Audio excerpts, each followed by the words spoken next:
everyone, and welcome to Cloud Computing Full Course by Simplilearn. Cloud computing is rapidly becoming one of the hottest sectors in tech, with cloud engineers in high demand. As more businesses move online, the need for cloud experts is growing fast. And by 2025, this field is set to explode.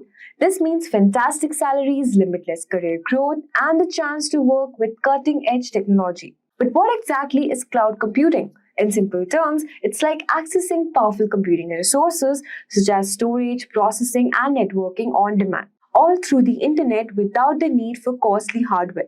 This game-changing technology allows businesses to scale quickly, boost efficiency, and stay ahead in the digital age. In this course, we'll guide you through the basics of cloud computing and moving advanced topics like cloud security and many more.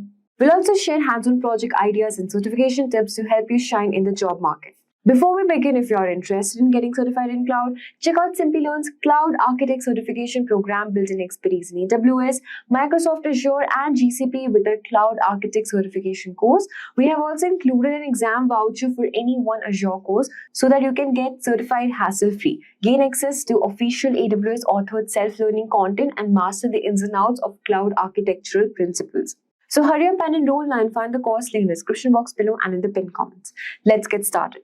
Before cloud computing existed, if we need any IT servers or application, let's say a basic web server, it does not come easy. Now here is an owner of a business, and I know you would have guessed it already that he's running a successful business by looking at the hot and fresh brewed coffee in his desk and lots of paperwork to review and approve. Now he had a smart, not only smart looking, but a really smart worker in his office called Mark. And on one fine day, he called Mark and said that he would like to do business online. In other words, he would like to take his business online, and for that, he needed his own website as the first thing. And Mark puts all his knowledge together and comes up with this requirement that his boss would need lots of servers, database, and softwares to get his business online, which means a lot of investment. And Mark also adds that his boss will need to invest on acquiring technical expertise to manage the hardware and software that they will be purchasing, and also to monitor the infrastructure. And after hearing all this, his boss was close to dropping his plan to go online. But before he made a decision, he chose to check if there are any alternatives where he don't have to spend a lot of money and don't have to spend acquiring technical expertise. Now that's when Mark opened this discussion with his boss, and he explained his boss about cloud computing, and he explained his boss the same thing that I'm going to explain to you in some time now about what is cloud computing. What is cloud computing? Cloud computing is the use of a network of remote servers hosted on the internet to store, manage, and process data rather than having all that locally and using local server for that.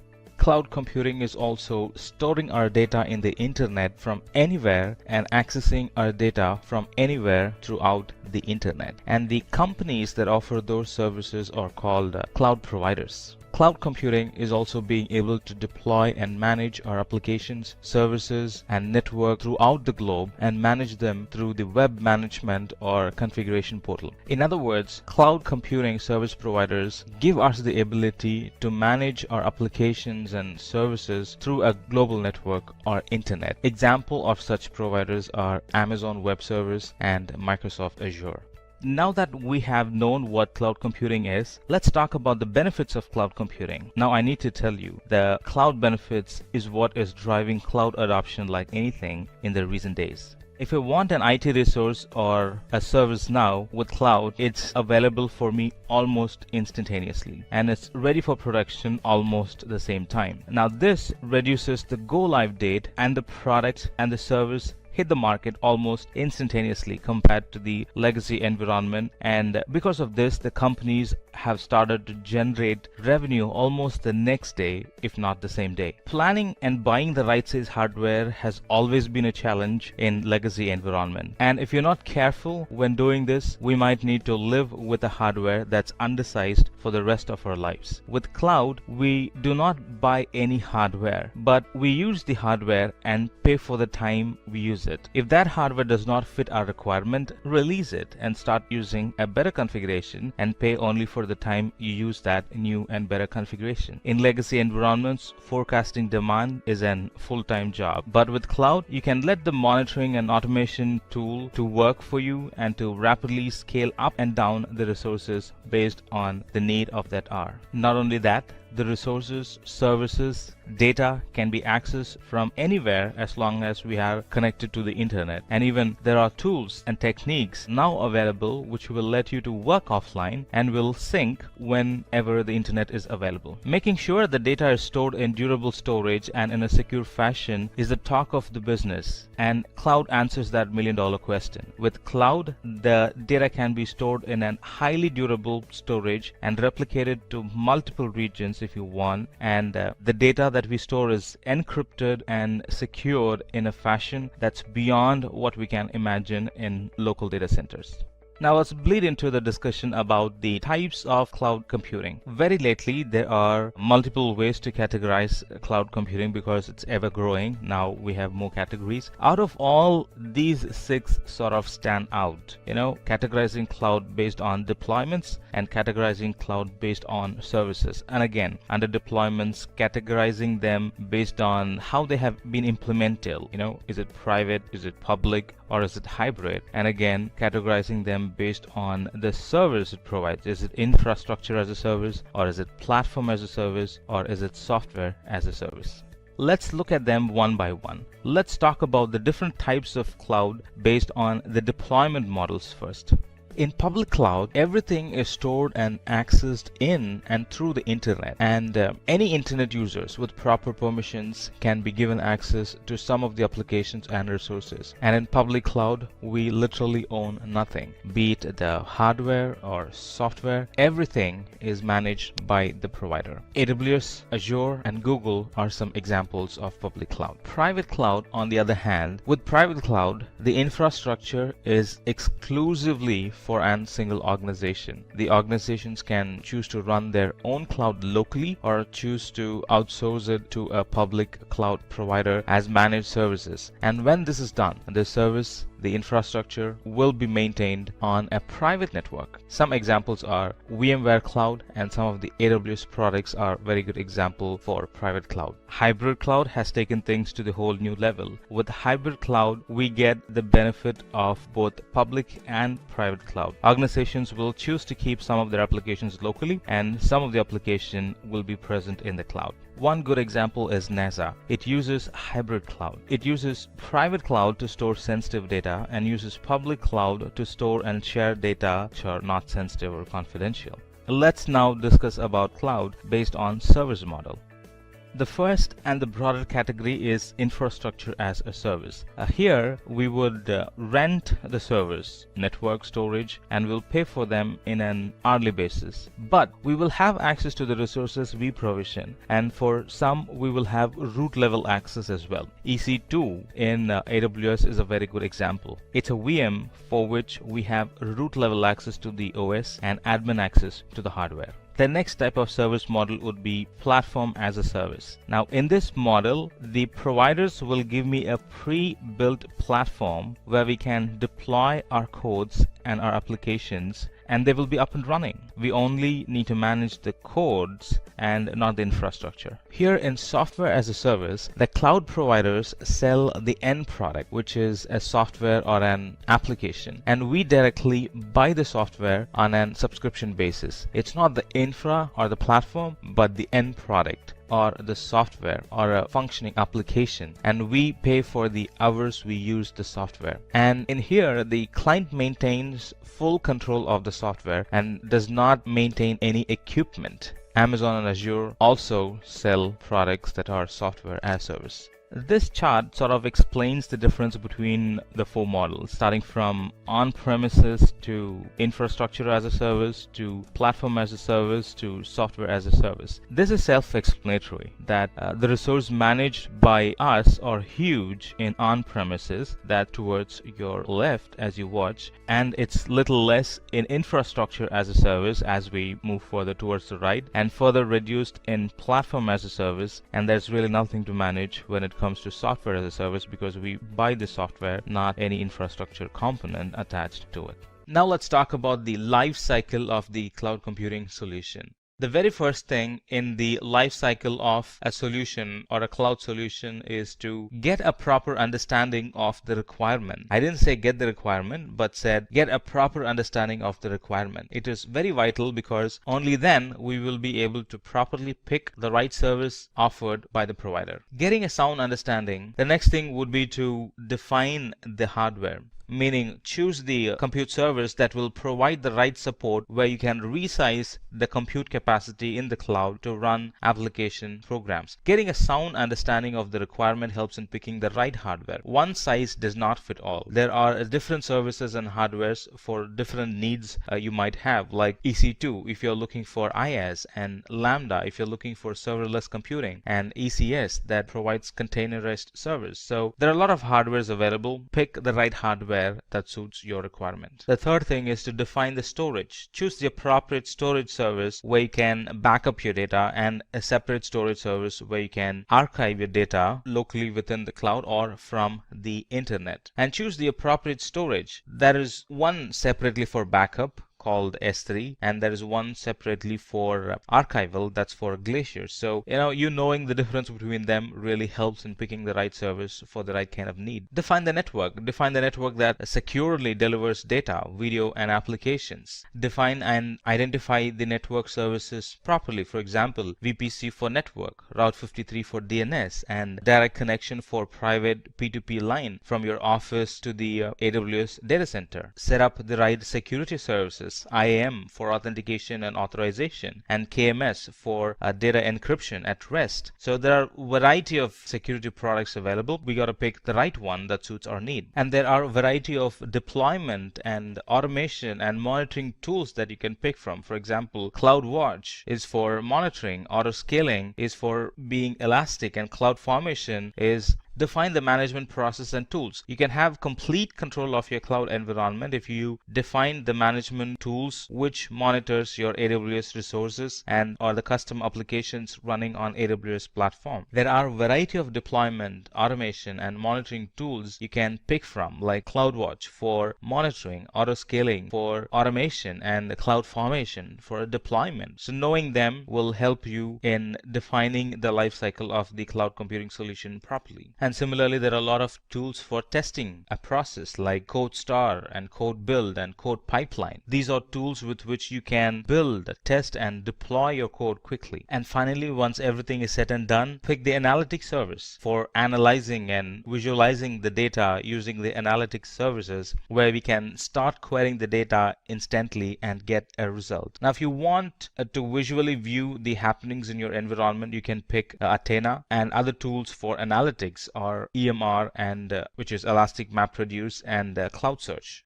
Thanks, guys. Now we have Samuel and Rahul to take us through the full course in which they will explain basic framework of Amazon Web Services and explore all of its important services like EC2, Lambda, S3, IAM, and CloudFormation.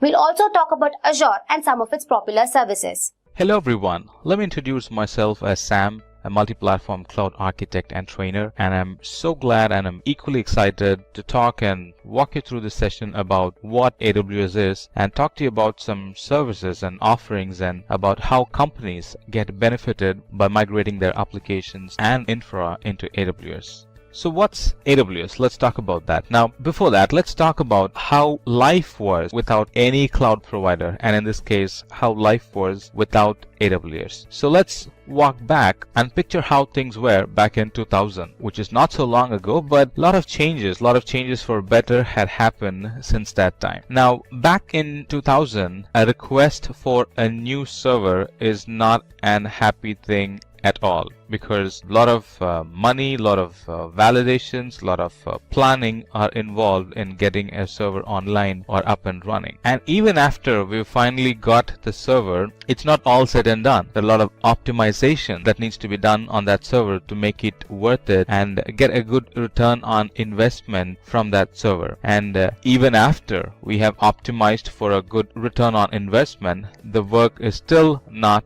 done. There will often be a frequent increase and decrease in the capacity, and even news about our website getting popular and getting more hits, it's still an bittersweet experience, because now I need to add more servers to the environment, which means that it's going to cost me even more. But thanks to the present day cloud technology, if the same situation were to happen today, my new server, it's almost ready, and it's ready instantaneously. And with the swift tools and technologies that Amazon is providing in provisioning my server instantaneously and adding any type of workload on top of it and making my storage and server secure, creating a durable storage where data that I store in the cloud never gets lost, with all that features, Amazon has got our back. So let's talk about what is AWS. There are a lot of definitions for it, but I'm going to put together a simple and a precise definition as much as possible. Now, let me iron that out. Cloud still runs on an hardware, right? And there are certain features in that infrastructure, in that cloud infrastructure, that makes cloud, or that makes AWS a cloud provider. Now, we get all the services, all the technologies, all the features, and all the benefits that we get in our local data center, like, security and compute capacity and databases. And in fact, we get even more cool features like content caching in various global locations around the planet. But again, out of all the features, the best part is that we get everything on a pay-as-we-go model. The less I use, the less I pay, and the more I use, the less I pay per unit. Very attractive, isn't it? Right? And that's not all. The applications that we provision in AWS are very reliable because they run on a reliable infrastructure, and it's very scalable because it runs on an on-demand infrastructure, and it's very flexible because of the designs and because of the design options available for me in the cloud. Let's talk about how all this happened. AWS was launched in 2002 after the Amazon, we know as the online retail store, wanted to sell their remaining or unused infrastructure as a service or as an offering for customers to buy and use it from them, sell infrastructure as a service. The idea sort of clicked, and AWS launched their first product in 2006. That's like 4 years after the idea launch. And in 2012, they held a big sized customer event to gather inputs and concerns from customers, and they were very dedicated in making those requests happen. And that habit is still being followed. It's still being followed as reInvent by AWS. And at 2015, Amazon announced its revenue to be 4.6 billion. And in 2015 through 2016, AWS launched products and services that help migrate customer services into AWS. Well, there were products even before, but this is when a lot of focus was given on developing migrating services. And in the same year, that's in 2016, Amazon's revenue was 10 billion. And not the least, as we speak, Amazon has more than 100 products and services available for customers and get benefited from. Alright, let's talk about the services that are available in Amazon. Let's start with this product called S3. Now, S3 is a great tool for internet backup, and it's the cheapest storage option in the object storage category. And not only that, the data that we put in S3 is retrievable from the internet. S3 is really cool. And we have other products like migration and data collection and data transfer products. And here we can not only collect data seamlessly, but also in a real-time way monitor the data or analyze the data that's being received. That there are cool products like AWS data transfers available that helps achieve that.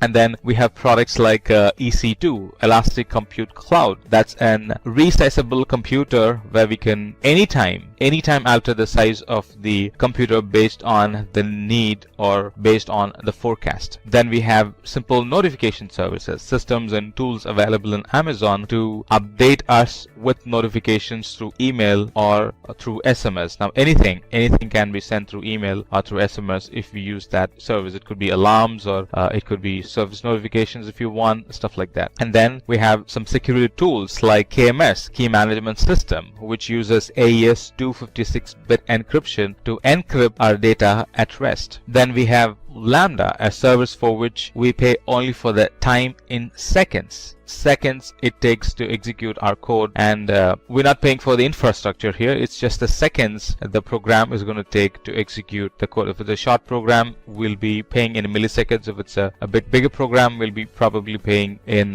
60 seconds or 120 seconds. But that's lot cheap, lot simple, and lots cost effective as against paying for service on an hourly basis, which a lot of other services are. Well, that's cheap, but using Lambda is a lot cheaper than that. And then we have services like Route 53, a DNS service in the cloud. And now I do not have to maintain an DNS account somewhere else and my cloud environment with AWS. I can get both in the same place. Alright, let me talk to you about how AWS makes life easier, or how companies got benefited by using AWS as their IT provider for their applications or for the infrastructure. Now, Unilever is a company, and they had a problem, right? And they had a problem and they picked AWS as a solution to their problem, right? Now, this company was sort of spread across 190 countries, and they were relying on a lot of digital marketing for promoting their products.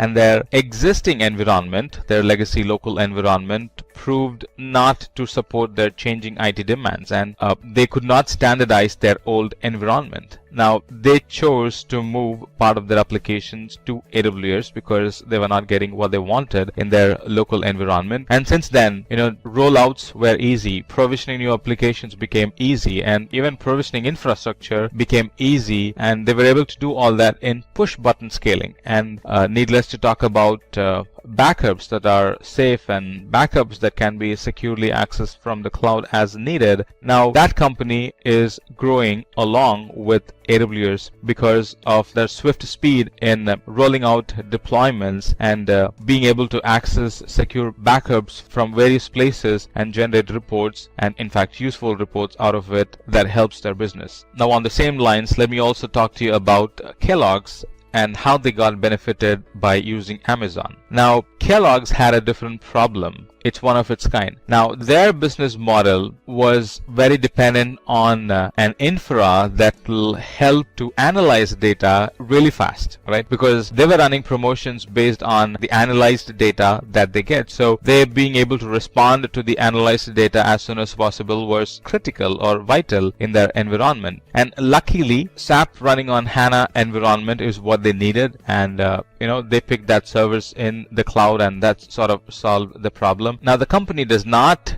have to deal with maintaining their legacy infra and maintaining their heavy compute capacity and maintaining their database locally. All that is now moved to the cloud, or they are using cloud as their IT service provider, and now they have a greater and powerful IT environment that very much complements their business. Hi there, I'm Samuel, a multi-platform cloud architect, and I'm very excited and honored to walk you through this learning series about AWS. Let me start the session with this scenario. Let's imagine how life would have been without Spotify. For those who are hearing about Spotify for the first time, Spotify is an online music service offering, and it offers instant access to over 16 million licensed songs. Spotify now uses AWS Cloud to store the data and share it with their customers. But prior to AWS, they had some issues. Imagine using Spotify before AWS. Let's talk about that. Back then, users were often getting errors because Spotify could not keep up with the increased demand for storage every new day. And that led to users getting upset and users canceling the subscription.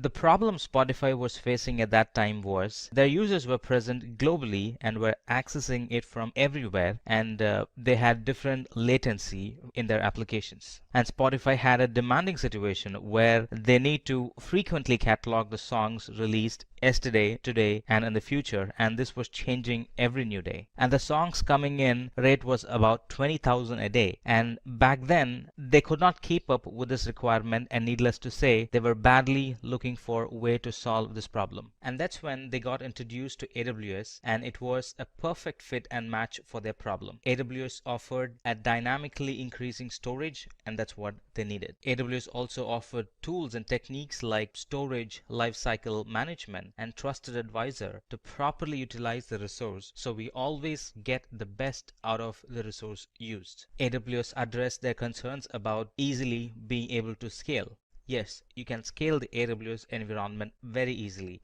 How easily, one might ask? It's just a few button clicks. And AWS solved Spotify's problem. Let's talk about how it can help you with your organization's problem. Let's talk about what is AWS first, and then let's bleed into how AWS became so successful and the different types of services that AWS provides, and what's the future of cloud and AWS in specific. Let's talk about that. And finally, we'll talk about a use case where you will see how easy it is to create a web application with AWS. Alright, let's talk about what is AWS. AWS, or Amazon Web Services, is a secure cloud service platform. It is also pay-as-you-go type billing model where there is no upfront or capital cost. We'll talk about how soon the service will be available. Well, the service will be available in a matter of seconds. With AWS, you can also do identity and access management, that is, authenticating and authorizing a user or a program on the fly. And almost all the services are available on demand, and most of them are available instantaneously. And as we speak, Amazon offers 100 plus services, and this list is growing every new week. Now that would make you wonder how AWS became so successful. Of course, it's their customers. Let's talk about the list of well-known companies that has their IT environment in AWS. Adobe uses AWS to provide multi-terabyte operating environments for its customers. By integrating its system with AWS Cloud, Adobe can focus on deploying and operating its own software instead of trying to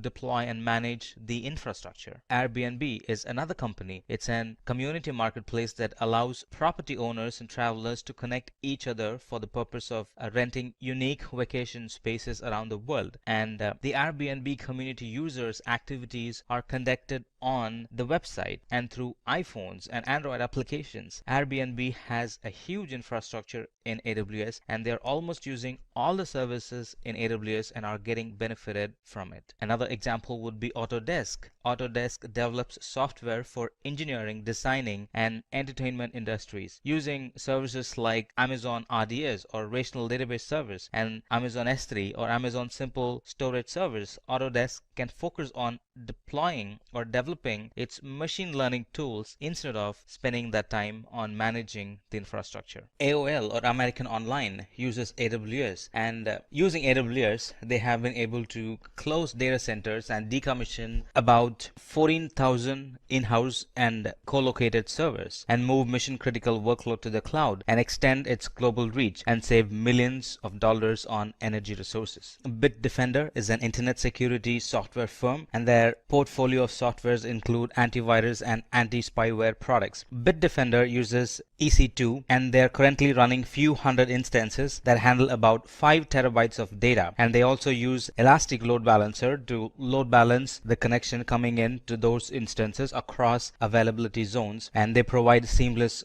global delivery of service because of that. The BMW Group, it uses AWS for its new connected car application that collects sensor data from BMW 7 series cars to give drivers dynamically updated map information. Canon's Office Imaging Products division benefits from faster deployment times, lower cost, and global reach by using AWS to deliver cloud-based services such as mobile print. The Office Imaging Products division uses AWS such as Amazon S3 and Amazon Route 53, Amazon CloudFront, and Amazon IAM for their testing, development, and production services. Comcast, it's the world's largest cable company and the leading provider of internet service in the United States. Comcast uses AWS in a hybrid environment. Out of all the other cloud providers, Comcast chose AWS for its flexibility and scalable hybrid infrastructure. Docker is a company that's helping redefine the way developers build, ship, and run applications. This company focuses on making use of containers for this purpose. And in AWS, the service called the Amazon EC2 Container Service is helping them achieve it. The ESA, or European Space Agency, although much of ESA's work is done by satellites,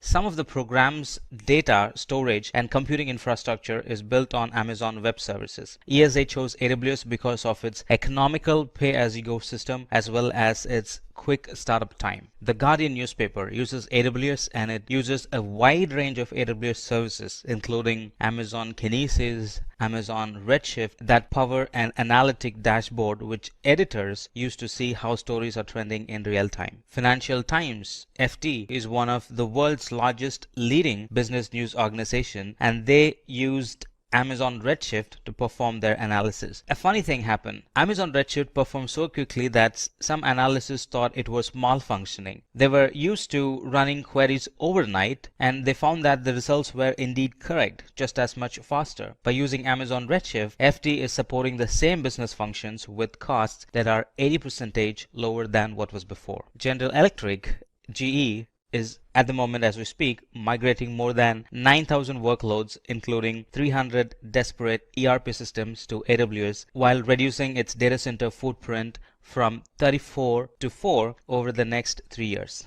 Similarly, Harvard Medical School, HTC, IMDb, McDonald's, NASA, Kellogg's, and a lot more are using the services Amazon provides and are getting benefited from it. And this huge success and customer portfolio is just the tip of the iceberg. And if we think why so many adapt AWS, and if we let AWS answer that question, this is what AWS would say. People are adapting AWS because of the security and durability of the data, and end-to-end privacy and encryption of the data and storage. Experience. We can also rely on AWS way of doing things by using the AWS tools and techniques and suggested best practices built upon the years of experience it has gained. Flexibility. There is a greater flexibility in AWS that allows us to select the OS, language, and database. Easy to use. Swiftness in deploying. We can host our applications quickly in AWS, be it a new application or migrating an existing application into AWS. Scalability. The application can be easily scaled up or scaled down depending on the user requirement. Cost saving. We only pay for the compute power, storage, and other resources you use, and that too without any long-term commitments. Now let's talk about the different types of services that AWS provides. The services that we talk about fall in any of the following categories you see, like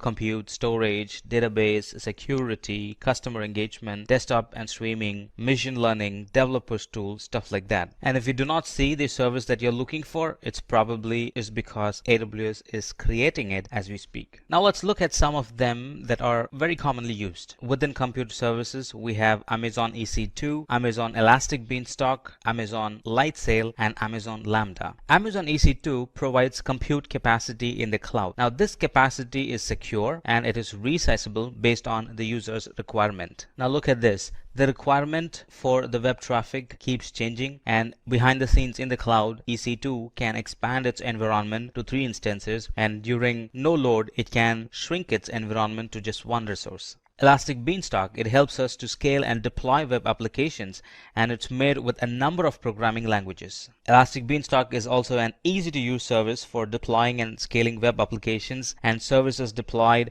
be it in Java, .NET, PHP, Node.js, Python, Ruby, Docker, and a lot other familiar services such as Apache, Passenger, and IIS. We can simply upload our code, and Elastic Beanstalk automatically handles the deployment from capacity provisioning provisioning to load balancing to auto scaling to application health monitoring. And Amazon Lightsail is a virtual private server which is easy to launch and easy to manage. Amazon Lightsail is the easiest way to get started with AWS for developers who just need a virtual private server. Lightsail includes everything you need to launch your project quickly on a virtual machine, like SSD based storage, a virtual machine, tools for data transfer, DNS management, and a static IP, and that too for a very low and predictable price. AWS Lambda has taken cloud computing services to a whole new level. It allows us to pay only for the compute time, no need for provisioning and managing servers. And AWS Lambda is a compute service that lets us run code without provisioning or managing servers. Lambda executes your code only when needed and scales automatically from few requests per day to thousands per second. You pay only for the compute time you consume. There is no charge when your code is not running. Let's look at some storage services that Amazon provides, like Amazon S3, Amazon Glacier, Amazon EBS, and Amazon Elastic File System. Amazon S3 is an object storage that can store and retrieve data from anywhere. Websites, mobile apps, IoT sensors, and so on can easily use Amazon S3 to store and retrieve data. It's an object storage built to store and retrieve any amount of data from anywhere. With its features like flexibility in managing data and the durability it provides and the security that it provides, Amazon Simple Storage Service or S3 is a storage for the internet. And Glacier is a cloud storage service that's used for archiving data and long-term backups. And this Glacier is an secure, durable, and extremely low-cost cloud storage service for data archiving and long-term backups. Amazon EBS, Amazon Elastic Block Store, provides block store volumes for the instances of EC2. And this Elastic Block Store is highly available and a reliable storage volume that can be attached to any running instance that is in the same availability zone. EBS volumes that are attached to the EC2 instances are exposed as storage volumes that persist independently from the lifetime of the instance. And Amazon Elastic File System or EFS provides an elastic file storage which can be used with AWS Cloud Service and resources that are on premises. And Amazon Elastic File System, it's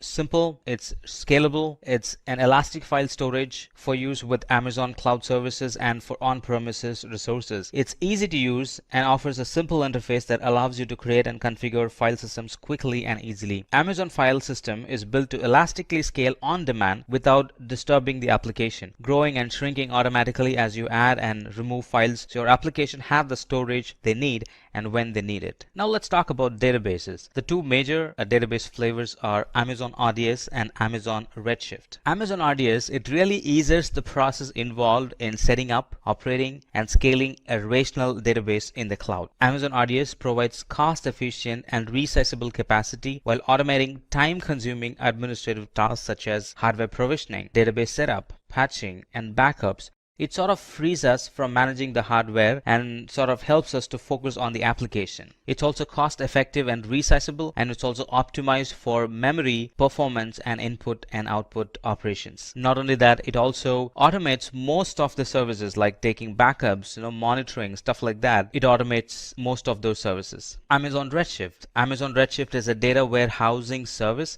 that enables users to analyze the data using SQL and other business intelligence tools. Amazon Redshift is a fast and fully managed data warehouse that makes it simple and cost-effective to analyze all your data using standard SQL and your existing business intelligence tools. It also allows you to run complex analytic queries against petabyte of structured data using sophisticated query optimizations. And most of the results, they generally come back in seconds. Alright, let's quickly talk about some more services that AWS offers. There are a lot more services that AWS provides, but we're going to look at some more services that are widely used. AWS Application Discovery Services help enterprise customers plan migration projects by gathering information about their on-premises data centers. Planning a data center migration can involve thousands of workloads. They are often deeply interdependent. Server utilization data and dependency mapping are important early first step in migration process. And this AWS Application Discovery Service collects and presents configuration, usage, and behavior data from your servers to help you better understand your workloads. Route 53, it's a network and content delivery service. It's an highly available and scalable cloud domain name system or DNS service. And Amazon Route 53 is fully compliant with IPv6 as well. Elastic Load Balancing, it's also a network and content delivery service. Elastic Load Balancing automatically distributes incoming application traffic across multiple targets such as Amazon EC2 instance, containers, and IP addresses. It can handle the varying load of your application traffic in a single availability zone and also across availability zones. AWS Auto Scaling, it monitors your application and automatically adjusts the capacity to maintain steady and predictable performance at a lowest possible cost. Using AWS Autoscaling, it's easy to set up application scaling for multiple resources across multiple services in minutes. Autoscaling can be applied to web services and also for DB services. AWS Identity and Access Management, it enables you to manage access to AWS services and resources securely. Using IAM, you can create and manage AWS users and groups and use permissions to allow and deny their access to AWS resources. And moreover, it's a free service. Now let's talk about the future of AWS. Well, let me tell you something. Cloud is here to stay. Here's what in store for AWS in the future. As years pass by, we're going to have a variety of cloud applications born like IoT, artificial intelligence, business intelligence, serverless computing, and so on. Cloud will also expand into other markets like healthcare, banking, space, automated cars, and so on. As I was mentioning some time back, lot or greater focus will be given to artificial intelligence. And eventually, because of the flexibility and advantage that cloud provides, we're going to see a lot of companies moving into the cloud. Alright, let's now talk about how easy it is to deploy an web application in the cloud. So the scenario here is that our users like a product and we need to have a mechanism to receive input from them about their likes and dislikes and give them the appropriate product as per their need. Alright, though the setup and the environment, it sort of looks complicated, we don't have to worry because AWS has tools and technologies which can help us to achieve it. Now we're going to use services like Route 53, services like CloudWatch, EC2, S3, and a lot more, and all these put together are going to give an application that's fully functionable and an application that's going to receive the information like using the services like Route 53, CloudWatch, EC2, and S3. We're going to create an application and that's going to meet our need. So back to our original requirement, all I want is to deploy a web application for a product that keeps our users updated about the happenings and the new comings in the market. And to fulfill this requirement, here is all the services we would need. EC2 here is used for provisioning the computational power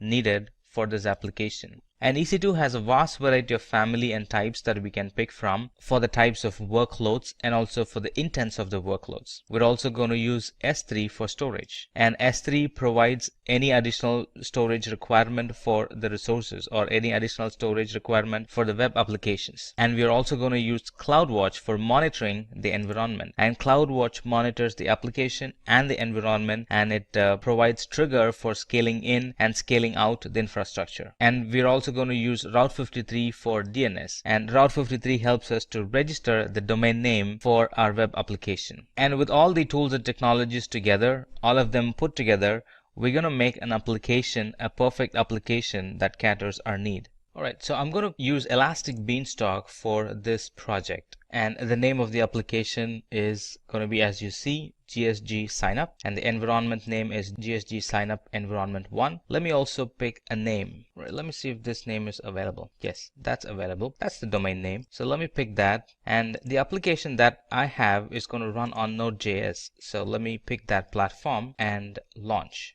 Now, as you see, Elastic Beanstalk, this is going to launch an instance. It's going to launch the monitoring setup or the monitoring environment. It's going to create a load balancer as well. And it's going to take care of all the security features needed for this application.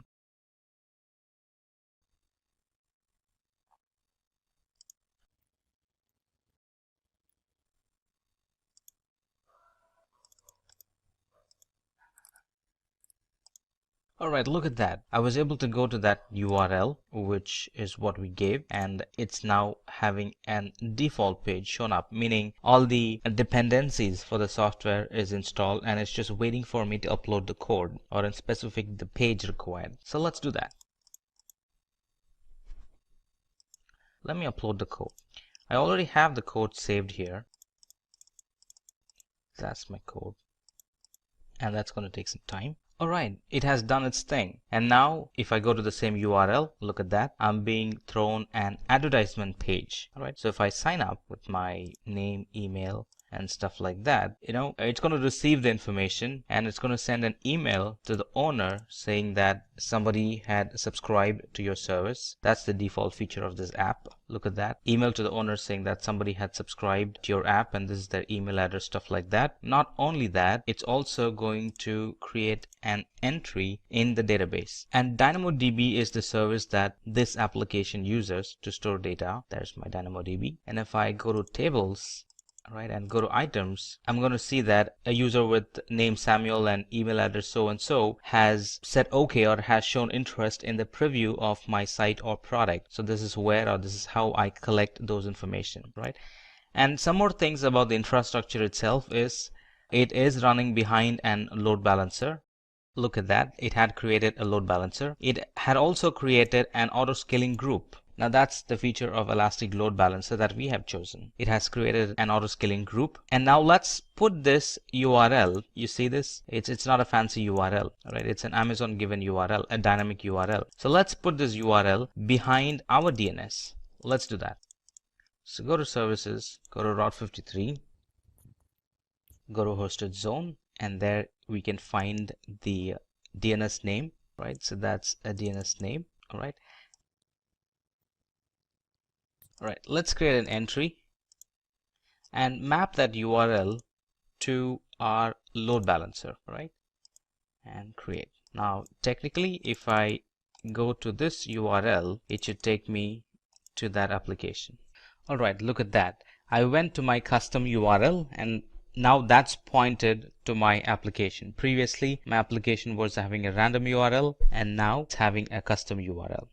So what did we learn? We started the session with what is AWS. We looked at features and tools, technologies, products that AWS provides. And we also looked at how AWS became very successful. Again, we looked into the benefits and features of AWS in depth. And we also looked at some of the services that AWS provides in random. And then we picked particular services and we talked about them like EC2, Elastic Beanstalk, Lightsail, Lambda, storage, stuff like that. Then we also looked at the future of AWS, what AWS holds in the store for us. We looked at that. And then finally, we looked at a lab in which we created an application using Elastic Beanstalk, and all that we had to do was a couple of clicks and boom, an application was there available that was connected to the database, and that was connected to the simple notification system, that was connected to CloudWatch, that was connected to storage, stuff like that. What is Azure? What's the big cloud service provider all about? So Azure is a cloud computing platform provided by Microsoft. Now it's basically an online portal through which you can access and manage resources and services. Now resources and services are nothing but, you can store your data and you can transform the data using services that Microsoft provides.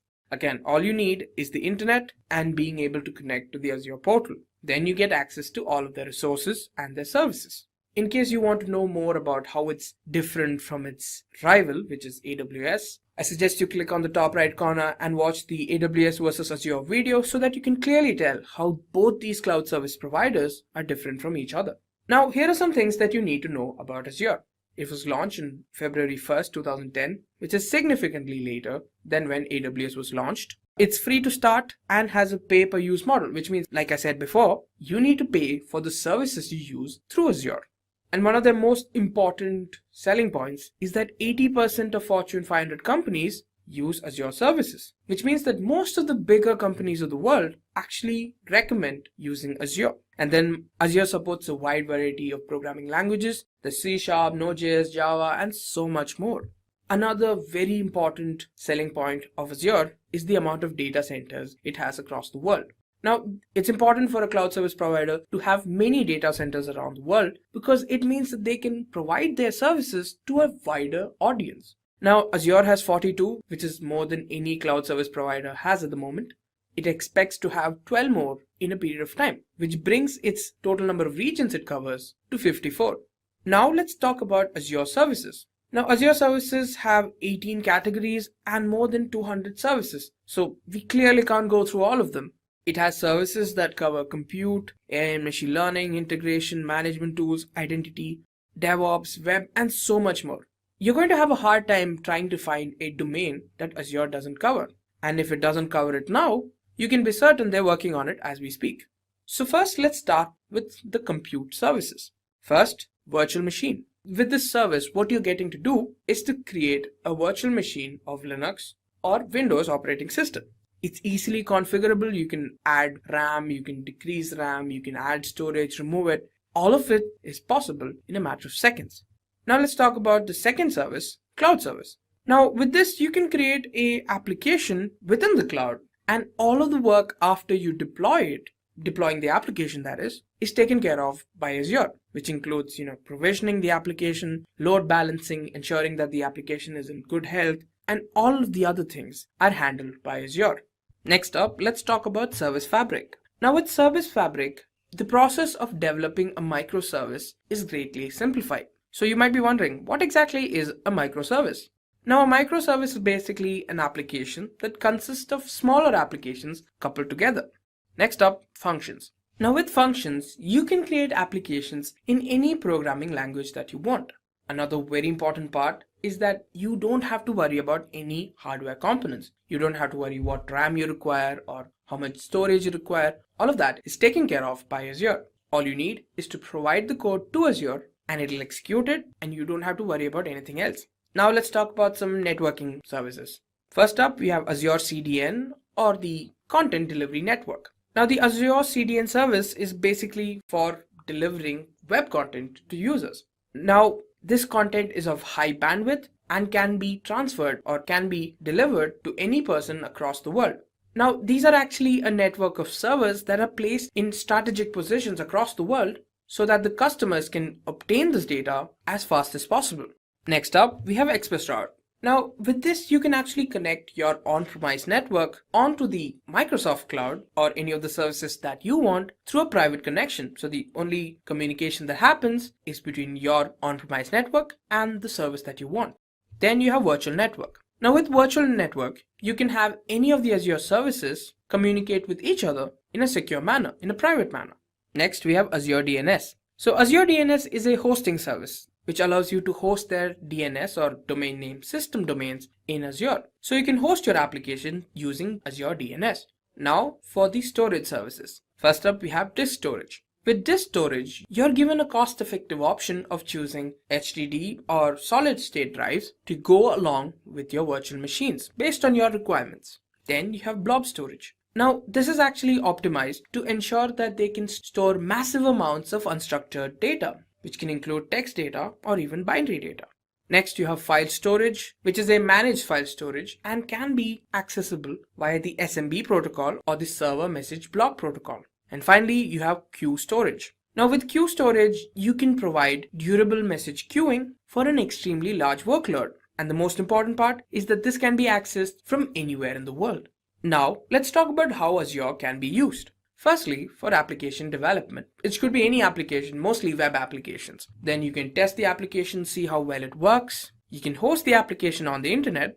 You can create virtual machines like I mentioned before. With the service, you can create these virtual machines of any size or RAM that you want. You can integrate and sync features. You can collect and store matrices. For example, how the data works, how the current data is, how you can improve upon it. All of that is possible with these services. And you have virtual hard drives, which is an extension of the virtual machines where these services are able to provide you a large amount of storage where data can be stored. Talk about Azure in great length and breadth. And if you're looking for a video that talks and walks you through all the services in Azure, then this could be one of the best video you could find in the internet. And without any further delay, let's get started. Everybody likes stories, so let's get started with a story. In a city not so far away, a CEO had plans to expand his company globally and called one of his IT personnel for an IT opinion. And this guy has been in the company for a long time and is very seasoned with the company's infra. And he nicely answered the questions with what he foresaw. And he said, I have a good news and a bad news for us to go global. and he starts with the good news. He said, "Sir, we're well on our way to become one of the world's largest shipping company. And the bad news is, however, our data centers have almost run out of space, and setting up new ones around the world would be too expensive and very time consuming." Now the IT personnel, let's call him Mike, now he explains the situation from how he saw it. But the CEO had done some homework about how he was going to do it, and he answered Mike saying, "Don't worry about that, Mike. I've come up with a solution for a problem, and it's called Microsoft Azure." Well, Mike is an hard-working and honest IT professional working for that company, but he did not spend time on learning the latest technologies. And he asked this question very honestly, "Oh, how does it solve a problem?" And the CEO begins to explain Azure to Mike, and he starts with what is cloud computing, and then he goes on and talks about Azure and the services offered by Azure and why Azure is better than the other cloud providers, and what are the great companies that uses Azure and how they got benefited out of it. And then he winds it all up with the use cases of Azure. So he begins his explanation saying Microsoft Azure is known as the cloud service provider, and it works on the basis of cloud computing. Now, Microsoft Azure is formerly known as Windows Azure, and it's Microsoft's public cloud computing platform. It also provides a range of cloud services, including some of them are compute, analytics, storage, and networking. We can always pick and choose from these services to develop and scale our applications, or even plan on running existing applications in the public cloud. Microsoft Azure is both a platform as a service and infrastructure as a service. Let's now fade their conversation out and let's talk about what is cloud computing, Azure, services offered by Azure, how is Azure leading when compared to other cloud service providers, and what are the companies that are using Azure. Let's talk about that. In simple terms, cloud computing is being able to access compute services like servers, storage, database, networking, software analytics, intelligence, and a lot more over the internet, which is the cloud, with the flexibility of the resources that we use. Like anytime I want a resource, I can use one and it becomes available immediately. And anytime if I want to retire a resource, I can simply retire a resource and not pay for it. And we also typically pay only for the services that we use, and this helps greatly with our operating cost to run our infrastructure more efficiently and scale our environment up or down depending on the business needs and changes. And all the servers and storages and databases and networking, all that are accessed through the network of remote systems or remote computers hosted in the internet, typically in the provider's data center, which is Azure in this case. Now, we don't use any physical server or an on-premises server here. Well, we still use physical servers and VMs, hosted on a hardware or a physical server, but they're all in the provider's environment and none of them sit on premises or in our data center. We only access them remotely. It looks and feels the same, except for the fact that they are in a remote location. We access them remotely, do all the work remotely, and when we're done, we can shut it down and not pay for them. So some of the use cases of cloud computing are creating applications and services. The other use cases are storing or using cloud for storage alone.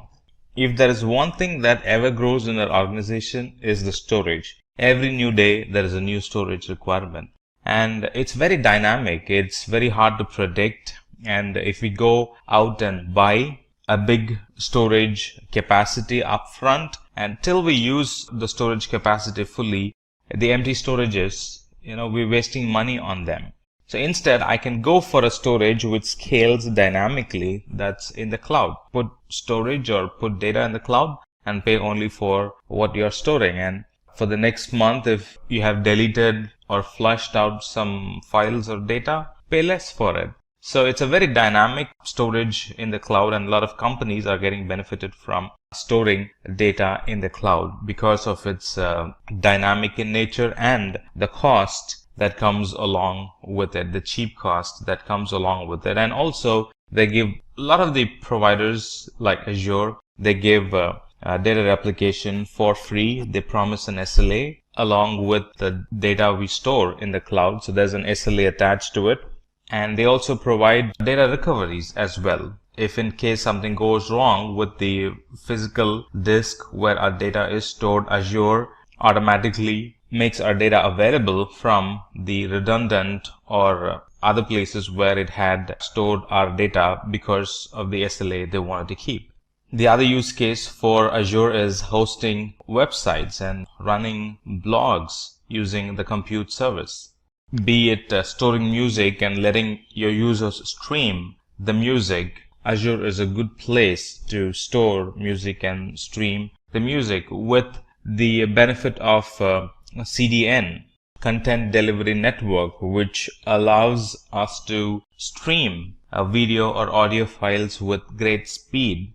With Azure, our audio or video application works seamlessly because they are provided to the client with very low latency, and that improves the customer experience for our application.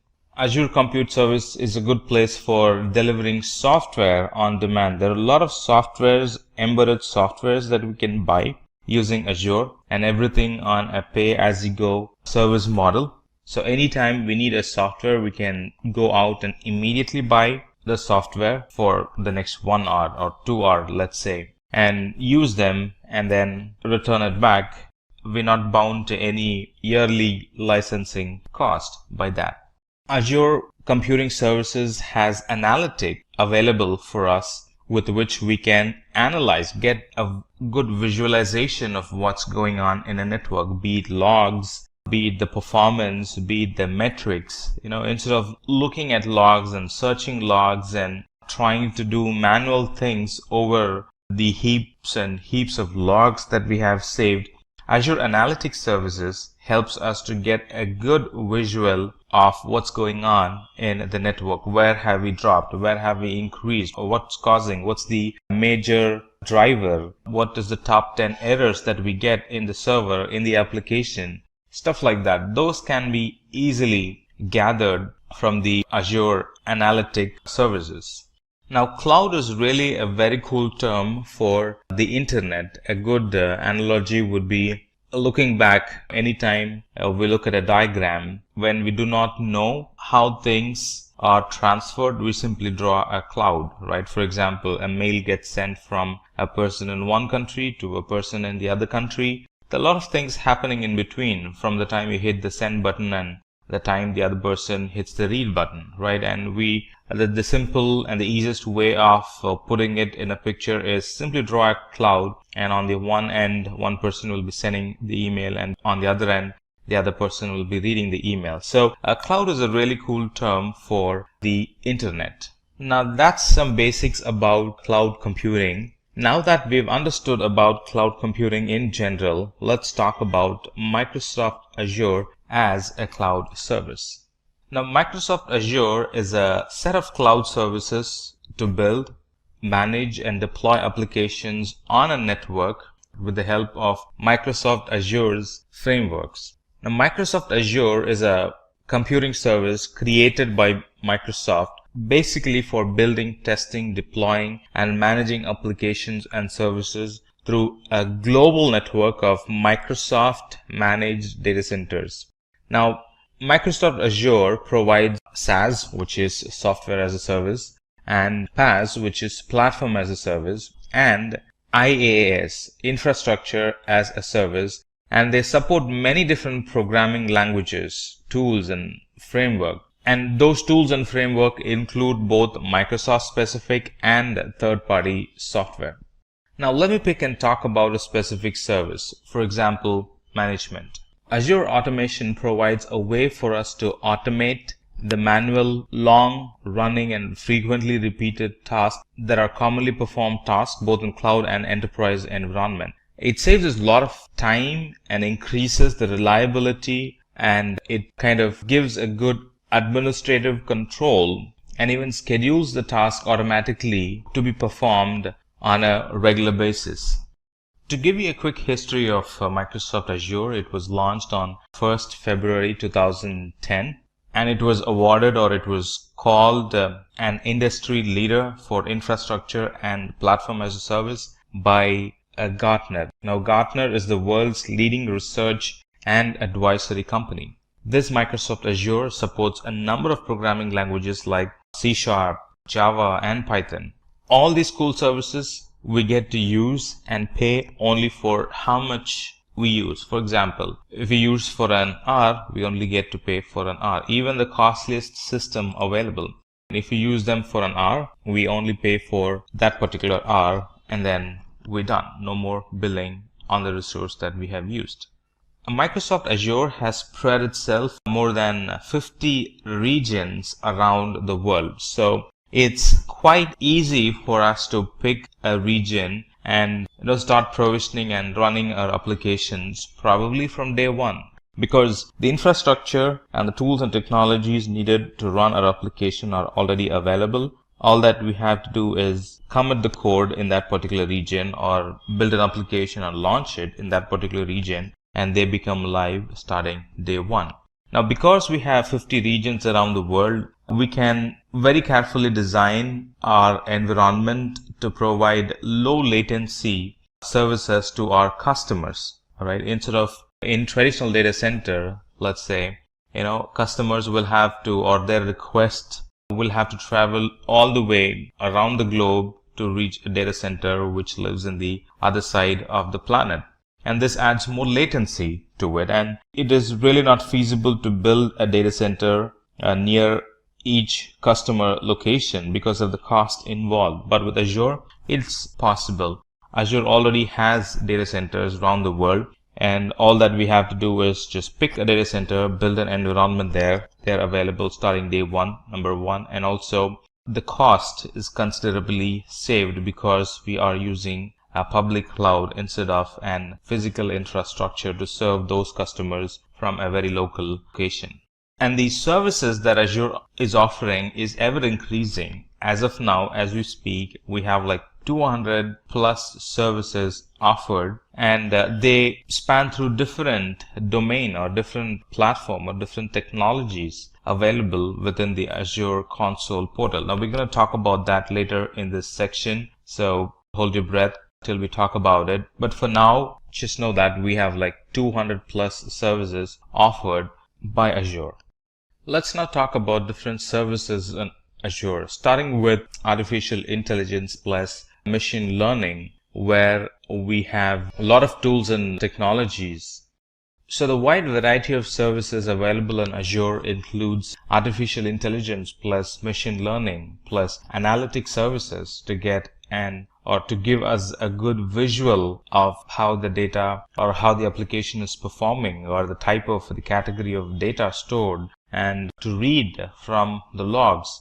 And variety of compute services, different VMs with different size and different operating systems, different containers available, different type of databases available, a lot of developer tools that are available for us, and identity service to manage our users in the Azure cloud. And those users can be integrated or federated with, let's say, Google, Facebook, LinkedIn. So there are some external federation services. They can be used to integrate with our identity system. IoT services, IoT tools and technologies available, and management tools to manage the users. Creating identity is one, and then managing them on top of it is a totally different thing. And we have tools, technologies to manage the users. Cool services for data migration. Data migration is now made simple. Tools and technologies available for mobile application development. And I can plan my own network in the cloud with the networking services. I can implement my own security, both Azure provided and third-party security services on Azure cloud. That's now possible. And a lot of storage options available in the cloud. So these are just a glimpse of the big list of services available in Azure cloud. So that was a glimpse of what's available in the cloud. Let's talk about the services in a specific. Let's take compute for example. Whenever we're building a new application or deploying existing ones, the Azure Compute Service provides the infrastructure we need to run and maintain our application. We can easily tap in the capacity that Azure Cloud Service has, and we can scale our compute requirement on demand. We can also containerize our application. We have the option of choosing Windows or Linux VM machine and take the advantage of the flexible options Azure provides for us to migrate our VMs to Azure and a lot more. And these compute services also include a full-fledged identity solution, meaning integration with Active Directory in the cloud or on-premises, and a lot more. Let's look at some of the services that this compute domain provides. Some of the services the compute domain provides are virtual machines. And this Azure Virtual Machines gives us the ability to develop and manage a virtual computer environment or a virtualized environment inside Azure's cloud environment, that too in a virtual private network. Now we will talk about virtual private network at a later point, but as of now just know that there are a lot of services available in Azure Compute Service that we can get benefited from. We can always choose from a very wide range of compute options.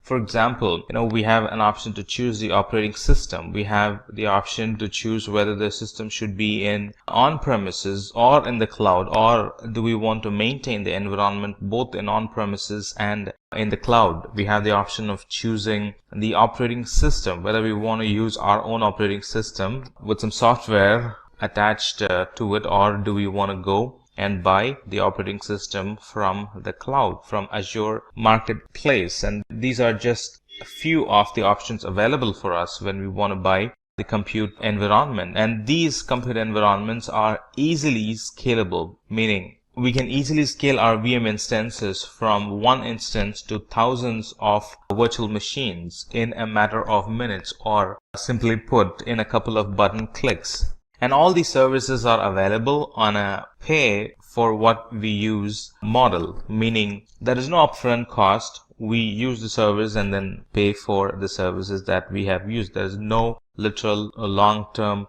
commitment when it comes to using virtual machines in the cloud. And most of the services are built on a pay-per-minute billing basis. Alright, and at no point, because of the pay-per-minute billing model, at no point we will be overpaying for any of the services. That's attractive, isn't it? Now let's talk about batch service. Now, batch service is always independent, regardless of whether you choose Windows or Linux, it's going to run fairly well. And with batch service, we can take advantage of the environment's unique features. And not only that, in short, the batch service helps us to manage the whole batch environment, and also it helps to schedule the jobs. Now, this Azure batch service actually runs on a large scale parallel and high performance computing. Because of that, batch jobs are highly efficient in Azure.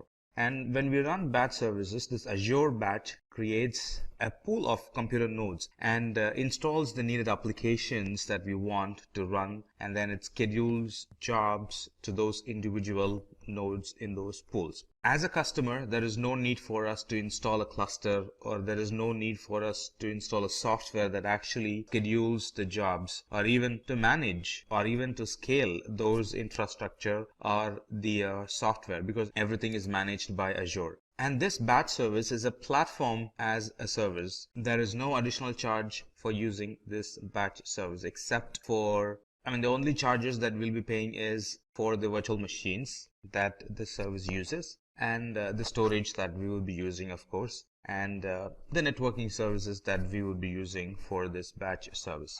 Let's summarize. This batch service, we have a choice of operating system that we can pick and use, and it scales by itself. Now the alternative for the batch would be queues, but in queues we'll have to pre-provision and pay for the infrastructure even if we're not using it. But with a batch, we only pay for what we use. And this batch service helps us to manage the application, manage the scheduling as a whole, as if they are just one thing. As next thing in the compute domain, let's talk about this Fabric service. Now this Fabric service is actually a distributed system platform that helps us to package, deploy, and manage a scalable and a very reliable microservice and containers. And what does it help? This Azure Fabric service helps us, or it helps the developers and administrators so they can avoid the complex infrastructure problems, and they can focus only on implementing workloads or taking care of their development, taking care of their application instead of spending time on infrastructure. So what's Service Fabric? Service Fabric, it provides runtime capabilities and life cycle management to applications that are composed of microservices, no infrastructure management at all. And with Service Fabric, we can easily scale the application to tens or hundreds or even to thousands of machines. Here, machines represent containers. As next thing in compute domain, let's talk about virtual machine scale set. Now, this virtual machine scale set, it lets us to create a group of identical load balanced VMs. I just want to mention it again. It helps us to manage a group identical and load balanced VMs. The number of instances or the number of VM instances in a scale set can increase or decrease in response to the demand or in response to a schedule that we define. The resources needed on a Monday morning is not the same as that would be required on a Saturday or a Sunday morning. All right, and even within the day, the resources that would be needed in the beginning of the business hour is not the resources that would be needed at noon or after 8 or 9 in the evening. So the demands could actually vary in the environment, and this scale set helps us to take care of the varying demand or take care of the different infrastructure requirement at a different schedule throughout the day, throughout the week, throughout the month, or could be throughout the year as well. The scale set also allows us to provide high availability to our applications, and it helps us to centrally manage, configure, and update a large number of VMs as if they are just one thing. Now you might ask, well, virtual machines are enough. Why would we need a virtual machine scale set? Just like I said, this virtual machine scale set helps us with a greater redundancy and improved performance for our applications. And those applications can be accessed through a load balancer that actually distributes the requests to the application instances. So in a nutshell, this virtual machine scale set, it helps us to create a large number of identical virtual machines, number one. And with scale set, we can increase or decrease the virtual machines. With virtual machine scale set, we can centrally manage and configure and update a big group of VMs. And it's a great use case when it comes to big data or container workloads. As next thing in compute domain, let's talk about cloud services. Now this Azure Cloud Service is actually a platform as a service,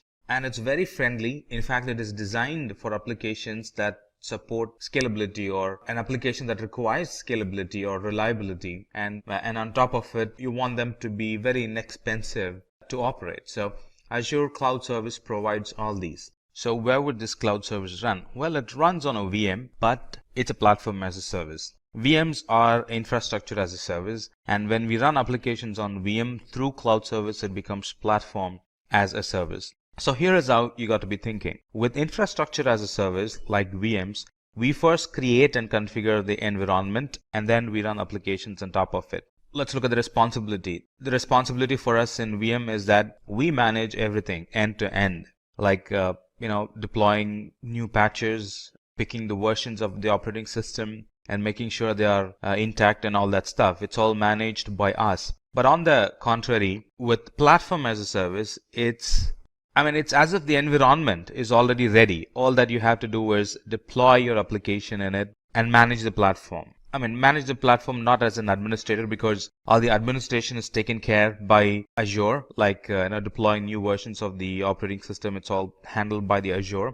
So we deploy the application and we manage the application. That's it. Infrastructure management is handled by Azure. So what does cloud service provide? This cloud service provides a platform where we can write the application code, and we don't have to worry about hardware. Simply hand over the code and cloud service takes care of it. So no worry on the hardware at all. So responsibilities like patching, what do we do if something crashes? How do I update the infrastructure? How do I manage the maintenance or the downtime in the underlying infrastructure? All that is handled by Azure. It also provides a good testing environment for us. We can simply run the code, test it before it's actually released to the production. I want to expand a bit on these testing applications. So this Azure Cloud Service, it actually gives us a staging environment for testing a new release without it affecting the existing release, which actually reduces the customer downtime. So we can run the application, test it, and anytime that's ready for production, all that's needed for us to do to move it to production is simply to swap the staging environment into the production environment, and the old production environment will now become the new staging environment where we can add more to it and then swap it back at a later point. So it kind of gives us a swappable environment for testing our applications. And not only that, it gives us health monitoring alerts. It helps us to monitor the health and availability of our application. And there is a dashboard we can benefit from when we use Azure Cloud Services, and that shows the key statistics all in one place. And we can also set up real-time alerts to warn when a service availability or a certain metrics that we are concerned about degrades. As next thing in compute domain, let's talk about functions. Now, functions are serverless computing. Many times, if you've heard about Azure being serverless, a lot of time they are referencing, or the person who's talking to you is referencing to serverless computing or Azure Functions, which is a serverless computing service hosted on Microsoft Azure. The main motive of a function is to accelerate and simplify application development. Functions helps us to run code on demand without we need to pre-provision or manage any Azure infrastructure. So Azure Functions are script or a piece of code that gets run in response to an event that you want to handle.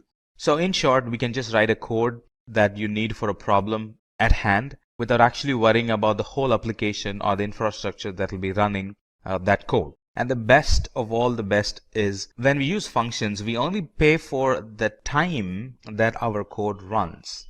So what does functions provide, or what does Azure Functions provide? Azure Functions allow users to build applications using serverless simple functions with a programming language of our choice. So the current programming languages that are supported is C#, F#, Node.js, Java, and PHP. So here we really don't have to worry about provisioning or maintaining servers. If a code requires more resource, yes, Azure Functions handles or it provides the additional resources needed by the code. And the best part is we only pay for the amount of time the functions are running, not the resources, but the amount of time the function is running.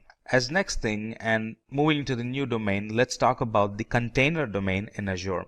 Now the container domain or the container service, it allows us to quickly deploy a production ready Kubernetes or a Docker Swarm cluster. Now what's a container? A container is a standard unit of software that packages up code and all its dependencies so the applications run quickly and reliably from one computing environment to another. It could be testing to staging to development environment to staging to production, or from one production to another production, or on-premises to cloud, or one cloud to another cloud, vice versa. Now imagine we had an option not to worry about the VM and just focus on the application. Well, that's exactly what containers helps us achieve. So these container instances enable us to focus on applications and not worrying about managing VMs or not worrying about learning the new tools required to manage the VMs or even the deployment. And our applications that we create, they run in a container. And running in a container is what helps us to achieve all these, not being able to manage or not needing to manage the virtual machines. So these containers, they can be deployed into the cloud using a single command if you're using a command line interface, and a couple of button clicks if we are using the Azure portal. And these containers are kept lightweight, but they are equally secure as virtual machines. Let's talk about container service as next thing. The container service, or sometimes called as Azure Kubernetes service, it helps us to manage the containers. Container is one thing, and a service that's used to manage the container is another thing. Now this Kubernetes service, or ACS, it helps us to manage the containers. So let's expand on this a bit. So this Azure Container Service, or ACS, it actually provides a way to simplify the creation, configuration, and management of a cluster of virtual machines that are pre-configured to run containerized applications on top of them. Deploying these containers might take like 15 to 20 minutes, or deploying the virtual machines that run containers in it might take 15 to 20 minutes. And once they are provisioned, we can actually manage them by using simple SSH tunnel into them. And this ACS, when it runs applications from Docker images. What does that mean?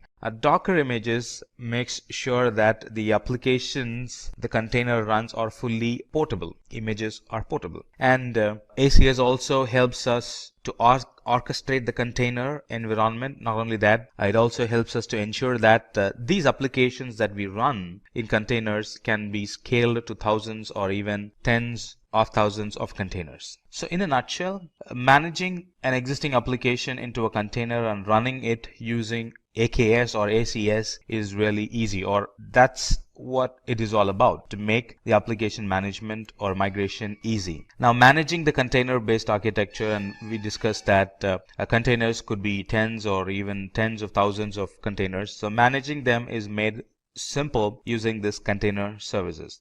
And even training of model using a large data set in a complex and resource intensive environment, this AKS helps us to simplify that environment. Alright, as next thing in container domain, let's talk about container registry. We spoke about registry a little bit when we spoke about Docker images. So container registry is a single place where we can store our images, which are Docker images. When we use containers, it's Docker images that we use for our image purposes. So these container images are a central registry that can be used to ease container development by easing the storage and management of container images. So there we can store all kind of images like Docker Swarm, or the images used in Docker Swarm are in Kubernetes. Everything can be stored in container registry in Azure. Now, anytime we store a container image, it provides us an option for geo replication. What that means is that we can efficiently manage a single registry replicated across multiple regions. Now, these geo replication, it actually enables us to manage global deployments, assuming we are having an environment that requires a global deployment. So it helps us to manage global deployments as one entity, because we are geo replicating. We would be updating, we would be editing one image, and that image gets replicated throughout the global replication centers we would have set up. And so just one editing would have actually edited the global images, and those global images would have provisioned the global application. So one edit, replication, and then provisioning of the applications global wide. And this replication also helps us network latency, because anytime an application needs to deploy, it does not have to rely on a single source which can be reached only through high latency network. Because we have global replications around the world, anytime the application wants to check back, it would check back the application which is in a very nearby location for the application itself. Global replication means that we are managing it as a single entity that's being replicated across the multiple regions in the globe. As next thing in our learning, let's talk about Azure databases. Now, this Azure databases are relational In fact, they have many flavors in them. We're going to look at different flavors, SQL, NoSQL, cache type of database that Azure offers. So we're going to learn one at a time, or we're going to learn one by one. So this Azure SQL database is a relational database. In fact, it's a relational database as a service. It's managed by Azure. We don't get to do a lot of management in it, so it's a relational database as a service based on Microsoft SQL Server database engine. And this database is a high performance database. It is very reliable, and it's very secure as well. And this high reliability, high performance, and for this high security, we really don't have to do anything. It comes along with it, and it's managed by Azure. And there are two things that I definitely need to mention about Azure SQL database. That is, it's an intelligent service. Number one, it's fully managed by Azure, and it also has this one good thing, which is it has built-in intelligence that learns app patterns and adapts to maximize performance and reliability and data protection of the application. That's something that's not found in many of the other cloud providers that I'm aware of, so I thought I'll mention it. So it uses built-in intelligence to learn about the user's database patterns and helps improve performance and protection. And migration or importing data is very easy when it comes to Azure SQL database. So it can be readily or immediately used for analytic reporting and intelligent applications in Azure. As next thing, let's talk about Azure Cosmos DB. Now, Azure Cosmos DB is a database service that is for NoSQL type, and it's created to provide low latency and an application that scales dynamically or that scales rapidly. Now, this Azure Cosmos DB is a globally distributed service, and it's a multi-model database. This can be provisioned in a click of a button. That's all we got to do if we need to provision an Azure Cosmos DB in the Azure. It helps with scaling the database. We can elastically and independently scale throughput and storage across this database and in any of the Azure geographic regions.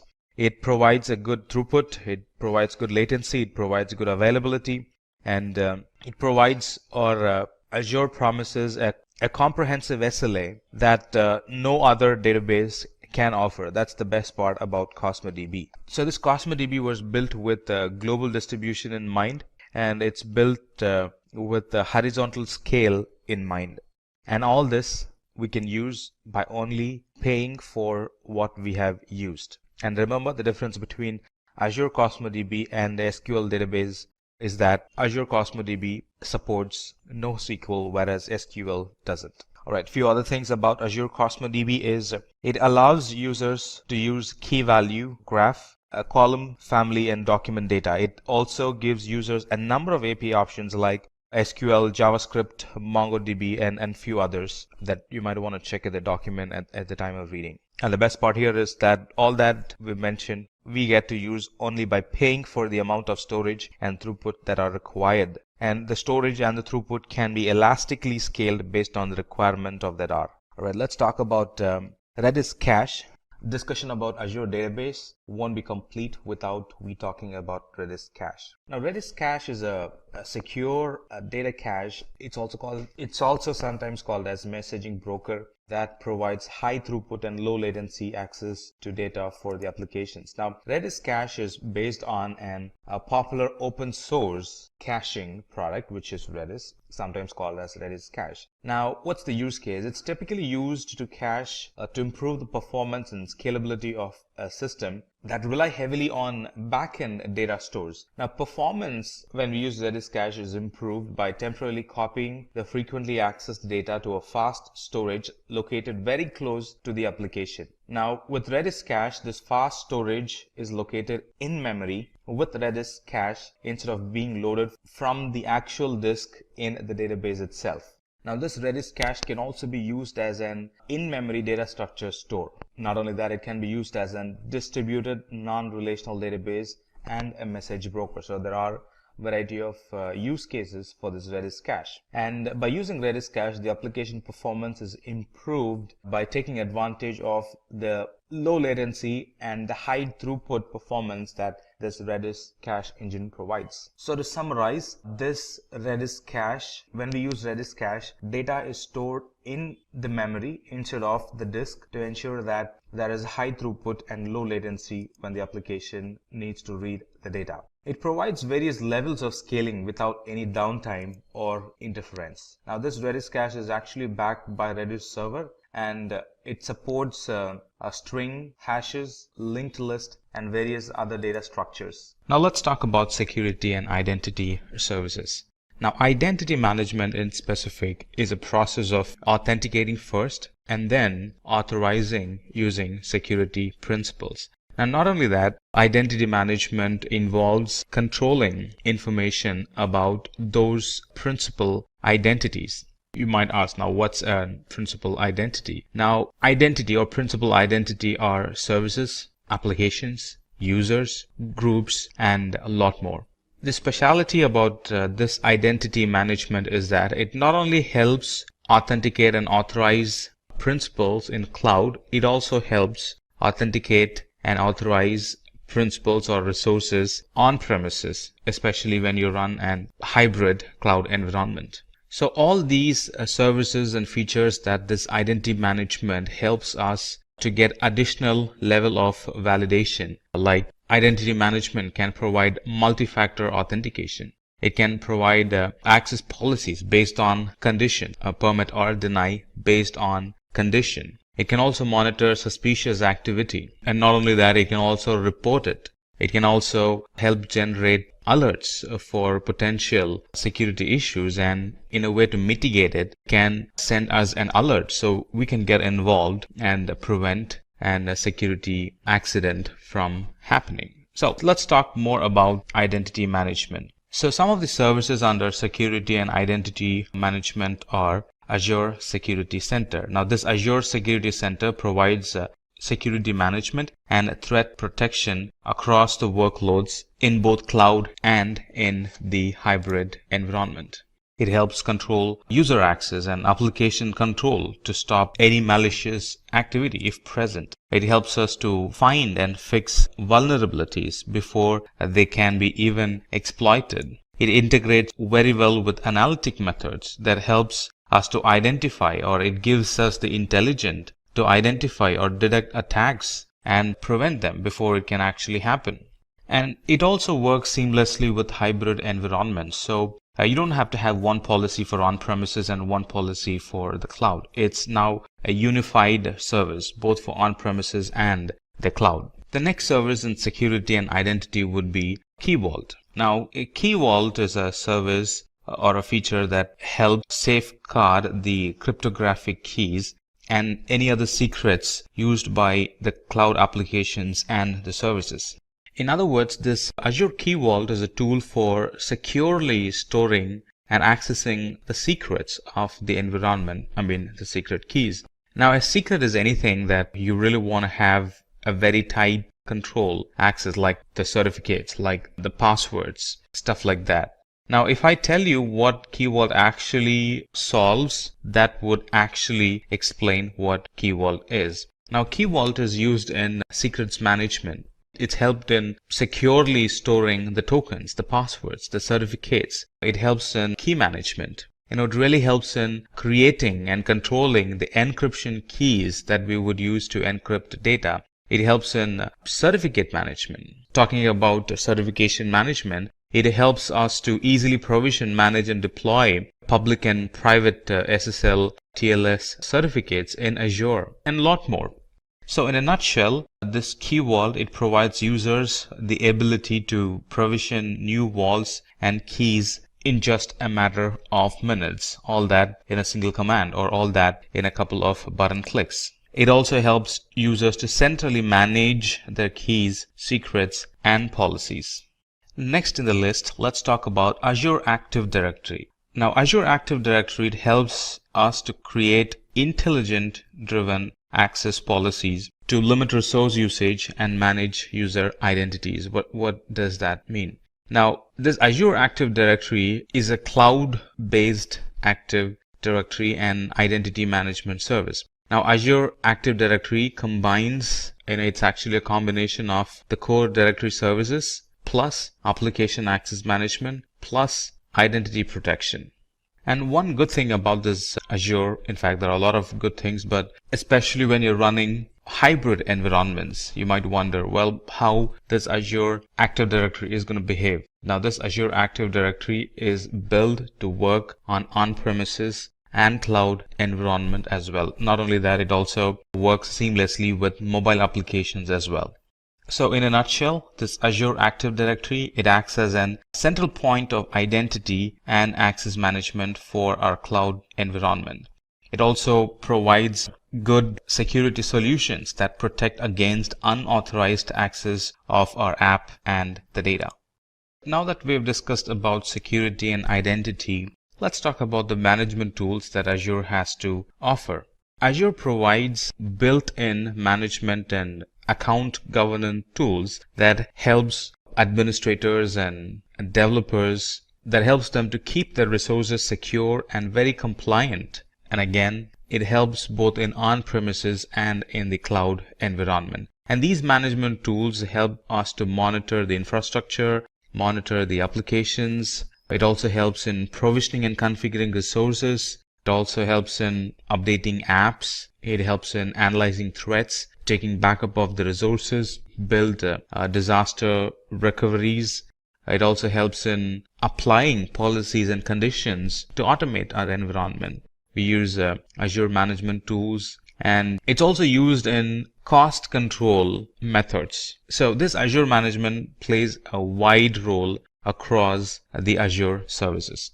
And in the management tools, first comes the Azure Advisor. Now this Azure Advisor, it acts as a guide to educate us about Azure best practices. It throws recommendations that we can select on the basis of the category of service, and it also provides the impact it can have, or the impact that would happen in our environment if we follow the recommendations given. And recommendations are, first one is the recommendations are kind of templatized, and it throws the templatized recommendations. Not only that, it also provides customized recommendations on the basis of the configuration, on the basis of our usage patterns. And these recommendations are not hard. It's not like something that it recommends and then just leaves us hanging there. These recommendations provided are very easy to follow, very easy to implement and see results. You can think of Azure Advisor as a very personalized cloud consultant that helps you to follow best practices to optimize our deployments. It kind of analyzes our resources, our configurations, our usage, and then it recommends a solution for us that really helps in improving the cost effectiveness, improving the performance, improving high availability, and improving security in our Azure environment. So with this Azure Advisor, we can get a proactive, actionable, and personalized best practice recommendations. Now, you don't have to be an expert. Just follow the Azure Advisor and your environment is going to be good. It also helps in improve the performance, security, high availability of our environment. And also it helps in bringing down the overall Azure spend. And the best part is it's a free service that analyzes our Azure usage and provides recommendations, how we can optimize our Azure resource to reduce cost. And reduce cost at the same time boost the performance, helps in strengthening the security and improve the overall reliability of our environment. Next in the list would be Network Watcher. Now this Network Watcher helps users identify and gain insights in the overall network performance and the health of the overall environment. Now these Azure Watchers provides enough tools to monitor, to diagnose, to view the metrics, and to enable or disable logs, which means generate and collect the logs for resources in the Azure Virtual Network. So with Network Watcher, you can monitor and diagnose issues in networking without even logging into the virtual machines. With just the logs, which are real time, we can actually come to a conclusion what could be wrong in a certain resource, in a VM or in a database, by just looking at the logs. And not only that, it's used for analytic or to gain some intelligence of what's happening in our network. We can gain a lot of insight to the current network traffic pattern using the security group flow logs that this network watcher offers. It also helps in investigating VPN connectivity issues using detailed logs. Now, you might or might not know that VPN troubleshooting requires both parties, or it involves two parties. The person, the network administrator on this side and the network administrator on the other side. And they will have to check logs in their end, and we'll have to check logs in our end, stuff like that. But with the network watcher, it kind of takes it to the next level. The logs itself, we could easily identify which side is having the issue and suggest an appropriate fix. And the next in the list would be Microsoft Azure portal. Now, this Microsoft Azure portal, it provides a single unified console to perform various number of activities like building, not only building, managing and monitoring the web applications that we build. Now, this portal can be used to organize our environment, or the appearance of the environment, or the visual of the environment based on our work style. And using Azure portal, users can control who gets to manage or access the resources, all from the Azure portal. And this Azure portal gives a very good visibility on the spends that happen on each resource, right? And if we can customize it, we can also identify spends based on team, spends based on days, spends based on department, stuff like that. So it kind of gives us a good visual of where the money is spending, or where is the bill consumed within the Azure environment. Next in the list would be Azure Resource Manager. Now, Azure Resource Manager enables us to manage the usage of the application resources. Now, we use Resource Manager to deploy, monitor, and manage solution resources as a group, as if it's one single entity. Now, the infrastructure of our application is typically made of various components, which includes virtual machine, storage, virtual network, web app, database servers, some other third-party services that we might use in our environment. And they are by nature separate services. But with Azure Resource Manager, we don't see them as different components or different entities. Instead, we see them as related services in a group that supports an application. Now, we kind of get the relation between them. Instead of letting them spread, Azure Resource Manager identifies the relation between them and helps us to visually see them all as one or single entity. Not only that, Azure Resource Manager helps, or it ensures that the resources that we provision are deployed at a constant rate along with the other application. It also helps users to visually see their resources and how they are connected, and that helps in managing the resources a lot better. Resource group also is used to control who can access the resources within the user's organization. Kind of gives you the fine-grained control over who gets to access and who does not get access. And the last one in the management tools would be automation. And this automation gives us the ability to automate, configure, and install upgrades across hybrid environments.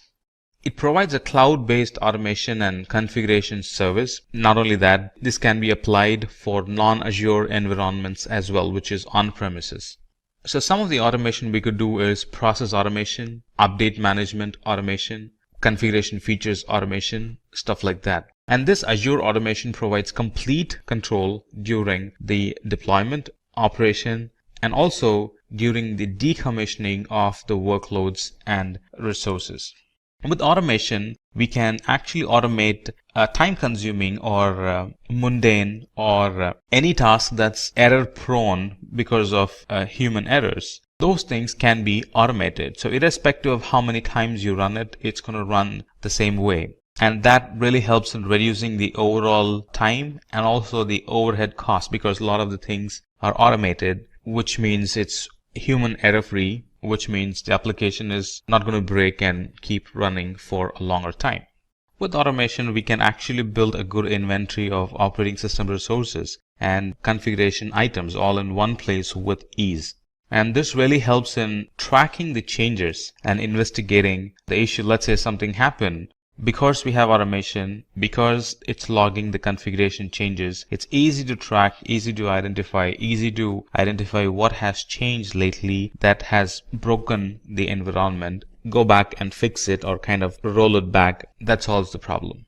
And that actually summarizes the Azure management tools or management services. Now let's talk about the networking tools or the networking services available in Azure. There are a variety of services, especially networking services, that Azure offers, and I'm sure it's going to be an interesting one. Let's begin our discussion with Content Delivery Network. Now, the Content Delivery Network, in short CDN, it allows us to perform secure and a very reliable content delivery. Not only that, it also helps in accelerating the delivery time, or in other words, reducing the delivery time, also called as load times. It also helps in saving bandwidth and increases in responsiveness to the application. Let's expand on this. The Content Delivery Network is actually a distributed network of servers that can efficiently deliver web content to users. Now, CDNs, we're going to use the word CDN here. CDNs store cached content on global edge servers, also called as POPs, point of presence locations, that are very close to the end users, so the latency is minimized. It's like taking a copy of the data or taking a multiple copy of the data and storing it in different parts of the world, and whoever is requesting it, the data gets delivered to them from a server which is very locally to them. So this CDN offers developers a global solution for rapidly delivering high bandwidth content to users by caching the content in a strategically placed location which is very near to them. So these content delivery networks, it really helps in handling. That's one advantage you get for content delivery network, that's we can handle spikes and heavy loads very efficiently. And we can also run analytic against the logs that gets generated in content delivery network, which helps in gaining good insight on the workflow and what would be the future business need for that application. And this, just like a lot of other services, this is on a pay as you go type. So you use the resource first and then you only pay for what you have used. The next one in networking would be ExpressRoute. Now ExpressRoute is actually a circuit or a link that provides a direct private connection to Azure. And because it's direct, it gives low latency link to Azure. It gives good speed and reliability for the Azure data transfer. It could be on-premises to Azure. So it gives very good speed. It gives increased reliability and low latency for that connection. Let's expand on this a bit. Now this ExpressRoute is an service that actually provides a private connection between Microsoft data center and infrastructure in our premises or in a different co-location facility that we might have. Now these ExpressRoutes do not go over the public internet. And because they don't go over the public internet, they offer a high security, reliability and speed and low latency compared to the connections which are in the internet. Because it's fast, because it's reliable, because it has low latency, it can be used as an extension of our existing data center. Users are not going to feel the difference whether they are accessing services from an on-premises or in the cloud environment, because latency is minimized as much as possible. Users are really not going to see the difference. And because it's a private line and not a public internet line, it can be used to build hybrid applications without compromising privacy or the performance. Now these virtual private cloud, these ExpressRoutes can be used for taking backups. If assume a backup going through the internet, that would be a nightmare. If you use ExpressRoute for backups, that's going to be fast. And imagine recovering a data through the internet, from the cloud, through the internet, to the on-premises in a time of disaster. That would be the worst nightmare. So these ExpressRoutes can be used not only to backup, but also to recover the data. Because it provides good speed, low latency, recovering the data is going to be a lot sooner. The next product or service we're going to discuss in networking is Azure DNS. Now, Azure DNS allows us to host domain name in Azure, and these domain names come with an exceptional performance and availability. Now, Azure DNS is used to set up and manage DNS zones and records for our domain name in the cloud. Now, this Azure DNS is a service for DNS, just like the name says, and it provides name resolution by using Azure's infrastructure. And by using this domain, we can actually manage the DNS ourselves through the Azure portal with the same credential. Imagine having a DNS provider which does not even belong in our IT. Imagine that environment. We would have a separate portal to manage the DNS environment. Now, those are gone. And now we can actually manage the DNS in the very same Azure portal where we use the rest of the other services. And this Azure DNS very much integrates with other DNS service providers. It uses a global network of name servers to provide fast response to DNS queries. And these domains are having additional availability compared to the other domain service providers' availability promises. These are going to have more availability than the rest because most of the servers are maintained by Microsoft, and it helps resolve sooner. It helps resyncing. Let's say a server fails, it kind of helps resyncing with the rest of the servers. So all the Microsoft's environment, all the Microsoft's global network of name servers kind of ensures that our domain names are resolved properly, not only properly, but also are available most of the time. Right, next in the list in networking services is virtual network. I'm sure this is going to be very interesting, and I'm sure you're going to like it. So this networking or virtual networking in Azure, it actually allows us to set up our own private cloud in the public cloud. It gives us an isolated and highly secure environment for our application. Let's expand on this. So this Azure Virtual Network helps us to provision Azure virtual machines, and it helps us to securely communicate with other on-premises and internet networks.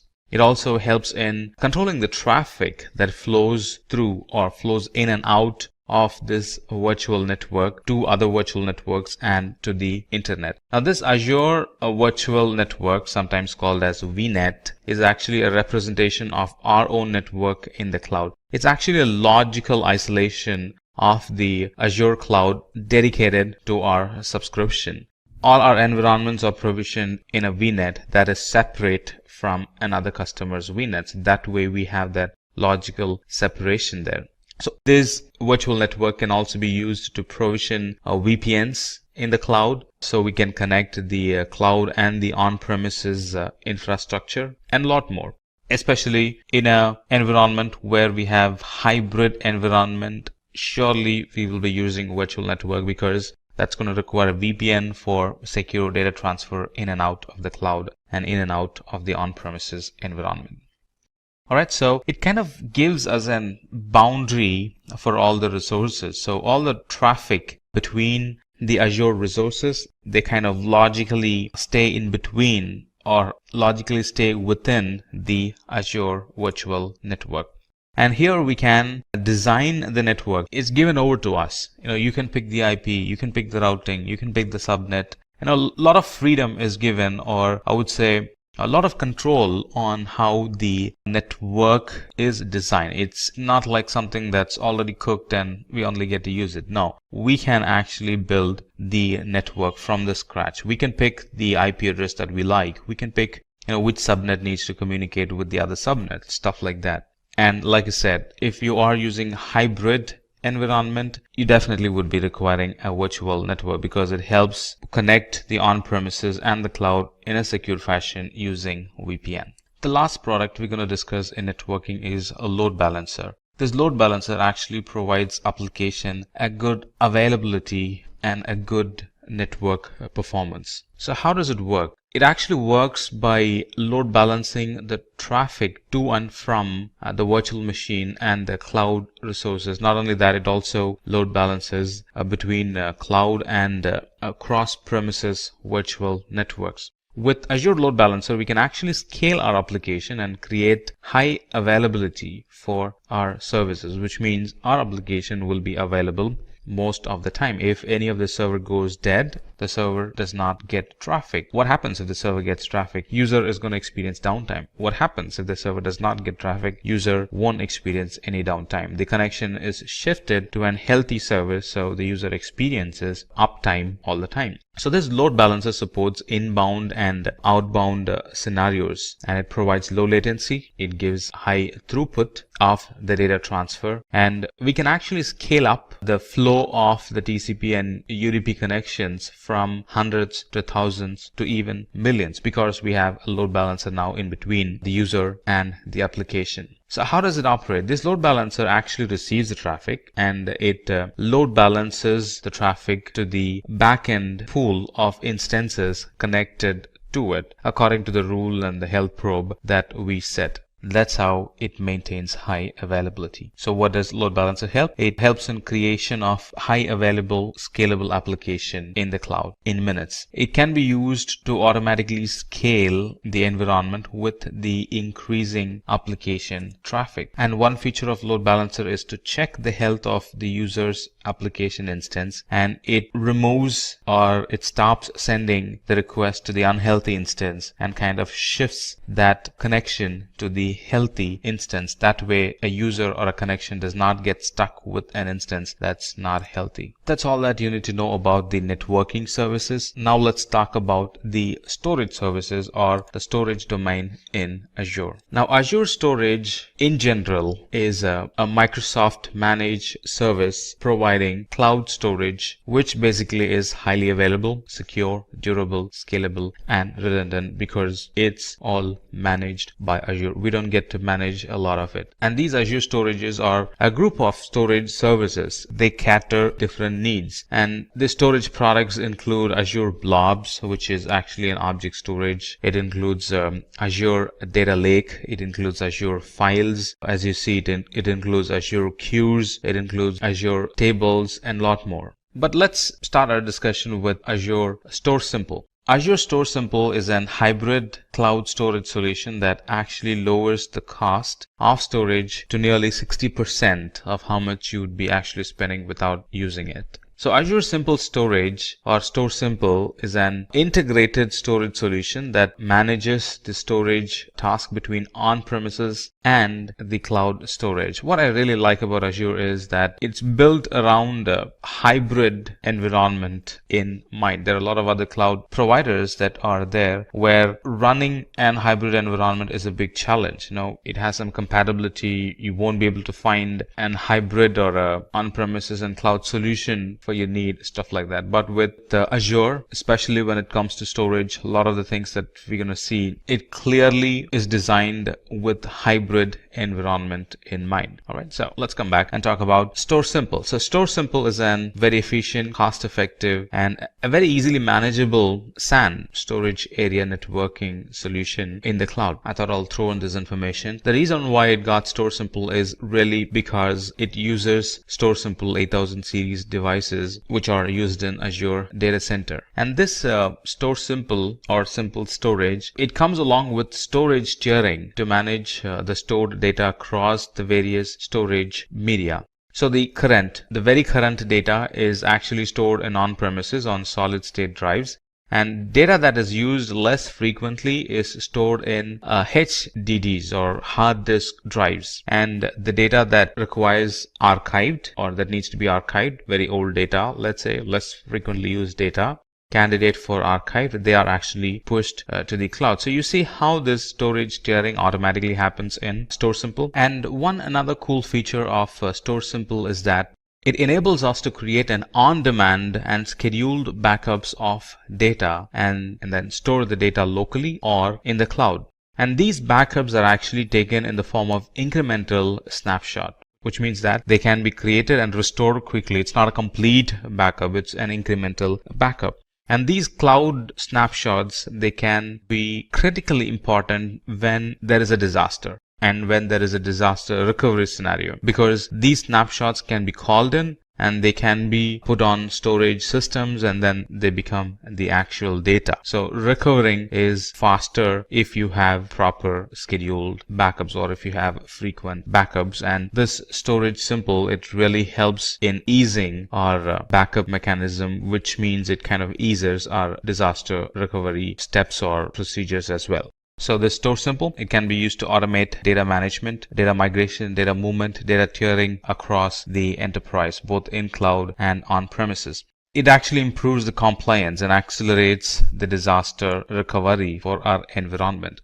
And if there is one thing that's increasing every new day in our environment, that would be storage. And this Store Simple addresses that need, and we really don't have to pre-plan or think in deep for having a proper storage, because now we have a simple storage available in the cloud, and moreover it's on a pay-as-you-go type. So not much pre-planning on storage is needed. Yes, there will be a need, but not as much as I would without the cloud or without the simple storage. And the next service under storage that we would like to discuss is the data lake store. This data lake store or storage, it's a cost-effective solution for big data analytics in specific. So let's expand this. So this data lake storage is an enterprise-wide repository for big data analytic workload. Now that's the major service that's dependent on this data lake store. And this data lake enables us to capture data of any size, of any type, and of any ingestion speed, and it kind of collects them in one single space or in one single place for operational efficiency. And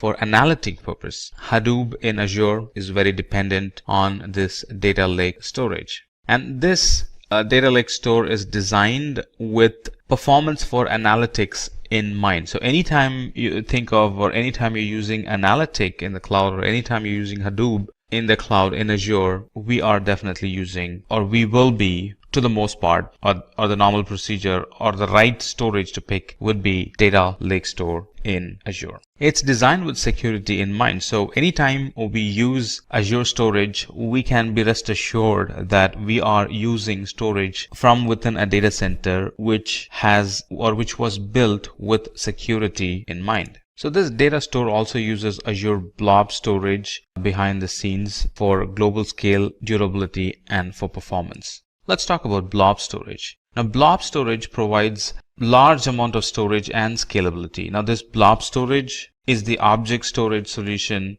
for Azure Cloud. Let's expand a bit on blob storage. Azure Blob Storage is Microsoft offering for object storage. Now, this blob storage is optimized for storing massive amount of unstructured data, which could be text or binary data. It's designed and it's optimized for rapid reads. If I explain to you on what scenarios we would be using blob storage, that might help you get a good understanding of what blob storage is. So it's designed, as of now it's being used in many IT environments to serve images or documents directly to the browser. It helps in storing files for distributed access. A lot of fetchers can fetch data from Azure Blob Storage. And it's currently helping users stream video and audio. It's currently being used for writing log files. It's currently being used to store data as backup and restore at a later point in times of disaster recovery. It also is used as an archiving storage in a lot of cloud IT environments. It's widely used in storing analytic data, not only storing, but also running analytic query against the data stored in it. So that's a wide use case for blob storage. Not only that, in addition to all that we mentioned, it also supports versioning. So anytime somebody updates an data, a new version gets created, which means at any point I can roll back as and when needed.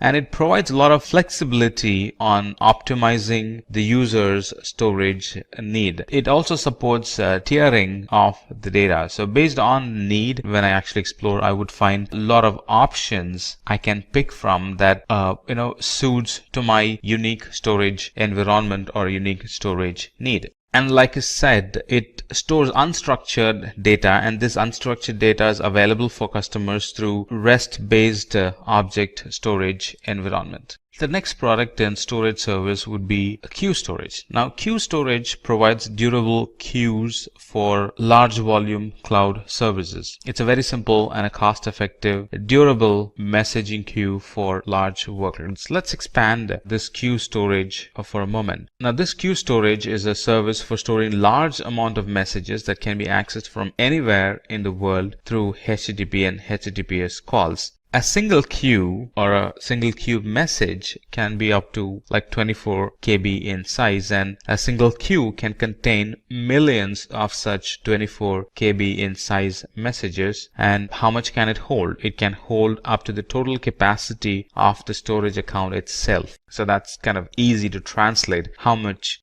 would it hold? And this Azure Queue Storage, it provides an messaging solution between applications and components in the cloud. What does it help? It helps in designing an application for scale.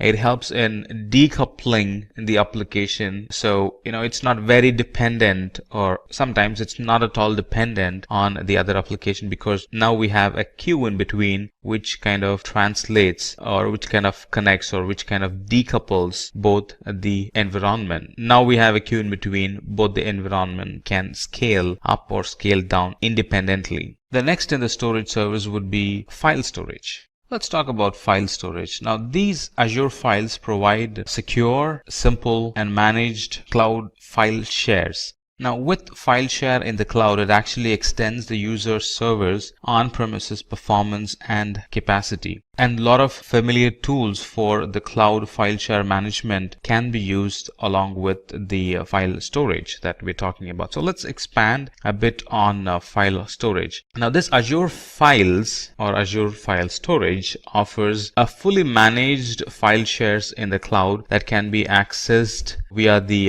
SMB protocol, Server Message Block Protocol. Now, this Azure File Shares can be mounted concurrently by cloud or in on-premises deployments. A lot of operating systems are compatible with it. Windows are compatible, Linux is compatible, Mac OS is compatible. In addition to all these being able to run on-premises and on the cloud, or being able to access from on-premises and on the cloud, it can also offer cache for caching the data and keeping it locally, so it's immediately available when needed. So that's some additional feature. I would say that's some advanced feature that it offers compared to the other file shares available in the market. Let's talk about table storage. Let's talk about table storage. Now, table storage is a NoSQL key value pair storage for quick deployments with large semi-structured data sets. The difference between one important thing to note with table storage is that it has a flexible data schema,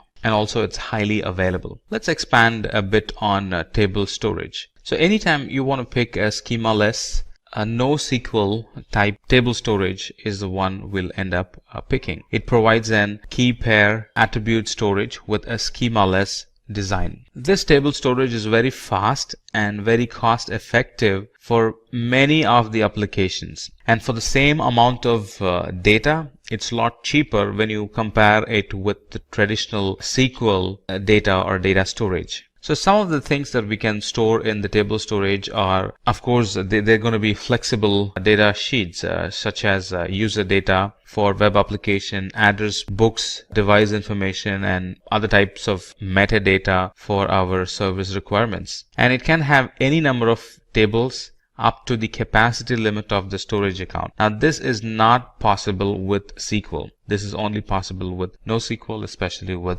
table storage in Azure. Explanation of storage really concluded the length and breadth of the explanation this CEO was giving his IT personnel. But this IT personnel is not done with it yet. He still has a question even after this lengthy discussion, and his question was, well, there are a lot of other cloud providers available. What made you specifically choose Azure? I mean, from the kind of question that he asked, we can say that he is very curious, and he definitely had asked a very thoughtful question. So his CEO went on and started to explain about the other capabilities of Azure, or how it kind of outruns the rest of the cloud providers. So he started, or he again started his discussion, but from a different angle now. So he started to explain what are the capabilities or how Azure is better than the competitors. So he started with explaining the platform as a service capabilities. And I'm going to tell you what the CEO told his ID person. So this platform as a service, or in platform as a service, the infrastructure management is completely taken care by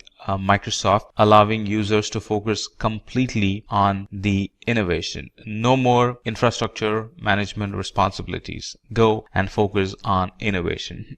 That's a fancy way of saying it. When we buy platform as a service, that's what we get. We can contribute our time on innovation and not just maintaining the infrastructure. And Azure especially is .NET friendly. Azure supports the .NET programming language, and it is built or designed, or it is optimized to work with old and new applications deployed using .NET programming framework. So if your application is .NET, most of the time you would end up picking Azure. I mean, if you try to compare, most of the time you would end up picking Azure as your cloud service provider. And the security offerings that Azure offers is it's designed based on the security development lifecycle, which is an industry-leading assurance process. When we buy services from Azure, it assures that the environment is designed based on security development lifecycle. And like I mentioned many times in the past, and I would like to mention it again, Azure has well thought about the hybrid environments, which a lot of other cloud providers have failed. So it's very easy to set up an hybrid environment, to migrate the data or not to migrate the data and still run a hybrid environment. They work seamlessly with Azure, because Azure provides seamless connection across on-premises data centers and the public cloud. It also has a very gentle learning curve. If you look at the documentation, it's picture rich, and the documentations are neat and clear. It would encourage you to learn more. It would encourage you to think and imagine and try easily get a grasp of how services work. So it has a very gentle learning curve. Azure allows the utilization of technologies that several businesses have used for years. So there is a big history behind it. It has a very gentle learning curve. The certifications, the documentations, the stage-by-stage certification levels, it's all very gentle learning curve, which is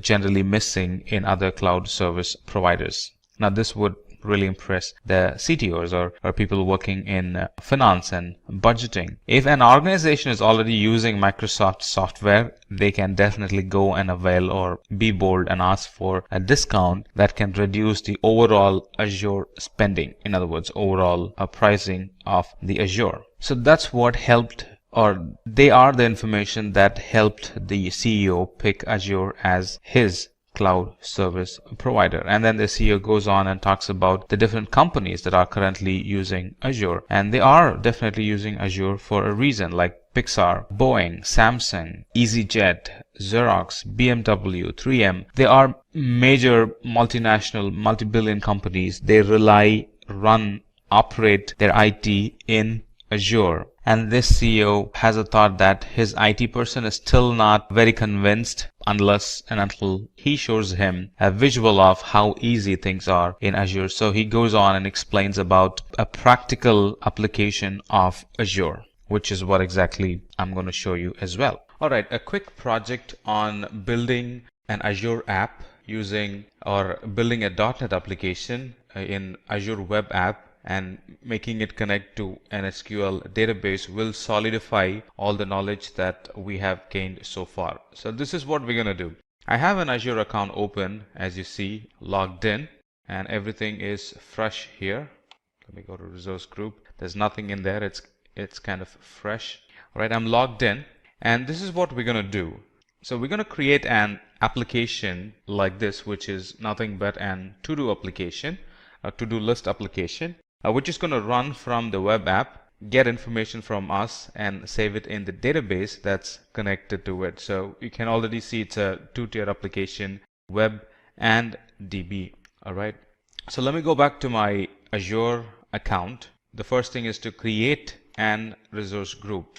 Let's give it a meaningful name. Let's call it Azure Simplilearn, all right? And it's going to be a free trial, and the location, pick one that's nearest to you, or wherever you want to launch your application. Now for this use case, I'm going to pick Central US and create.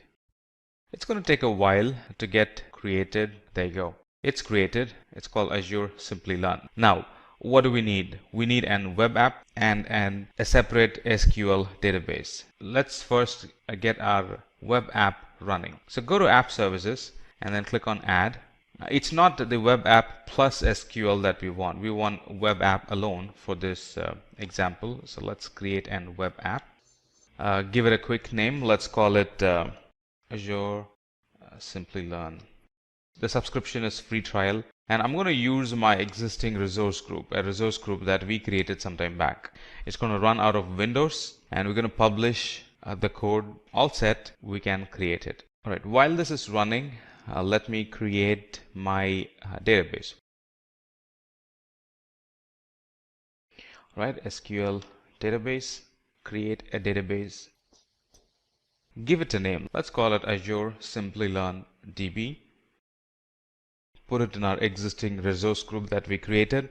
It's going to be a blank database, all right? And it's going to require some settings like the name of the server and the admin login, the password that goes along, and in which location this is going to be created. The server name is going to be Azure Simplilearn DB. That's the server name. And the admin login can be, what can be the admin login name? Let's see.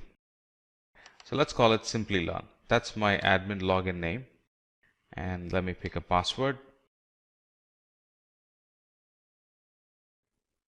Click on create. So what have we done so far? We have created an web app, and we have created a database in the resource group that we have created. So if I go to resource group, it's going to take some time before things show up. So if I go to my resource group, I only have one resource group as of now, Azure Simplilearn, and there I have a bunch of resources being created. It's still being created. Right. In the meantime, I have my application right here that's running out of or that's in Visual Studio as of now. Right. So once the infrastructure is set and ready in the Azure console, we're going to go back to Visual Studio, feed these inputs in the Visual Studio, so the code knows what the database is, the credentials to log into the database, stuff like that. So we're going to feed those information in Visual Studio. By that, we're actually feeding it into the application, and then we're going to run it from there.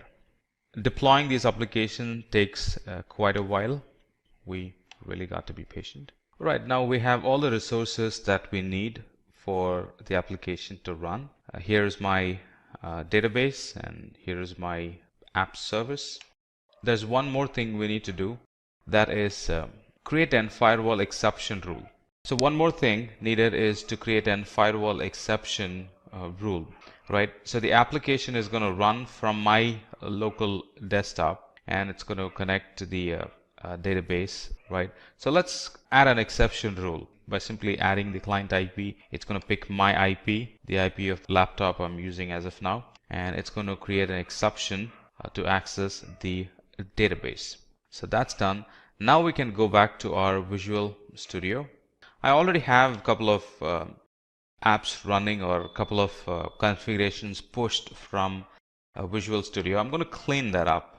If you're doing it for the first time, you may not need to do this. Alright, so let's start from the scratch.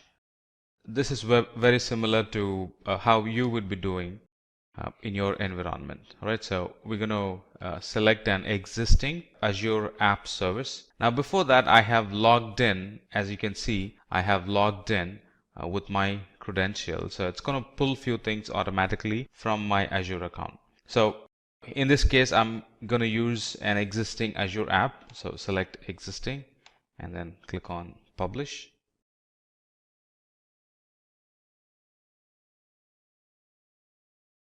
Alright, if you recall, these are the very same resources that we created a while back.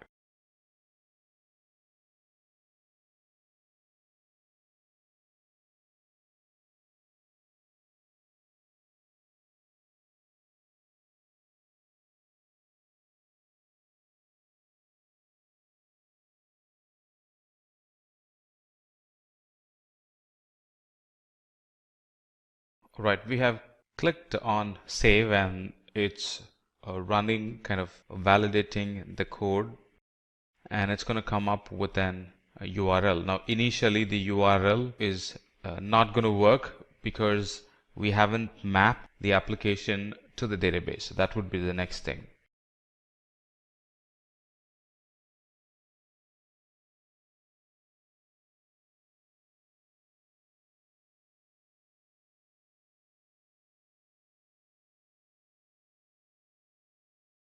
Alright, so the app has been published and it's running from my web app as of now. It's going to throw an error. Like you see, it's throwing an error. That's because we haven't mapped the app and the DB together. So let's do that. Alright, let's do that. So let's go to Server Explorer. This is where we're going to see our databases that we have created. Now let's quickly verify that.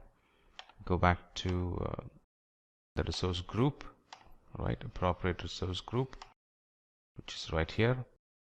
And here I have my database, Azure Simplilearn database.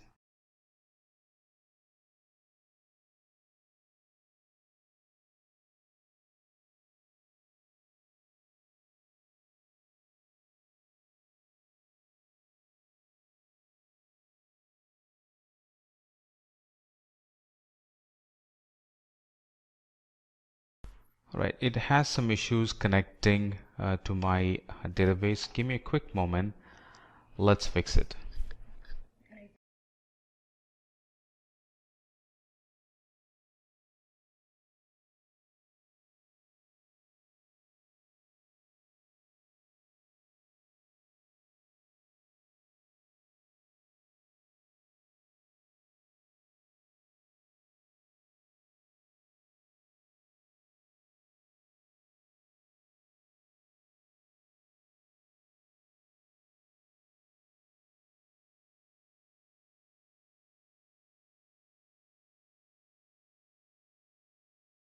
All right, so we'll have to map the database into this application. All right, so let's go to the Solution Explorer, click on Publish, and a page like this gets shown. And from here, we can go to Configure. Here is our web app, all right, with all its credentials. Let's validate the connection, number one. All right, and then click on Next. This is my DB connection string, right, which the app is going to use to connect to my DB. Now, if you recall, our DB was Azure Simplilearn DB, and that's not being shown here. So let's fix that. Right, so let's fix that. Click on Configure, and here let's put our DB servers URL. Now before that, let's change this to SQL Server. All right, and then in here put the DB's URL. So go back to Azure. Here is my DB or server's name. Put that here. Right, the username to connect to the server, that's right here. Put that in, and the password to connect to the server, let's put that in. Right, it's trying to connect to our Azure portal or the Azure infrastructure, and here is my database. If you recall, it's Azure SLDB. That's the name of the database. Let's test the connection. Connection is good. Click on OK.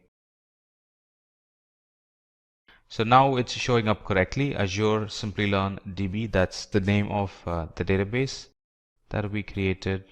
Now it's configured.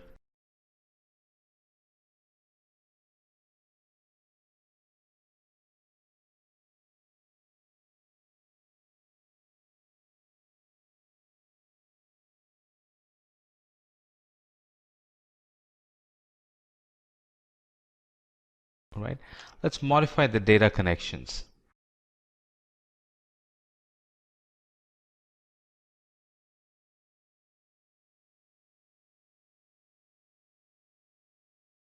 Right, let's map it to the appropriate database again. All right, so our name of the database is Azure Simplilearn DB, and then it's going to be SQL Server. That's the data source. The username is Simplilearn, and the password is what we have given in the beginning.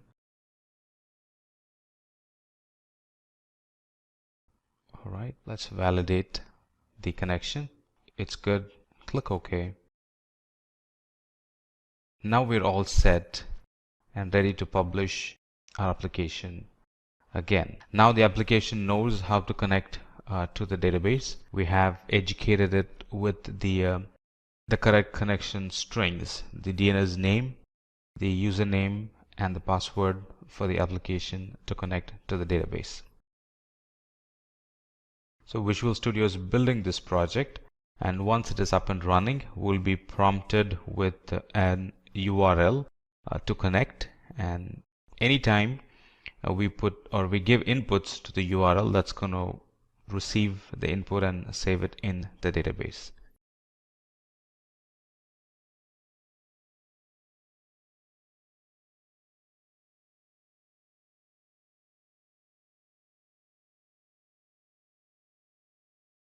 Alright, so here is my to-do list app, and I can start creating to-do list for myself. Alright, so I have the items already listed.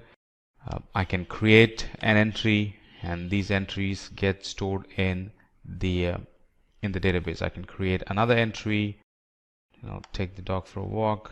That's gonna get stored.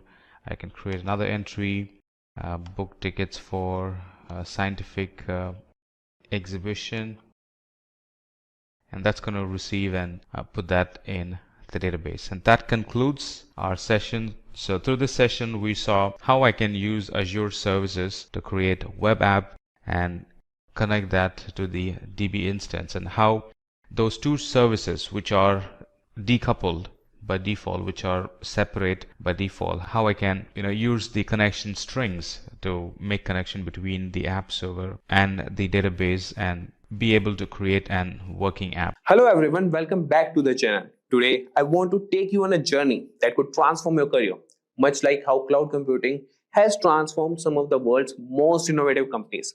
Imagine Netflix, once a DVD rental service, transforming into a streaming giant capable of delivering high-definition content to millions of users simultaneously.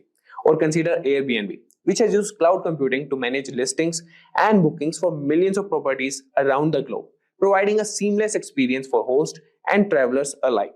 Both Netflix and Airbnb utilized cloud technologies to efficiently scale their businesses, manage large volumes of data, and ensure high availability and performance. So by transitioning from traditional costly and inflexible on-premises infrastructure to scalable cloud environments, they significantly reduced cost, accelerated innovation, and improved user experience in real time.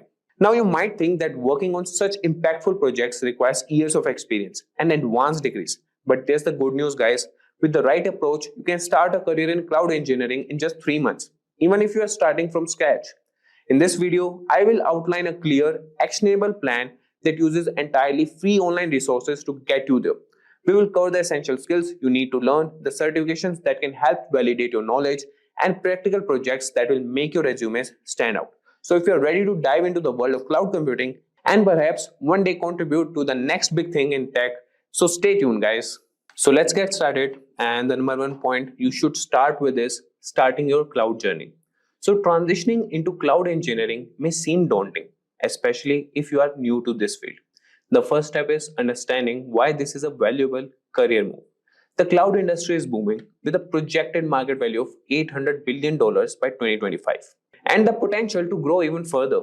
This growth means a constant demand for skilled professionals, making it an excellent time to enter the field. Now that we understand the industry's potential, the next question is, where should you start? So you should choose a cloud provider. So choosing a cloud provider is a critical decision as it shapes your learning path and future jobs opportunities. So the three major players are AWS, Azure, and Google Cloud Platform (GCP). So starting with AWS, so AWS, that is Amazon Web Services, is often recommended for beginners because it has the largest market share and a wide range of services, which translates into more job opportunities. Now coming to Azure, that is another strong option, especially if you're targeting jobs in enterprises that use Microsoft technologies. Now coming to GCP, that is Google Cloud Platform, and it is gaining popularity and offers excellent features, especially in data analytics and machine learning. For beginners, AWS is popular choice due to its widespread use and extensive documentation. However, it's important to research the demand in your local job market and consider your own interest when making a decision. And with the cloud provider chosen, the next step is to build a strong foundation in the fundamental technologies that underpin cloud computing. So now, before diving into cloud-specific services, it's essential to understand the foundational technologies that cloud computing relies on. These include, number one comes networking. So understanding how data moves across networks is crucial for setting up and managing cloud infrastructure. Then comes operating systems. Familiarity with operating systems, particularly Linux, is essential as most cloud environments run on Linux servers. Then comes virtualization. So this is the process of creating virtual instances of physical hardware. That's a core concept in cloud computing. And then comes databases. So knowledge of databases, both relational and non-relational, is critical for managing data in the cloud. So with these foundational skills in place, you are now ready to explore cloud-specific learning paths. So let's start with certifications. So certifications can validate your knowledge and make you stand out in the job market. For AWS, starting with the AWS Cloud Practitioner certification is advisable. This certification provides a broad overview of cloud concepts and AWS services. It covers key areas such as compute services, storage options, security measures, networking capabilities, and billing and pricing structures. Now coming back, while certifications are valuable, they need to be complemented with practical, hands-on experience to truly demonstrate your skills. Here comes building projects or hands-on practice. So building projects is the most effective way to apply what you have learned and to demonstrate your abilities to potential employers. So here are a few beginner-friendly projects to consider. Number one is setting up virtual machines. So start by launching an EC2 instance on AWS. Learn about the different instance types, configurations, and the basics of server management. Then comes the next project, that is cloud storage systems. So experiment with services like S3 for object storage and RDS for relational databases. Document the use cases and differences between these services. Then deploy a web application. Host a static website using S3 and CloudFront, which will teach you about web hosting, content delivery, and the basics of DNS management with Route 53. Initially, you can use the AWS console for these tasks, but as you progress, try implementing these projects using infrastructure as code tools like Terraform. This approach not only deepens your understanding, but also aligns with industry best practices. In addition to practical projects, having some coding knowledge can greatly enhance your capabilities as a cloud engineer. So now we'll see how you can learn to code. While not always mandatory, coding skills can significantly enhance your effectiveness as a cloud engineer. Languages like Python and Bash are particularly useful for scripting and automation. Even a basic understanding can help with tasks such as writing scripts for server automation, managing cloud services or resources programmatically, then implementing infrastructure as code.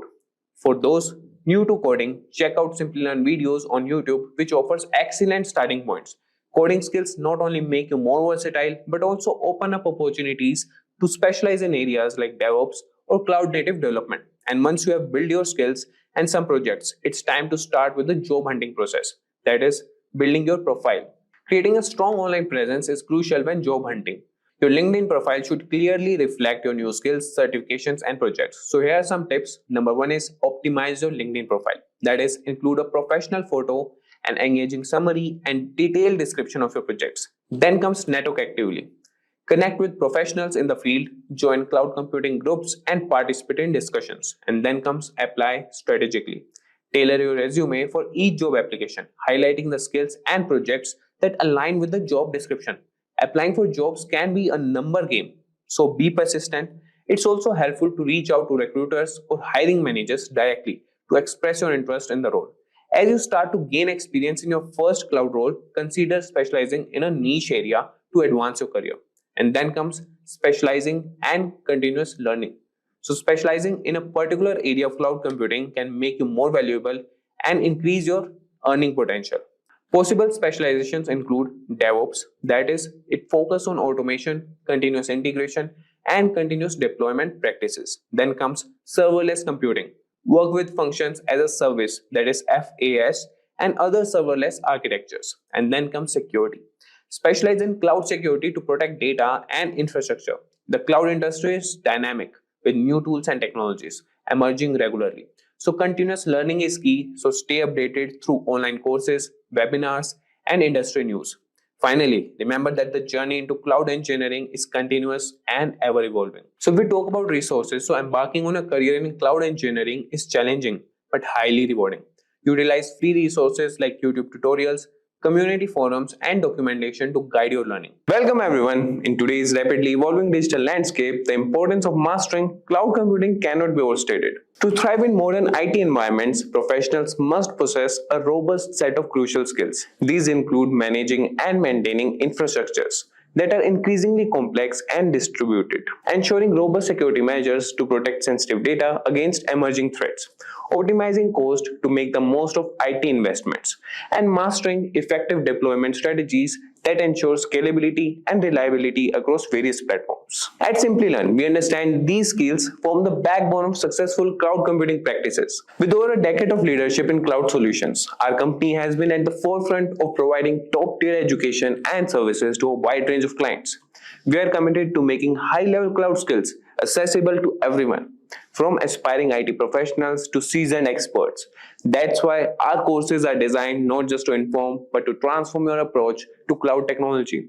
Whether you are just starting out or looking to deepen your expertise, we provide the tools and training you need to navigate and excel with the cloud domain. With our guidance, you will not only keep pace with current technologies, but also stay ahead of the curve in this dynamic field. So let's start with the courses, and number one on our list is the postgraduate program in cloud computing, a comprehensive course designed in collaboration with Caltech CTME. Let's explore what makes this program a standout choice. This postgraduate program is your gateway to becoming a cloud expert.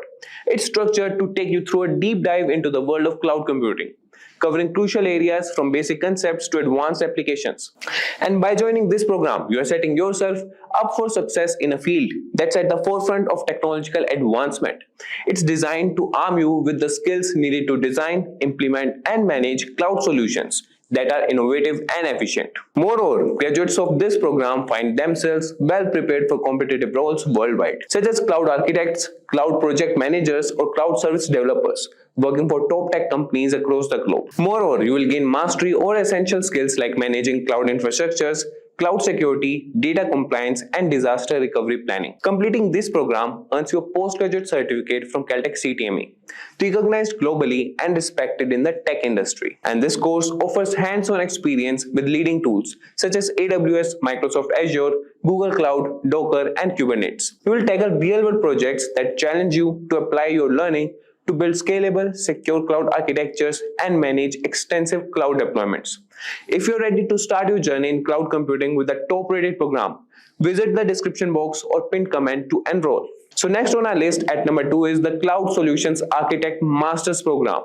So let's delve into why this course is crucial for those aspiring to become cloud architects. This master's program is designed to turn you into a solutions architect capable of designing and implementing robust and scalable cloud solutions. This course ensures you gain comprehensive knowledge and skills. So choosing this program means selecting a path to mastery in cloud architecture. It's perfect for IT professionals who want to excel in creating high-performing cloud solutions that meet critical business needs. And this program opens doors to roles like Cloud Solutions Architect and Enterprise Architect, among others. Graduates often step into significant positions into multinational corporations and tech firms around the world, where they strategize and oversee cloud infrastructure deployments. And throughout this program, you will master skills in cloud deployment, migration, and infrastructure management. You will also learn about securing cloud environments and optimizing them for cost and performance. Completing this course will provide you with a holistic view of cloud architecture, backed by a master certification recognized in the industry. You will get hands-on experience with essential tools used by cloud architects, including AWS, Microsoft Azure, and Google Cloud platforms. The course also includes real-life projects that challenge you to solve problems and design solutions that are not only efficient, but also scalable and secure. If designing top-tier cloud solutions is your goal, then the Cloud Solutions Architect Masters Program is your stepping stone. Visit the description box or pinned comment to check out the course link. Moving on to the third course in our series, we have the AWS Cloud Architect Certification Training. This program is essential for those looking to specialize in Amazon Web Services, the leading cloud services platform. This certification course is tailored to develop your skills in designing and managing scalable, reliable applications on AWS. It's ideal for solutions architects, programmers, and anyone interested in building robust cloud solutions using AWS technology. Enrolling in this course will elevate your technical understanding and capabilities, preparing you to lead cloud initiatives using AWS powerful platform. You will gain in-depth knowledge of AWS architectural principles and services, learn to design and deploy scalable systems, and understand elasticity and scalability concepts. This course culminates in earning on AWS certification, adding significant value to your professional credentials. Practical, hands-on labs and project work will let you work directly with AWS technologies, ensuring you can apply what you learn immediately in any cloud environment. So are you ready to become an AWS cloud architect? Sign up for this course today to start your specialized training with the link mentioned in the description box and pinned comment. Next up at number 4 in our series is the Azure Cloud Architect Certification Training. This course is designed for those who aim to excel in designing and implementing Microsoft Azure solutions. Azure is one of the leading cloud platforms, and this training equips you to master its complex systems and services, preparing you to tackle real-world challenges with confidence.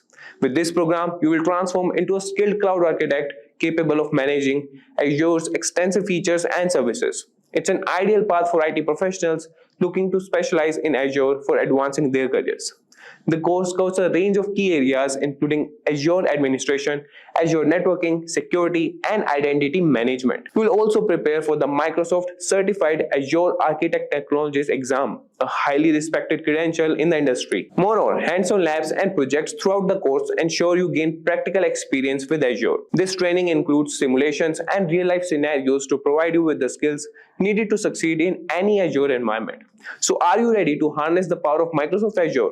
Enroll in our Azure Cloud Certification training today with the link in the description box and pinned comment. Rounding out our top 5 cloud computing courses, at number 5 we have the Azure DevOps Solution Expert Masters Program. This advanced training is tailored for those who wish to blend cloud technology with DevOps practices using the Microsoft Azure platform. This Masters program is designed to empower IT professionals with the skills to implement DevOps practices effectively in Azure environments. It's perfect for those aiming to specialize in building, testing, and maintaining cloud solutions that are efficient and scalable. By integrating DevOps with cloud innovations, this course ensures you are adept at speeding up to IT operations and enhancing collaboration across teams. It's an essential skill set for increasing business agility and IT efficiency. The program covers a comprehensive range of topics, including continuous integration and delivery, CI/CD, infrastructure as a code, and monitoring and feedback mechanisms. Graduates are well prepared to lead DevOps initiatives and handle complex cloud infrastructures.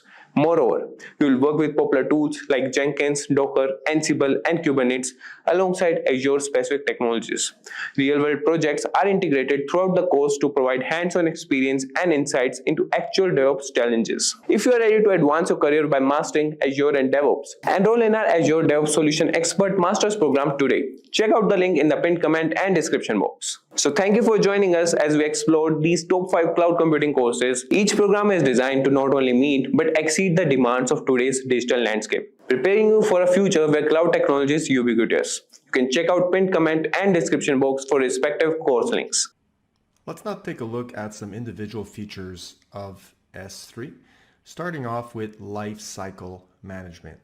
So lifecycle management is very interesting because it allows us to come up with a predefined rule that will help us automate the transitioning of objects from one storage class to another without us having to manually copy things over. Of course, you could imagine how time consuming that would be if we had to do this manually. So we're going to see this very soon in a lab. However, let me discuss how this works. So once it's basically a graphical user interface. It's very, very simple to use once you come up with these lifecycle management rules. But you're going to define two things. You're going to define the transition action and the expiration action. So the transition action is going to be something like, well, I want to transition an object from, maybe it's all objects, or maybe it's just a specific type of object in a folder, example, that has a specific prefix, from one storage class, let's say standard, to standard inactive or infrequent access. Maybe only after 45 days, after at least a minimum of 30 days, like we spoke of before. And then maybe after 90 days, you want to transition the objects in IA to right away Glacier Deep Archive, or 180 days. You come up with whatever combination you see fit, okay? It doesn't have to be sequential from S3 to IA to one zone, etc., because like we discussed before, it depends what kind of objects that you're interested in putting in one zone, objects that you don't really mind losing if that one availability zone goes down. So you're going to be deciding those rules. It ends up that this even is not a simple task, because you have to monitor your usage patterns to see which data is hot, which data is cold, and what's the best kind of lifecycle management to implement to reap the benefits of the lowest cost. So you have to put somebody on this job and make the best informed decisions based on your access patterns, and that is something that you need to consistently monitor. So what we can do is we can instead opt for something called S3 intelligent tiering, which basically analyzes your workload using machine learning algorithms. And after about a good 30 days of analyzing your access patterns, we'll automatically be able to transition your objects from S3 standard to S3 standard infrequent access. Okay, it doesn't go past the IA one, it doesn't go after the Glacier and whatnot. Okay, so it can then offer you that at a reduced price overhead. So there is a monitoring fee that is introduced in order to implement this feature. It's a very nominal, very, very low monitoring fee. And the nice thing is if ever you take out an object out of the infrequent access before the 30-day limit, as we spoke of before, you will not be charged an overhead charge because of that. Why? Because you're using the intelligent tiering. You're already paying an overhead for the monitoring fee. So at least in that sense, the intelligent tiering will take the object out of IA and put it back into the S3 standard class if you need access to it before the 30 days. And in that case, you won't be charged that overhead. So that is something that is very good to do in order not to have to put somebody on that job. So yes, you're paying a little bit of overhead for that monitoring fee, but at the other side of the spectrum, you're not investing in somebody working many hours to monitor and put into place a system to monitor your data access patterns. So let's take a look at how to do this right now. Let's implement our own lifecycle management rules. So let's now create a lifecycle rule inside our bucket. First off, we're going to need to go to the management tab in the bucket that we just created. And right on the top, you see right away, lifecycle rule. We're going to create lifecycle rule and we're going to name it. So I'm just going to say something very simple, like simply learn lifecycle rule. And we have the option of creating this rule for every single object in the bucket, or we can limit the scope to a certain type of file, perhaps with a prefix like, I could see one right now, something like logs. So anything that we categorize as a log file will transition from one storage tier to the next as per our instructions. We're doing this because we really want to save on costs, right? It's not so much of organizing what's your older data versus your newer data. It's more about reducing that storage cost as your objects get less and less used. So in this case, logs are a good fit because perhaps you're using your logs for the first 30 days, you're sifting through them, you're trying to get insights on them, but then you kind of move them out of the way because they become old data and you don't need them anymore. So we're going to see how we can transition them to another pricing tier, another storage tier. We could also do this with object tags, which is a very powerful feature. And in the lifecycle rules action, you have to at least pick one of these options. Now, since we haven't enabled versioning yet, what I'm going to do is just select transition the current version of the object between these storage classes. So as a reminder of what we already covered in the slides, our storage classes are right over here. So the one that's missing is obviously the default standard storage class, which all objects are placed in by default. So what we're going to say is this. We want our objects that are in the default standard storage class to go to the standard inactive access storage class after 30 days. And that'll give us a nice discount on those objects being stored. Then we want to add another transition. And let's say we want to transition them to Glacier after 90 days. And then as a big finale, we want to go to Glacier Deep Archive. You can see the rest are grayed out. Wouldn't make sense to go back. And maybe after 180 days, we want to go there. Okay. Now there's a little bit of a warning or a call to attention here. They're saying if you're going to store very small files into Glacier, not a great idea. There's an overhead in terms of metadata that's added, and also there's an additional cost associated with storing small files in Glacier. So we're just going to acknowledge that. Of course, for the demonstration, that's fine. In real life, you don't want to store very big tar files or zip files that had, one or more log files in there. Okay, that would bypass that surcharge that you would get.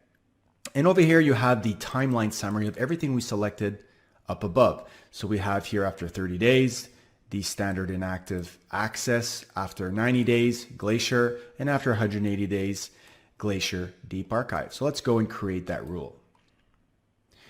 All right, so we see that the rule is already enabled, and at any time you could go back and disable this if ever you had a reason to do so. We can easily delete it as well, or view the details and edit it as well. So if we go back to our bucket, now what I've done is created that prefix with the /logs.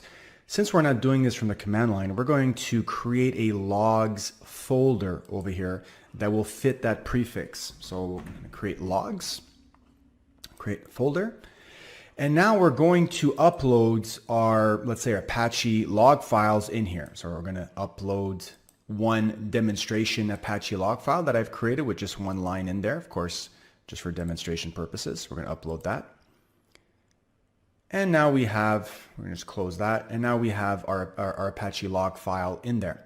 So what's going to happen, because we have that lifecycle rule in place, after 30 days, any file that has the logs prefix, or basically is placed inside this folder, will be transitioned as per that lifecycle rule policy that we just created.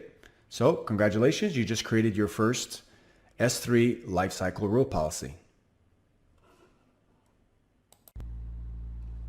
Let's now move over to bucket policies. So bucket policies are going to allow or deny access to not only the bucket itself, but the objects within those buckets to either specific users or other services that are inside the AWS network. Now, these policies fall under the category of IAM policy. So IAM stands for Identity and Access Management. And this is a whole other topic that deals with security at large. So there are no services in AWS which are allowed to access other services or data, for example, within S3 without you explicitly allowing it through these IAM policies. So one of the ways we do that is by attaching one of these policies which are written in a JSON format, so it's a text file that we write. At the end of the day, that's the artifact, and that's a good thing because we can use that artifact and we can configuration control it in our source control and version it and put it alongside our source code. So when we deploy everything, it is part of our deployment package. So in this case here, we have several ways of doing this. We can use what's called the policy generator, which is a graphical user interface that allows us to simply click and point and populate certain text boxes, which will then generate that JSON document that will allow us to attach that to our S3 bucket, and that will determine, like I said, which users or services have access to whatever API actions are available for that resource. So we might say we want certain users to be able just to list the contents of this bucket, not necessarily be able to delete or upload new objects into that bucket. So you can get very fine-grained permissions based on the kind of actions you want to allow on this resource. So in order to really bring this home, let's go and perform our very own lab on this. Let's now see how to create an S3 bucket policy. Going back to our bucket, we're now going to go into permissions. So the whole point of coming up with a bucket policy is that we want to control who or what, the what being other services, have access to our bucket and our objects within our bucket.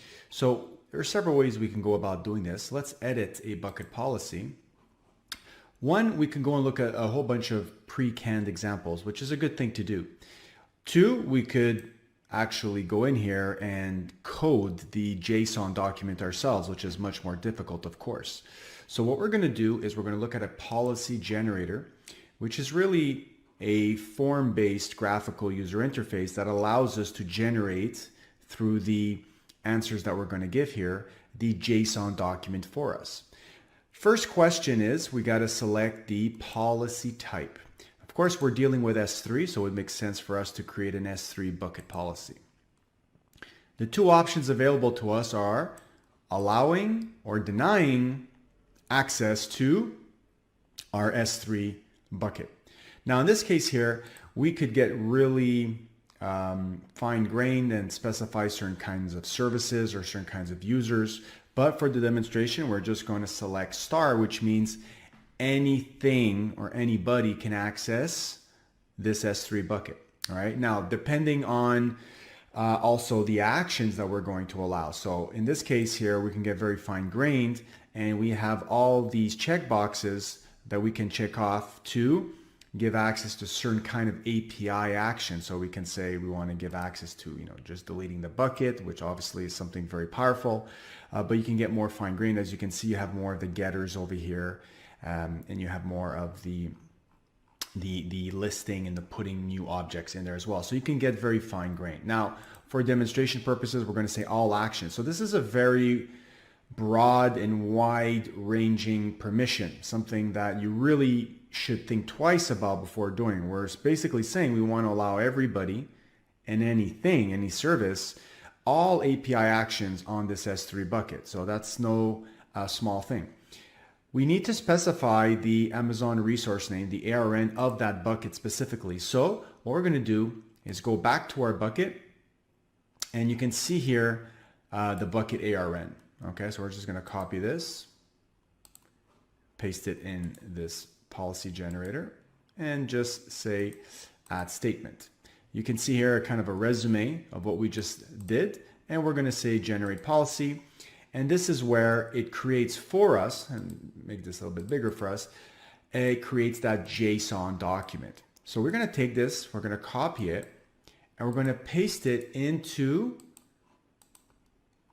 the generator. Okay. Now, of course, we could flip this and change this to a deny, right? Which would basically say we don't want anybody to have access, or anything, any other service to have access to this S3 bucket. We could even say /* to also encapsulate all the objects within that bucket. So if I save this right now, you have a very ironclad S3 bucket policy, which basically denies all access to this bucket and the objects within. Of course, this is on the other side of the spectrum, very, very secure. So we might want to, for example, host a static website through our S3 bucket. So in this case here, allowing access would make more sense, right? So if I save changes, you see that we get an error here saying that we don't have permissions to do this. And the reason for that is because it realizes that this is extremely permissive. So in order to give access to every single object within this bucket, as in the case that I was stating of a static website being hosted on your S3 bucket, it would be much better to also at first enable that option. So I'm just going to duplicate the tab here. And once you go back to the permissions tab, one of the first things that shows up is this block public access setting, right? Right now it's completely blocked, and that's what's stopping us from saving our policy. We would have to go in here, unblock it, and save it, right? And it's also kind of like a double clutch feature. You have to confirm that just so you don't do that by accident, right? So now what you've effectively done is you've really opened up the floodgates to have public access to this bucket. It's something that can't be accidentally done. It's kind of like having to perform these two actions before the public access can be granted. Now, historically, this was something that AWS was guilty of, was making it too easy to have public access. So now we have this double clutch. Now that this is enabled or turned off, we can now save our changes here successfully. And you can see here that now it's publicly accessible, which is a big red flag that perhaps this is not something that you're interested in doing. Now, if you're hosting a public website and you want everybody just to have read access to every single object in your bucket, yes, this is fine. However, please make sure that you pay very close attention to this type of access flagged over here on the console. So congratulations, you just got introduced to your first bucket policy, a permissive one, but at least now you know how to go through that graphical user interface through the policy generator and create them and paste them inside your S3 bucket policy pane.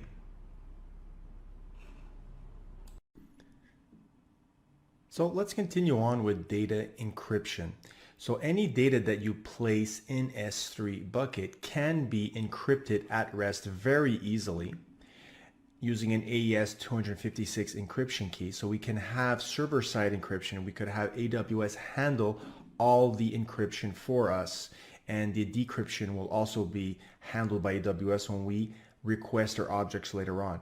But we could also have client-side encryption where we, the client that are uploading the object, have to be responsible for also passing over our own generated key that will eventually be used by AWS to then encrypt that object on the bucket side. Of course, once that happens, then the key is discarded, the client key is discarded, and you have to be very mindful that since you've decided to handle your own encryption, client-side encryption, that if ever you lose those keys, well, that data is not going to be recoverable in that bucket on the AWS network. So be very careful on that point. We can also have a very useful feature called versioning, which will allow you to have a history of all the changes of an object over time. So versioning sounds exactly how it's named. Every time you make a modification to a file and upload that new version to S3, it will have a brand new version ID associated with that. So over time, you get a sort of stack of a history of all the file changes over time. So you can see here at the bottom, you have an ID with all these ones, and then an ID with 121212. So eventually, if ever you wanted to revert back to a previous version, you could do so by accessing one of those previous versions. Of course, versioning is not an option that's enabled by default. You have to go ahead and enable that yourself. It is an extremely simple thing to do. And so there may be a situation where you already have objects within your buckets and you only then enable versioning. Well, versioning would only apply to the new objects that would get uploaded from the point that you enabled versioning. The objects that were there before that point will not get a specific version number attached. In fact, they will have a sort of null marker version number that will get attached to them. It's only after that you modify those objects later on and upload a new version that they will get their own version numbers. So right now, what we're going to be doing is a lab on actual versioning. So let's go ahead and do that right now. In this lab, we're going to see how to enable versioning in our buckets. Enable versioning is very easy. We're simply going to click on our bucket, go into properties, and there is going to be a bucket versioning section. We're going to click on edit and enable it. Once that's done, any new objects that are uploaded to that S3 bucket will now benefit from being tracked by a version number. So if you upload objects with the same file name after that, they'll each have a different version number. So you'll have version tracking, a history of the changes for that object. Let's actually go there and upload a new file. I'll upload one called index.html. So we're going to simulate a situation where we've decided we're going to use an S3 bucket as the source of our static website to deploy one.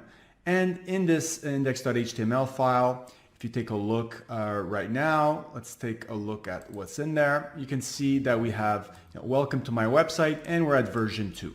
Okay, so if I click on this file right now and I go to versions, I can clearly see that there's some version activity that's happening here.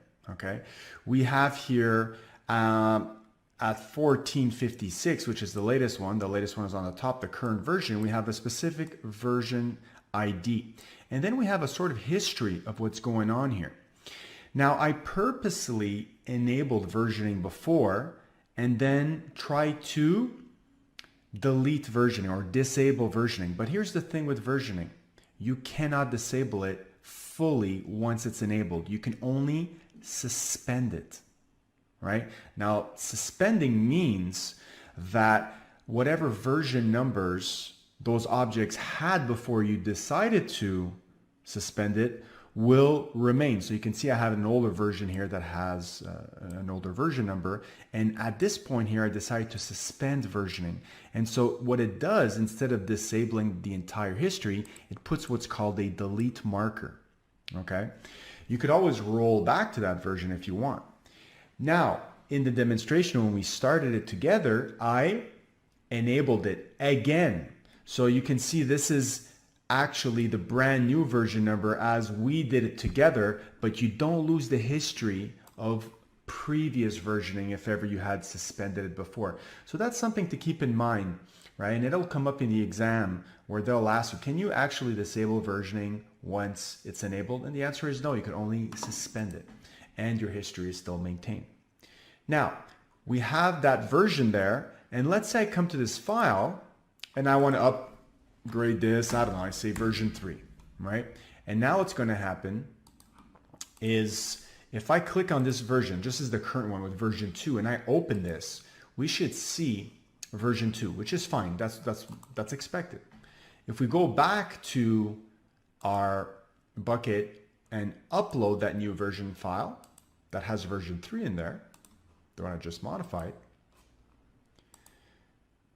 we should now see in that index.html file a brand new version that was created under the versions tab. And there you go, 1458, just 2 minutes after. You can see here we have a brand new version ID, right? And if I open this one, you can see version 3. So now you have a way to enable versioning very easily in your buckets. And you also have seen what happens when you want to suspend versioning, what happens to the history of those versions files before. Just to actually go back here to the properties where we enabled versioning in the first place, if I want to go back in here and disable it, like I said, you can't disable, you can only suspend. And that's where that delete marker gets placed, but all your previous versions retain their version ID. So don't forget that, because that will definitely be a question on your exam if you're interested in taking the certification exam. So congratulations, you just learned how to enable versioning. Let's move on to cross-region replication, or CRR as it is known. There will be many times when you find yourself with objects in a bucket and you want to share those objects with another bucket. Now that other bucket could be within the same account, could be within another account within the same region, or could be within a separate account in a different region. So there's varying levels of degree there. The good thing is all of those combinations are available. So CRR, if we're talking about cross-region replication, is really about replicating objects across regions. Something that is not enabled by default, because that will incur a replication charge because it's syncing objects across regions. Of course, you are spanning a very wide area network in that case, so there is a surcharge for that. Now, doing so is quite simple to do, but one of the things that we have to be mindful of is to give permissions for the source bucket, which has the originals, to allow for this copying of objects to the destination bucket. So if we're doing this across regions, of course, we would have to come up with IAM policies, and we would also have to exchange credentials in terms of IAM user credentials, in terms of account IDs and the such. We're going to be doing a demonstration in the same account, in the same region, but largely this would be the same steps if we were going to go cross region. So this is something you might find yourself doing if you want to share data with other entities in your company. Maybe you're a multinational and you want to have all your log files copied over to another bucket in another region for another team to analyze, to extract business insights from. Or it might just be that you want to aggregate data in a separate data lake in an S3 bucket in another region, or in like I said, it could be even in the same region or in the same account. So it's all about organizing, moving data around across objects, across these boundaries. And let's actually go through a demonstration and see how we can do CRR.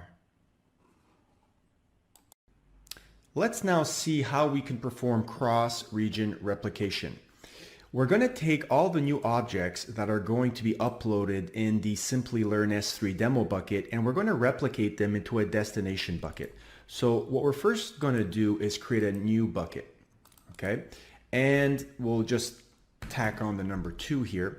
And this will be our destination bucket where all those objects will be replicated to. We're going to demonstrate this within the same account, but it's the exact same steps when doing this across regions. One of the requirements when performing cross-region replication is to enable versioning. So if you don't do this, you can do it at a later time, but it is necessary to enable it at some point in time before coming up with a cross-region replication rule. All right, so let me create that bucket. And now after the bucket is created, I want to go to the source bucket and I want to configure under the management tab here a replication rule. So I'm going to create a replication rule, call it Simplilearn rep rule. And I'm going to enable this right off the bat. The source bucket, of course, is the Simplilearn S3 demo. We could apply this to all objects in the bucket or perform a filter once again. Let's keep it simple this time and apply to all objects in the bucket. Of course, caveat here, this will only now apply to any new objects that are uploaded into this source bucket and not the ones that are already pre-existing there. Okay.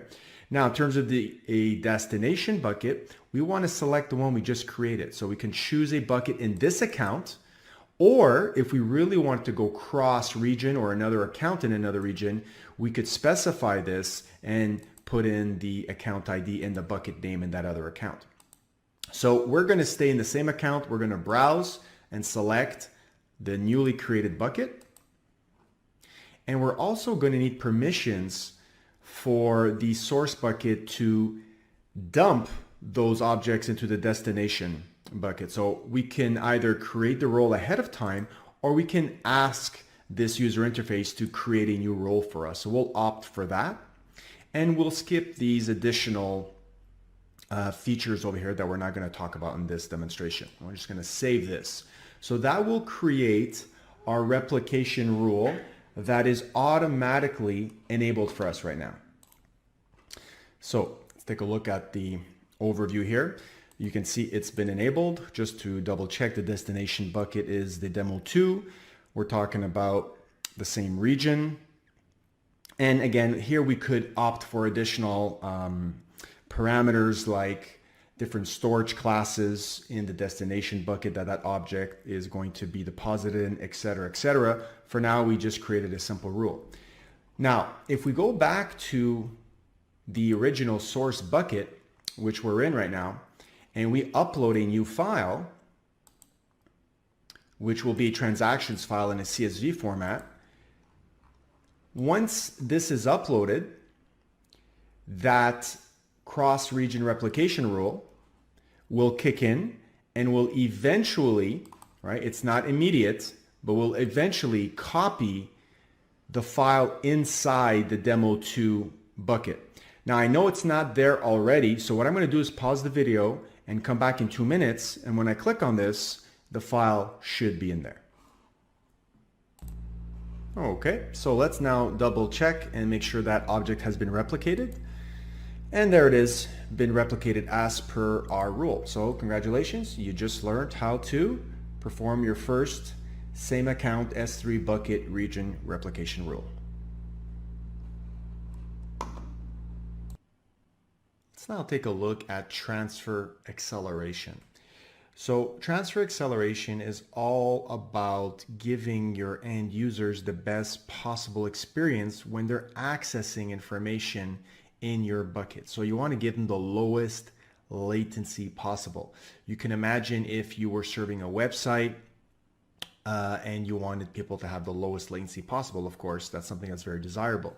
So in terms of traversing long distances, if you have your bucket that is in, for example, the US East 1 region in the United States, in the Virginia region, and you had users, let's say in London, that want to access those objects, of course, they would have to traverse a longer distance than users that were based in the United States.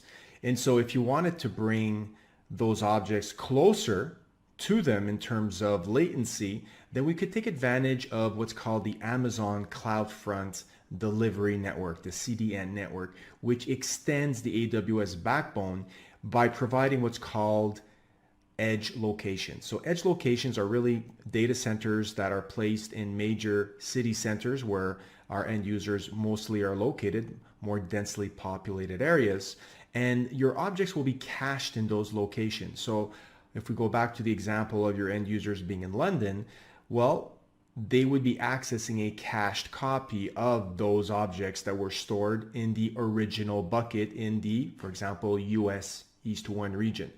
Of course, you will get most likely a dramatic performance increase by enabling transfer acceleration. It's very simple to enable this. Just bear in mind that when you do so, that you will incur a charge for using this feature. The best thing to do is to show you how to go ahead and do this. So let's do that right now. Let's now take a look at how to enable transfer acceleration on our Simplilearn S3 demo bucket. By simply going to the Properties tab, we can scroll down and look for a heading called Transfer Acceleration over here, and very simply just enable it. So what does this do? This allows us to take advantage of what's called the Content Delivery Network, the CDN, which extends the AWS network backbone. The CDN network is strategically placed into more densely populated areas, for example, major city centers. And so if your end users are situated in these more densely populated areas, they will reap the benefits of having transfer acceleration enabled because the latency that they will experience will be severely decreased. So their performance is going to be enhanced. If we take a look at the speed comparison page for transfer acceleration, we can see that once the page is finished loading, it's going to do a comparison. It's going to perform, first of all, what's called a multi-part upload, and it's going to see how fast that upload was done with or without transfer acceleration enabled. Now, this is relative to where I am running this test. So right now I'm actually running it from Europe. So you can see that I'm getting very, very good results if I would enable transfer acceleration and my users were based in Virginia. So of course, now I have varying differences in percentage as I go closer or further away from my region where my bucket or my browser is being referenced. So you can see here, United States, I'm getting pretty good percentages. As I go closer to Europe, it gets lower, of course, but still very, very good.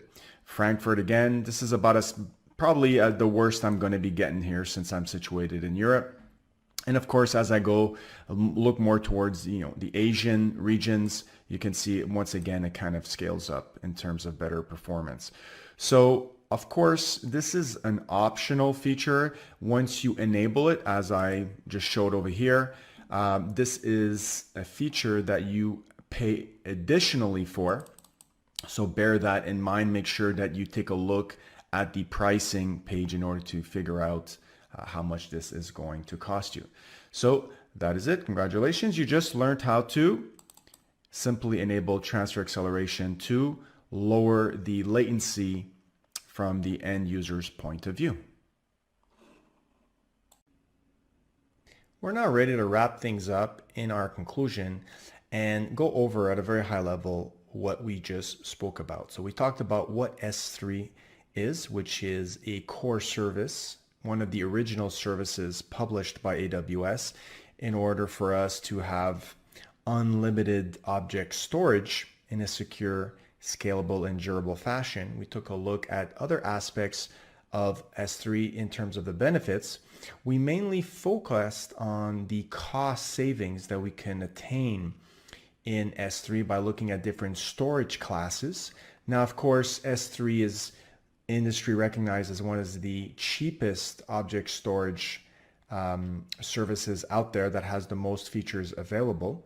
We saw what goes into the object storage in terms of creating first our buckets, which are our containers, high-level containers in order for us to store our objects in. Again, objects are really an abstraction of the type of data that are in there, as well as the metadata associated with those objects. We took a look at the different storage tiers, the default being the standard, all the way till the cheapest one, which is the Glacier, which are meant for long-term archived objects. For example, log files that you may hold on to for a couple of years, may not need to access routinely, and will have the cheapest pricing option by far. So we have many pricing tiers, and if you want to transition from one tier to the next, you would implement a lifecycle policy or use the intelligent tiering option that can do much of this for you. We took a look at some very interesting features, starting from the lifecycle management policies that we just talked about, all the way till versioning, cross-region replication, and transfer acceleration.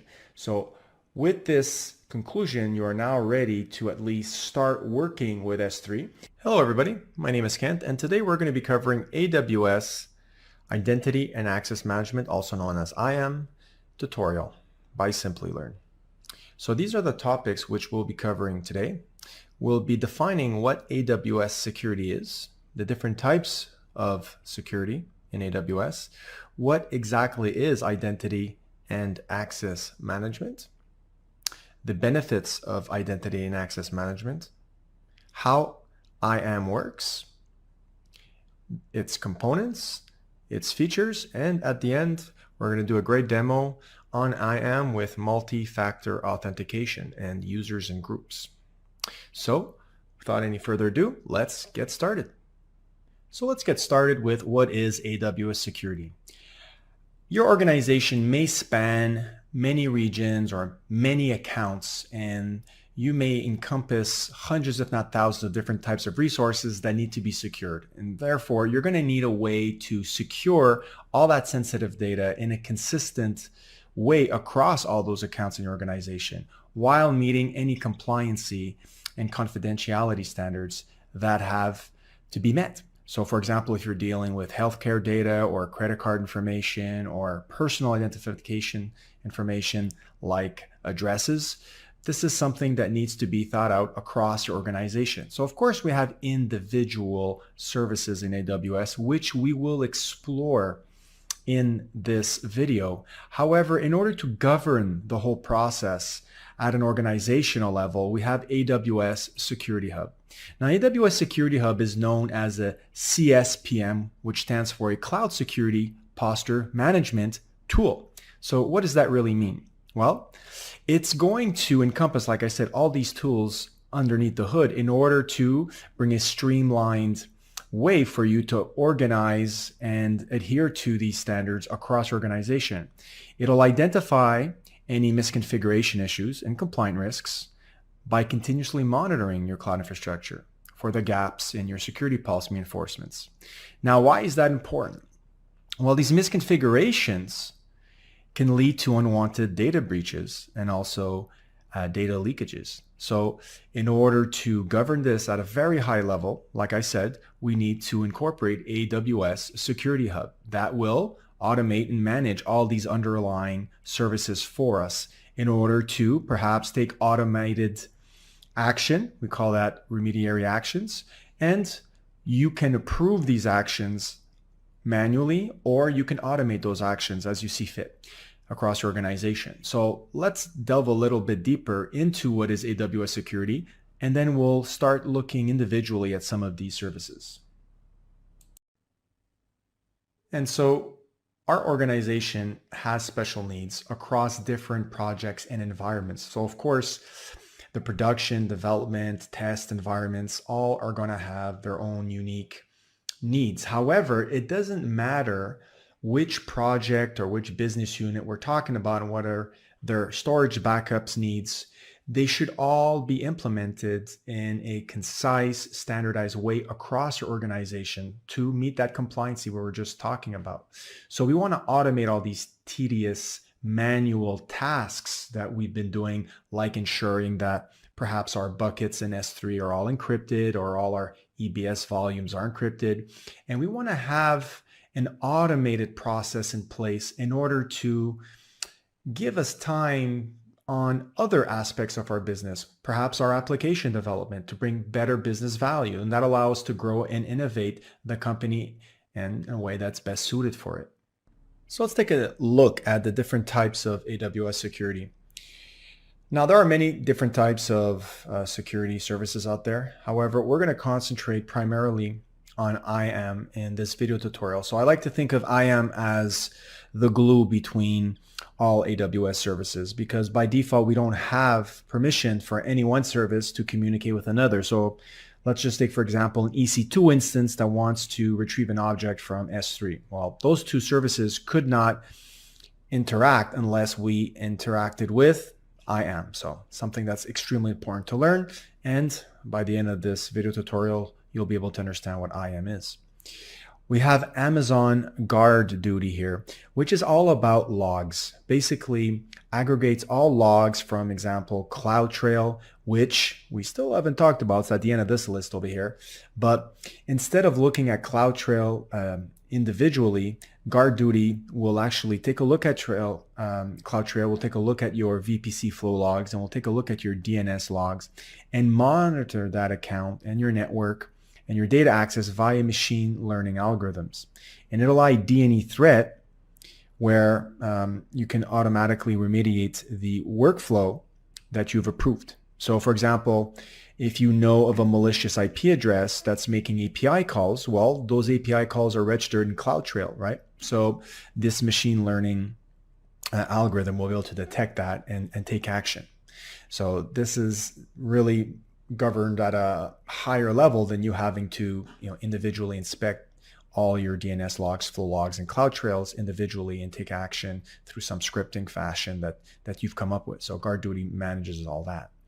We have Amazon Macie, which once again uses machine learning, but also uses pattern matching. Pattern matching can be used with matching kind of libraries that are already in place, or you can come up with your own pattern matching, and that's used to discover and protect your sensitive data. So for example, if you had healthcare data, also known as HIPAA compliancy, or credit card data that's lying around, well, Macie will discover it and will protect it. So as your data grows across your organization, that might be harder and harder to do in your own way. So Macie really facilitates discovering and protecting that, so you can concentrate on other things. AWS Config is something that kind of works in tandem with all the other services. It's able to continuously monitor your resources configurations and ensure that they match your desired configuration. So for example, maybe you state that your S3 buckets should be encrypted by default, all of them, or you want to make sure that your IAM user access keys are rotated. And if they're not, then take remediary action. So a lot of these automated remediary actions, right, are basically executed via AWS Config. So you'll see the AWS Config actually used by other services underneath the hood. And then you have CloudTrail. CloudTrail is all about logging every single type of API call that's made. So it'll always record the API call, who made it, from what source IP, the parameters that were sent with the API, the response, all that data, which is really a gold mine for you to investigate if there's any security threat. And again, this trail over here, and there can be many, and there's lots and lots of data generated by these trails, can be analyzed by these other services, specifically GuardDuty here, that automates that process so you don't have to. So let's get to the next one, which is, what is identity and access management? So what is IAM? Like I said, IAM is the glue between all AWS services. It will allow those services to communicate with each other once you put IAM into place. The other thing is it allows us to manage our AWS users, which are known as IAM users, and group them together into groups to facilitate assigning and retrieving or removing permissions from them instead of doing it on an individual scale. So of course, if you had 200 IAM users and you wanted in one shot to add a permission to a group that contained 200 IAM users, well, you can do that in one operation instead of 200. Now we do have a distinction between IAM users and end users. End users use applications online, whereas IAM users are your employees in your organization that are interacting directly with AWS resources. So for example, an EC2 instance would be a resource that, let's say, a developer would be interacting with. And traditionally, those are resources that are used full-time, from 9 to 5, let's say, 5 days a week, 365 days a year, okay? Now, sometimes those users have to have elevated permissions for a temporary amount of time, and that is more suited for a role. And that will eliminate the need to create separate accounts just for, type of actions that are needed for, let's say, an hour a month or 2 hours a week or something like that. Something like backing up an EC2 instance, removing some files, doing some cleanups. Traditionally, you don't have those permissions as a developer, but you can be given temporary permissions to assume this role. So it's kind of like putting a hat on your head and pretending you're somebody that you're usually not for a temporary amount of time. Once you take off the hat, you go back to being your old, boring IAM user self, which doesn't have access to performing backups or cleanups and stuff like that. So the roles interact with a service called a secure token service, which gives us specific keys, specifically an access key a secret key, much like a username and password. And then we have a token key, which only gives you access to this role, this elevated permission, for 1 to 12 hours. So we'll talk more about roles as we go on through this video tutorial, but it's important that you at least remember at this point, even if you don't know all the details, that roles have to do with temporary permissions, elevated permissions. So what are the benefits of IAM? Well, across our organization, we are going to have many accounts, and like I said, hundreds if not thousands of resources. So scalability is going to be an issue if we don't have a very high level visibility and control over the entire security process. And once we have a tool like, for example, Security Hub, which we saw on the first slide, we can continuously monitor and maintain a standard across our organization. So very, very important to have that visibility. And we do when we integrate with AWS security. Now, we also need to eliminate the human factor, right? So we don't want to manually put out fires every single time. Of course, there will be times when something new occurs that we've never seen before that will be needed. However, once an occurrence happens and reoccurs, we can obviously come up with a plan to remediate the action. So once we automate, we can definitely reduce the time to fix that reoccurring error, or it could be a new error that we don't have to interact with because we're using machine learning algorithm services like I was talking about, like GuardDuty or Macy. And we can really reduce the risk of security intrusions and data leakage and such by using IAM to facilitate this.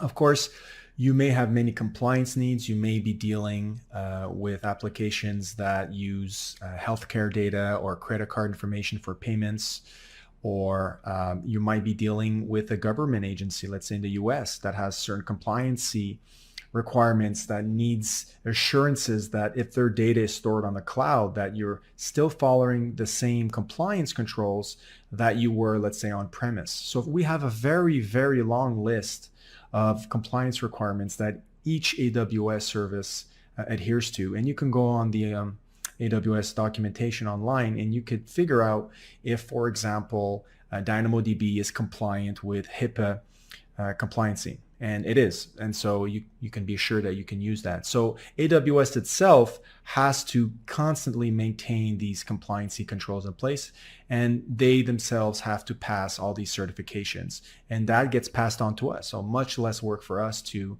implement these compliance controls. We can just inherit them by using AWS's security model by IAM. And last but not least, we can build the highest standards for privacy and data security. Now, having all this on our own on-premise data center poses security challenges, especially physical security challenges. You have to physically secure the data center. You might have security personnel that you need to hire, 24/7 camera surveillance, et cetera, et cetera. So just by migrating to the cloud, we can take advantage of AWS's global infrastructure. They're very, very good at building data centers. That's part of their business, and securing them. So of course we have a shared security model in place. However, you can rest assured that at least as the lowest common denominator, physical security has been put into place for us. Again, as other services are used, more managed services or more higher end services used in AWS, more and more of that security model will be AWS's responsibility and less yours. We will always have a certain type of responsibility for our applications, but we can again use these high-level services to ensure that our ability to encrypt the data at rest and in transit are always maintained by coming up with specific rules that need to be adhered to. And if those rules are not adhered to, then we have remediary actions that take place in order to maintain, again, that cross-account or organizational-wide security control. Okay, so lots of benefits of using IAM. And let's now take a look at exactly how IAM works and delve deeper into authentication and authorization. So there are certain terms here that we need to know about. One of them is Principal. Now, Principal is nothing more than an entity that is trying to interact with an AWS service, for example, an EC2 instance or an S3 bucket. Now, that could be a user, an IAM user. It could be even a service, or it could be a role. So we're going to take a look how principals need to be specified inside IAM policies. Authentication. So authentication is exactly how it sounds. Who are you? Could be something as simple as username and password, or it could involve an email address. Example, if you're the root user of the account when you're creating the account for the very first time. Other normal users will not need to log in with their user email. It'll only be the root user that needs that. You could also have developer type access, which needs access, let's say, via command line interface or a software development kit, also known as an SDK. Now, for those kind of access points, we're going to need access keys and secret keys, or public-private keys. Let's say if you want to even authenticate and log in through SSH to an EC2 instance. So there are many different types of authentication that we could set up when creating IAM users based on what kind of access they need. Do they just need access to the console? Do they need access to just services in terms of as a programmatic need? So those are different types of authentication. And then we have the actual request. Now we could make a request in AWS through various ways. We're going to be exploring that via the console, the AWS console. However, every button you click, every drop-down list you select, that invokes an API call behind the scenes. So everything goes behind a centralized, well-documented API. Every service has an API. So if you're dealing with Lambda, let's say, well, Lambda has an API. If you're dealing with EC2, EC2 has an API. Now you could interact with that API, like I said, via the console indirectly. You could use a command line interface. You can use an SDK for your favorite programming language like Python. So all of them get funneled through, all your requests get funneled through an API.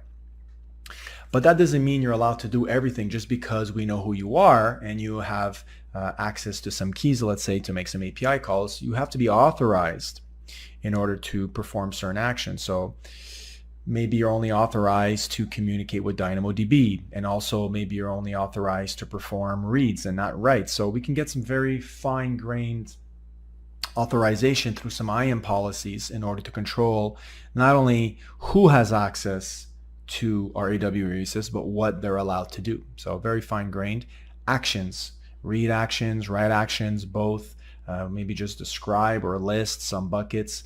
So depending on the AWS user that's logged in, we can control exactly what actions, because every API has fine-grained actions that we can control through IAM. And of course, many different types of resource. When we're coming up with these policies, all these actions can be grouped into resources. So perhaps we can say, well, this user only has access or read-only access to S3, specifically these buckets, and can write to DynamoDB table, but cannot terminate or shut down an EC2 instance. So all these kind of actions can be grouped into resources on a per resource basis based on the kind of role you have in the projects or in the company. So now let's take a look at the components of IAM. We've already seen that we can create IAM users and that how they are different than your normal end users. Now those entities represent a person that's working for an organization that can interact with AWS services. And some of those permissions that we assign through what's called identity-based policies to such a user will have permissions, for example, that are always necessary every time that they're logged in. So perhaps this user, Tom, always needs access to the following services over here, for example, an RDS instance or an S3 bucket, etc., etc. And sometimes they will need temporary access to other services, for example, DynamoDB. So in those cases, there would be a combination of normal IAM policies assigned to the user and certain assume role calls done at runtime in order to acquire this temporary credential, elevated permission. There is also the root user, which is different than your typical super user administrator access. There are some things that a root user can do that an administrator access cannot. For example, a root user, first of all, logs in with their email address and can also have the option to change that email address, something that is very tightly coupled to the AWS account. So you cannot change the email address with an administrator account. The other thing a root user can do is they can change the support contract. They can also view billing information or taxes information, VAT information, for example. So the best thing to do, the best practice is that once you've created your AWS account, you are obviously the root user. The best thing to do is to enable multi-factor authentication, store away those keys in a secure location, and your first administrative task should be to create an administrator super user, from which that point on you will log in as only an administrative user, and you will create other type of administrative users, and those administrative users will create other IAM users. So never log into your AWS account as a root user unless you need to access that specific functionality that I said that is over and above a super user administrator account.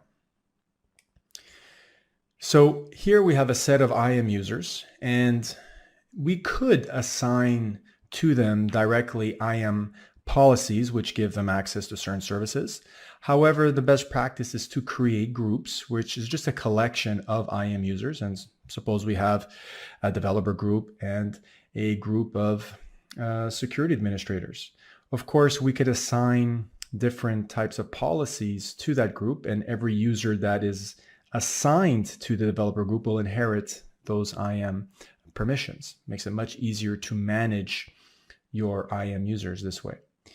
And for the fact that also you can have users that can be assigned to groups, as you can see here, but what's not shown here that is possible as well is you could have a user that is part of two groups at the same time. The thing that you cannot have, though, is the notion of subgroup. So I can't extend this group and create a smaller group of developers out of this big group here. So we don't have hierarchical groups, but we do allow users to partake in different groups at the same time. So they will inherit those permissions, those IAM policy permissions from, for example, if user A was part of developers and user A was part of security, they would inherit these two policy statements over here. Now, there is another type of IAM policy, and that is called a resource-based policy. So resource-based policies are not attached directly to, for example, users, but they're attached more to resources like an S3 bucket, for example. And so when you have such a case, a user group can't be designated as a principal to a group. That's just one of the restrictions. However, there are other ways to get around that. As I said, when you think of an IAM role, I want you to think that these are temporary credentials that are acquired at runtime and are only good for a specific amount of time. Now, an IAM role is really made up of two components. We have what's called a trust policy. So who do you trust to assume this role? Who do you trust to even make an API call to assume the role? After that, we have an IAM policy. Once you've been trusted to assume the role and you get those temporary tokens, what are you allowed to do? Maybe you're allowed to have read-write access to the DynamoDB. So here we have no long-term credentials that are connected to role. You do not assign a role to a user. The user or service will assume the role via API call via the secure token service, STS. And with those temporary credentials, we'll then be able to access, for example, an EC2 instance if the IAM policy attached to the IAM role says that you can do so. So your users and your applications perhaps running on an EC2 instance and the AWS services themselves don't normally have access to the AWS resources, but through assuming a role, they can dynamically attain those permissions at runtime. So it's a very flexible model that allow you to bypass the need to embed security credentials all over the place and then have to maintain those credentials and make sure they're rotated and they're not acquired by anybody trying to find a security hole in your system. So from a maintenance point of view, they're really an excellent tool to use in your toolbox, your security toolbox. So let's take a look at the components of IAM. We have the IAM policy over here, which is really just a JSON document. And that JSON document will describe what this user can do if it's attached directly to it, or if the IAM policy is attached to the group, whatever user is attached to that group will also have the same policy inherited. So these are more long-term credentials in terms of, or permissions rather, that are attached to your login for the duration of your login, whereas roles are, as we've already stated, temporary. And again, once you've established a trust relationship, then we can assign a policy, for example, a policy that gives you only read-only access to a CloudTrail to a role. Now, it's up to the user to assume that role either through the console or through some programmatic means. Whichever way is performed, the user will have to make a direct or indirect call to STS for the assume role call. Now, these permissions are examined by AWS when a user submits a request. So this all happens at runtime dynamically. So when you change a policy, it will take effect pretty much immediately as soon as the user makes the next request. That new security policy, whether you just added or removed the permission, will take immediate effect. So what we're going to do now is just really quickly go to the AWS console and actually show you how an IAM policy looks like. So I've just logged into my AWS management console, and if I search for identity and access management, it should be the first one to show up. I'll just click on that. And I want to show you actually how these IAM policies look like. If you go to the left-hand side here, there's an entry for policies, and there are different types of policies that we can filter out. So let's filter them out by type. We have customer managed, we have AWS managed, and more in line with job functions that AWS managed also.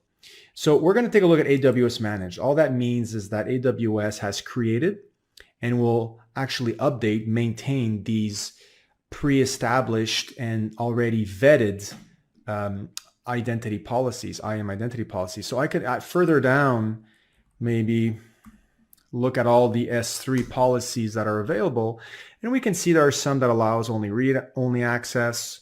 There are some that will give us full access. And there are, of course, other types here that we're not all going to explore, but let's just easily kind of take a look here at the full access. You can see it's just a JSON document. And of course, you cannot modify it since this is a managed policy. However, you can copy it and modify it. And in that case, it will become your own version of it. And so it'll be customer defined. And so when you go here and you do a filter, you can filter on your own customer managed policies.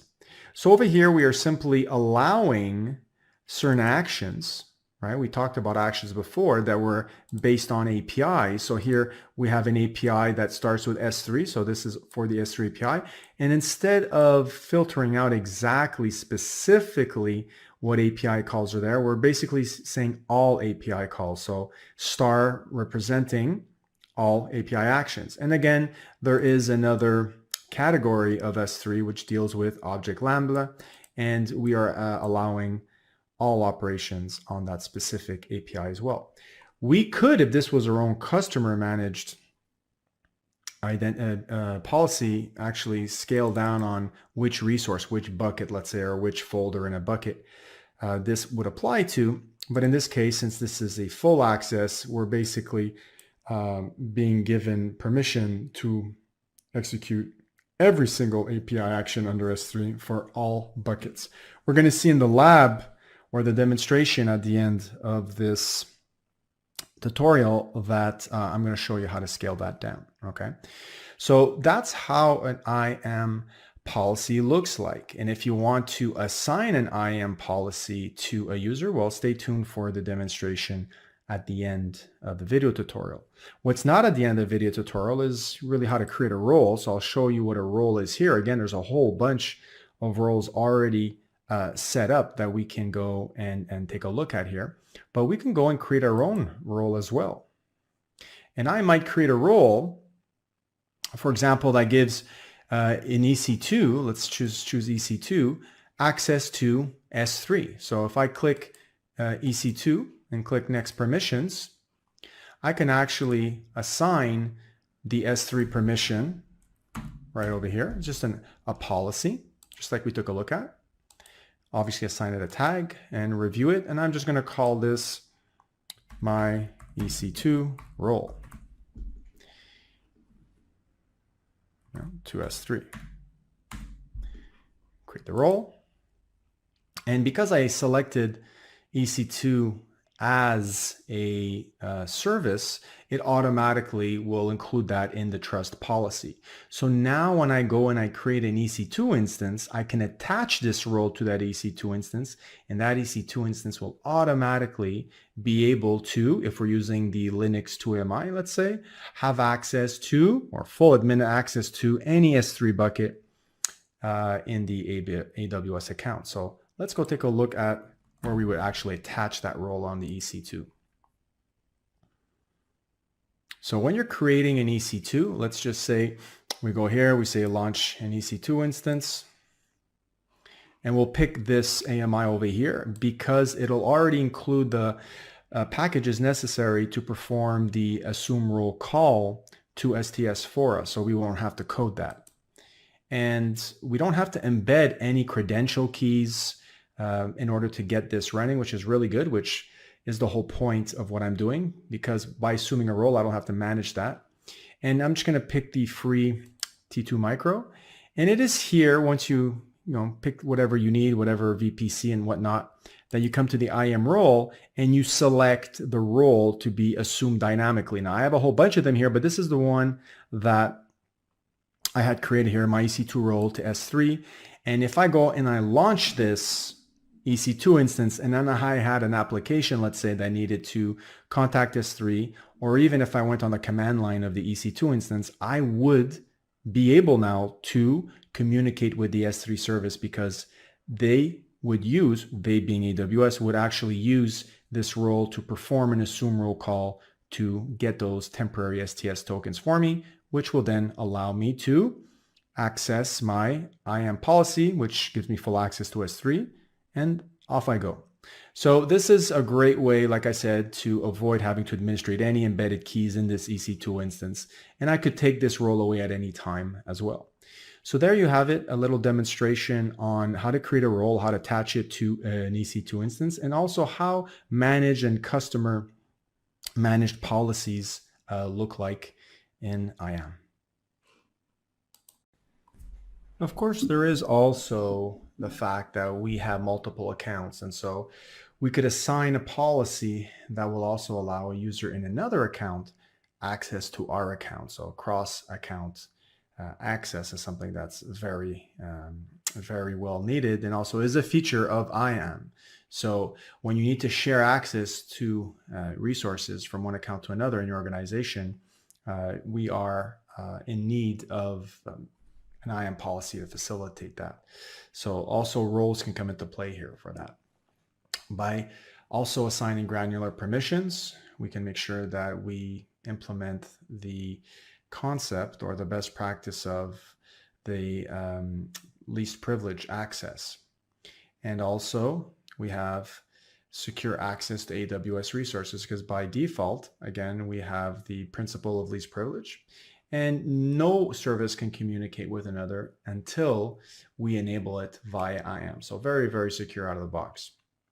Of course, if you want to add an additional layer of authentication, of security, we have multi-factor authentication rather, and that'll allow you to ensure through a hardware device, perhaps let's say a hardware token device, or your cell phone that has some software that generates a code, that will allow you to identify you are actually the person that is typing the username and password and not somebody who's actually stolen your username and password. So at the end of this video tutorial, we will show you, or I will show you how to enable that. And of course, identity federation is a big thing where your users may have been defined outside of AWS. You may have thousands of users that you've already defined, let's say in an Active Directory or in an LDAP environment on-prem, and you don't want to recreate all those users again in AWS as IAM users. So we can tie in, we can link the users, your user database that's on-prem, or even users that have been your user account that's been defined, let's say, on a social site like Facebook or Twitter or Google, and tie that into your AWS account. And though there is an exchange of information, there is a setup to do, but at the end of the day, it is either a role in combination with an IAM policy that will allow to map what you're allowed to do once you've been authenticated by an external system. So this has to do with perhaps, like I said, LDAP or Active Directory, and you can tie that in with AWS SSO. There are many different services here that can be leveraged to facilitate what we call identity federation. And of course, IAM itself is free. So it's not a service per API request. AWS is very concerned to put security first, and so IAM is free. It's just the services that you use. For example, if you're securing an EC2, of course, that EC2 instance falls under the current pricing plan. So of course, compliance, like I mentioned, is extremely important, making sure that it's business as usual in the cloud. And so, for example, if you were using the payment card industry data security standard to make sure that you're storing and processing and transmitting credit card information appropriately in order to do your business, well, you can be assured that the services you use in AWS are PCI DSS compliance. And there's many, many other types of compliance that AWS adheres to as well. So password policies, of course, are important. By default, we do have a password policy in place, but when you go to the IAM console, you're free to update that password policy, make it more restrictive based on whatever policy you have at your company. So many features. And so I think we're ready now to go into a full demonstration, and I will show you how to incorporate IAM users, groups, and also multi-factor authentication. So get ready, let's do it. I'm going to demonstrate now how to attach an S3 bucket policy via IAM. I've already created a bucket called Simplilearn S3 IAM demo. And what we're going to do is we're going to attach a bucket policy right over here. We're going to have to edit it, of course. And the basis of the demonstration will be to allow a user that has MFA, so multi-factor authentication, set up to have access to the contents of a folder within this bucket. So of course, now I have to create a folder. Just simply call it folder 1. Create that folder. And now I'm going to go into that folder and upload a file so that we can actually see this in action. So I'm going to select a demo file that I prepared in advance called demo file user2 MFA. I'm going to upload that. All right, and now what's going to happen is eventually when I create our two IAM users, one will have access to view the contents of this file, which should look like something very simple. If I open this up within the console, you'll be able to see, well, it's pretty small right now. I'll make this a little bit bigger, of course. It says this is a demo file which user2-MFA should only be able to have access to. So what's left to do now is to create two users, one called user1 and one called user2-MFA, and that's what we're going to do right now. Let's head over to IAM, Identity and Access Management. And on the left-hand side here, we're going to click on Users. You can see here I don't have much going on. I just got an administrator user, so I want to create two new users. We'll start with one at a time, so one called User1. Now, by default, we have the principle of least privilege, which means this user is not allowed to do anything unless we give them access to either the console right over here, which I will do right now, and also if they were a kind of programmatic user that needed access to specific keys in order to interact with the APIs via the command line interface or the software development kit, for example, if you were a Java developer. So in this case, that is not what I want. So I'm just going to assign console access, and I'm also going to create a default password for this user, but I will not allow them to reset it on the first login, just for demonstration purposes. Now over here, we have the chance to add the user straight to a group, but I'll only do that later on at the end of the demonstration. For now, I want to show you how to attach to this user an IAM policy, which will give them access to specific services. So if I type in S3 full access here, this is an administrative access to an S3 bucket. If you take a look at the JSON document attached or representing that IAM policy, you can see that it is allowing all API actions across S3 star and also object lambda across all buckets. And I say all buckets because the star represents all buckets. So it is a very broad permission, so be very careful when you're actually assigning this to one of your users. Make sure that they deserve to have such a permission. So I'm not going to assign any tags here, but I'm just going to review what I've done. You can see here I've just attached an S3 full access permission to this one user, and I'm going to create that user now. Of course, now's the time for me to download the CSV file, which will contain those credentials. If I don't do it now, I will not have a second chance to do this. And also to send an email to this user in order for them to have a link to the console and also some instructions. I'm not going to bother with that. I'm just going to say close. And now I have my user one. You can see here that it says none for multi-factor authentication. So I have not set anything up right now for them. And that's what I want to do for this second user that I want to create, called user2-MFA, or MFA rather. All right. So now I want to do the same exact thing as before. I'm going to assign a custom password. And I'm going to go through the same steps as we saw before. I'm going to attach an existing managed policy that AWS has already vetted for us. Review, create. Now, right now, they're exactly the same. So I have to go back to user 2 and set up multi-factor authentication. And to do that, you have to go in the Security Credentials tab. And you'll see here, assigned MFA device. We have not assigned any yet, so we're going to manage that right now.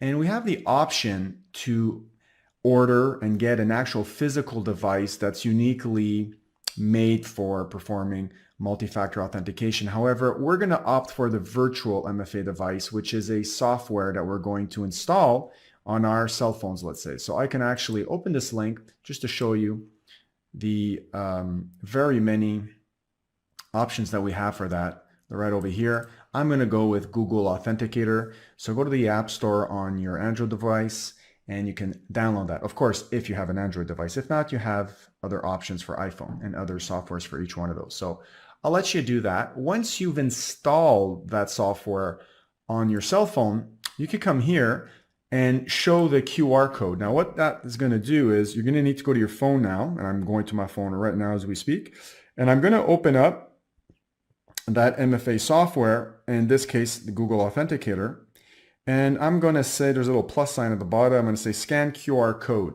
I'm going to point my phone to this square code here, this QR code, and it's going to pick it up. I'm going to say add account. There's a little button there, add account, and it's going to give me a code. So I'm going to enter that code right now.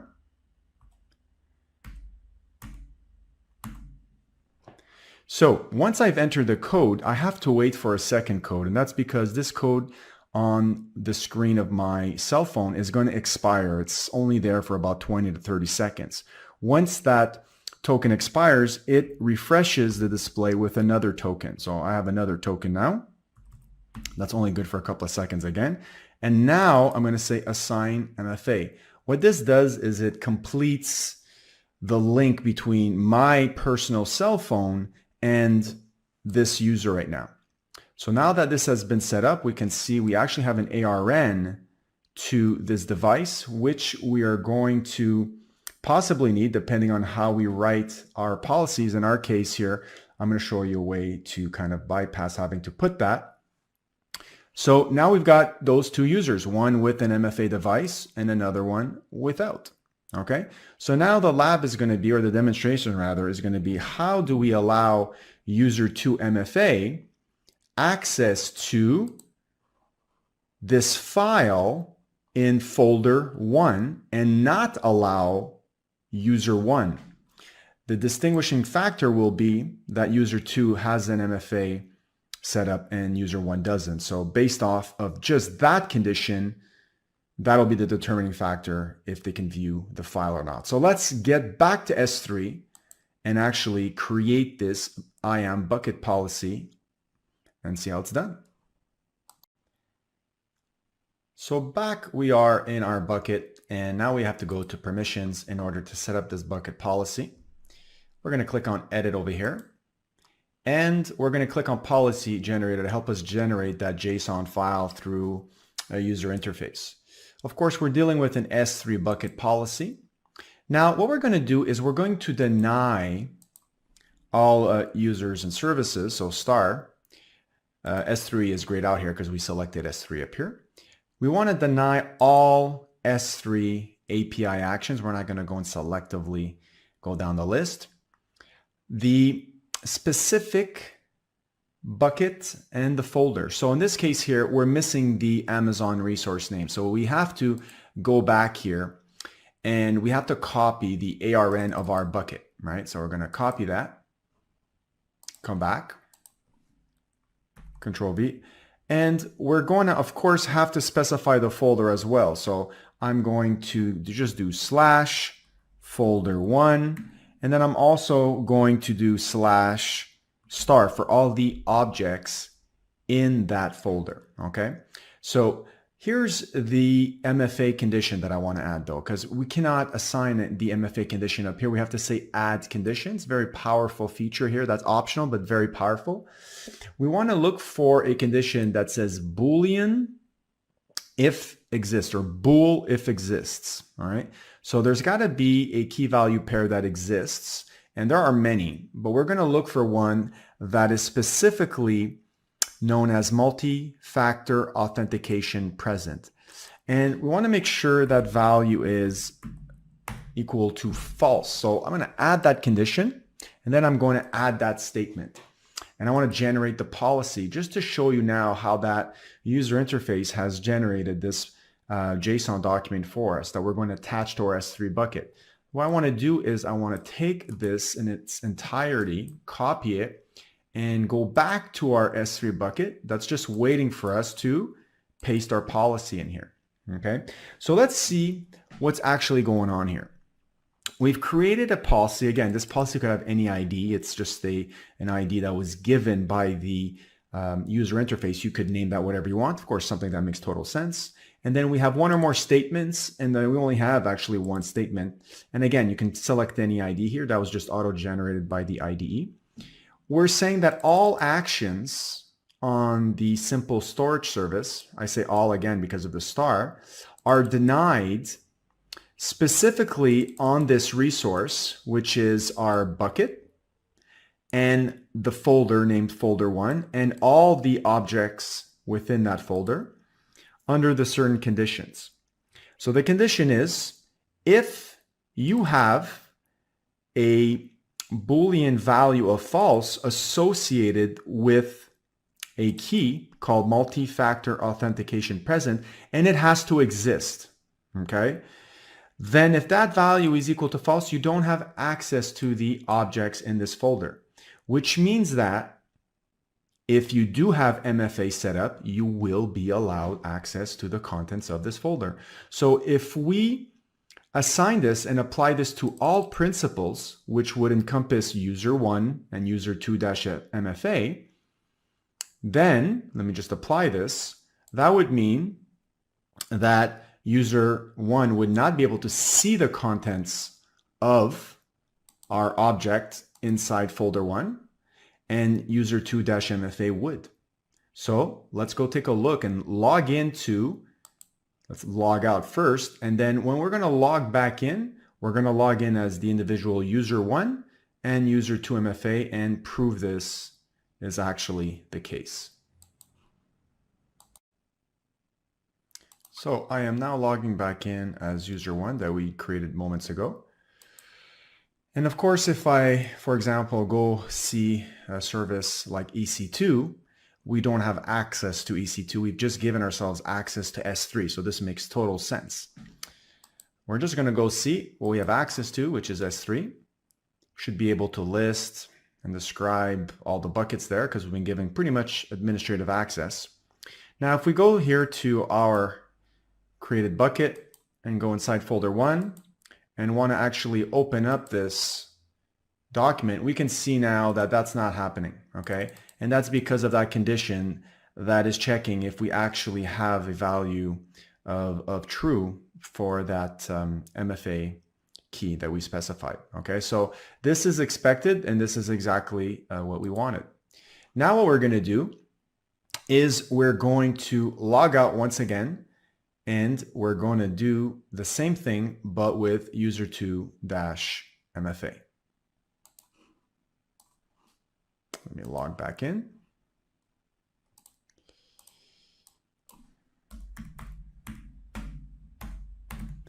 And then specify the new password we created. Now, of course, now I have an MFA code, right? Because I've set that up for user 2. So back on my cell phone I go. I am opening up the Google Authenticator application, and I have in front of me a new Amazon Web Services code that is only good for, like I said, maybe 20 seconds. So it's a little nerve-wracking. If you're not good under pressure, you're going to choke. So I've just entered the code, and I have to wait for that to actually work. Now, it looks like I actually didn't check off not to recreate the password. So unfortunately, I must have missed that check mark. So I wanted to kind of avoid this here. So I'm going to start over and create a brand new password. A little painful for demonstrations, but it's good for you guys to see how that actually looks like. So because I've set up my MFA device properly, I am able to log in after I enter that MFA code. And once again, if I go to EC2, now I haven't been given the permissions for EC2. I've only been given the permissions for S3. So nothing changes here. I'm going to go to S3. And I'm going to go into folder 1 of our bucket in question. And I'm going to see if I have access now to opening up and seeing the contents. And here I have the contents. This is a demo file, which user 2MFA should only be able to have access to. So that worked. So now you guys know how to create a bucket permission policy that is also known as a resource policy because it's assigned to the resource, it's assigned to the bucket. And let me actually show it to you one last time. Here it is. And that'll only allow us to have access to the contents of folder 1 if we have multi-factor authentication set up in our account. So that's really good. The last thing I want to show you now is how to maybe create IAM users in a better way in terms of not having to assign over and over again the same permissions like you saw me do for user 1 and user 2. Of course, now I cannot do anything IAM. Why? Because I'm user 2. I don't have access to IAM. So once again, I'm logging out, and we're going to actually see the best practice in terms of how do I assign IAM policies to a group and then assign users to that group in order to inherit those permission policies. So let's get to it. Let's sign up first. So let us go back to IAM, and we're going to be creating our first group. We're going to simply create the button or click on the button create group, and we'll come up with a group called testers. We have the ability to add existing users to this group. So we will add, for example, user 1 only to the testers group. And we can also add permissions to this group. So we're going to go here and add, for example, the EC2 full permissions, create group. And what's going to happen now, if we go take a look at testers, we can see we have that one user that we added, and we also have the permissions associated with that group. So this means now that any new users we create will automatically inherit whatever permissions the group has, which is really good for maintainability. So for example, let's say we were to create many new testers. So let's say user 3 over here. Now, of course, I'm going to have to go in this case through the same steps as I did before. I'm just going to remember this time not to forget to uncheck that. And instead of attaching policies directly, I'm going to say, well, I want to inherit the policy permissions that were assigned to the group. So I'm going to say this user is going to be part of the testers group. And of course, I'm just going to skip through the remaining repetitive tasks that I've already described. And this user 3 now is already going to have the permissions to access EC2 that they've gained through the group testers. Whereas if we go back to user 1, this user also has the permissions from the group, but has a unique permission added to itself. So in this case, you do have the option of doing that. You have the option of adding a permission over and above that is assigned to the group to yourself directly. So this is really good, adding permissions to groups when you have, of course, lots of users in your company, in your organization. And instead of going to them and adding permissions after permission, you can centrally access this in one, or manage this in one place. So for example, if I go back to my roles, groups rather, in my testers, and let's say I forgot to add a permission to all the users in this group. So let's say there was 20 users attached to this group. Okay, I'm not going to bore you with creating 20 users. we have 2 now. That's good enough to show the demonstration. And let's say now I need to add another permission, right? So in this case here, I'm going to add a permission, for example, let's say based on DynamoDB, right? So I'm going to get full access to DynamoDB. I'm going to add that permission. And what's going to happen now is if I go back to my users, for example, user 3, I'm going to see that user 3 automatically has inherited that permission, and so has user 1.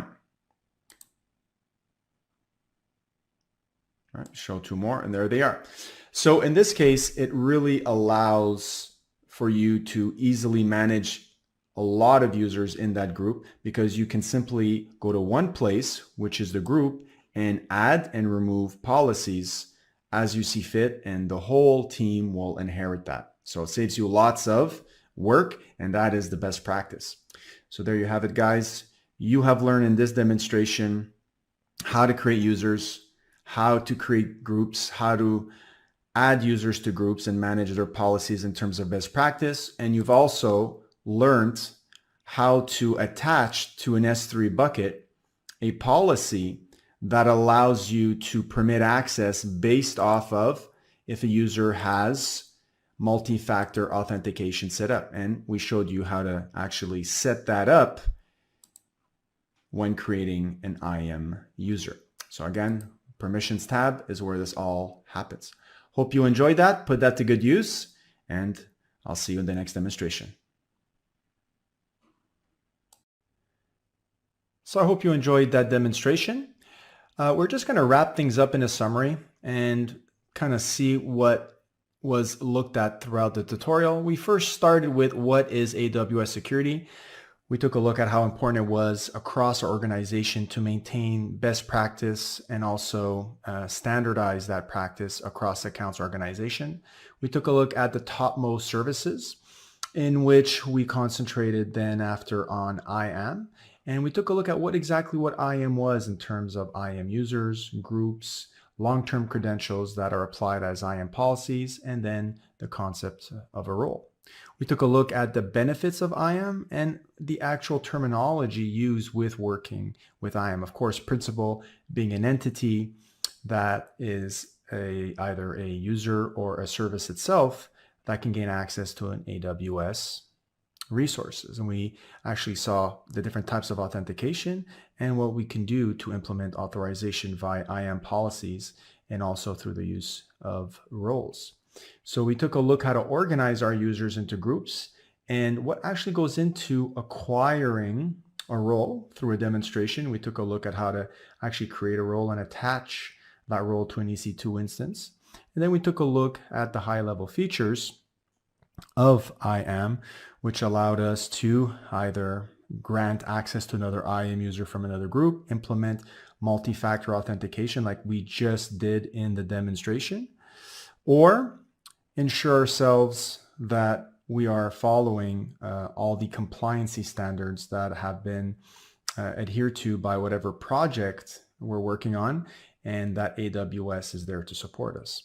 So here we're going to talk about Amazon ECS, a service that's used to manage Docker containers. So without any further ado, let's get started. In this session, we would like to talk about some basics about AWS, and then we're going to immediately dive into why Amazon ECS and what is Amazon ECS in general, and then it uses a service called Docker, so we're going to understand what Docker is. And there are competitive services available for ECS. I mean, ECS is not the own and only service to manage Docker containers. But why ECS? Advantage of ECS. We will talk about that.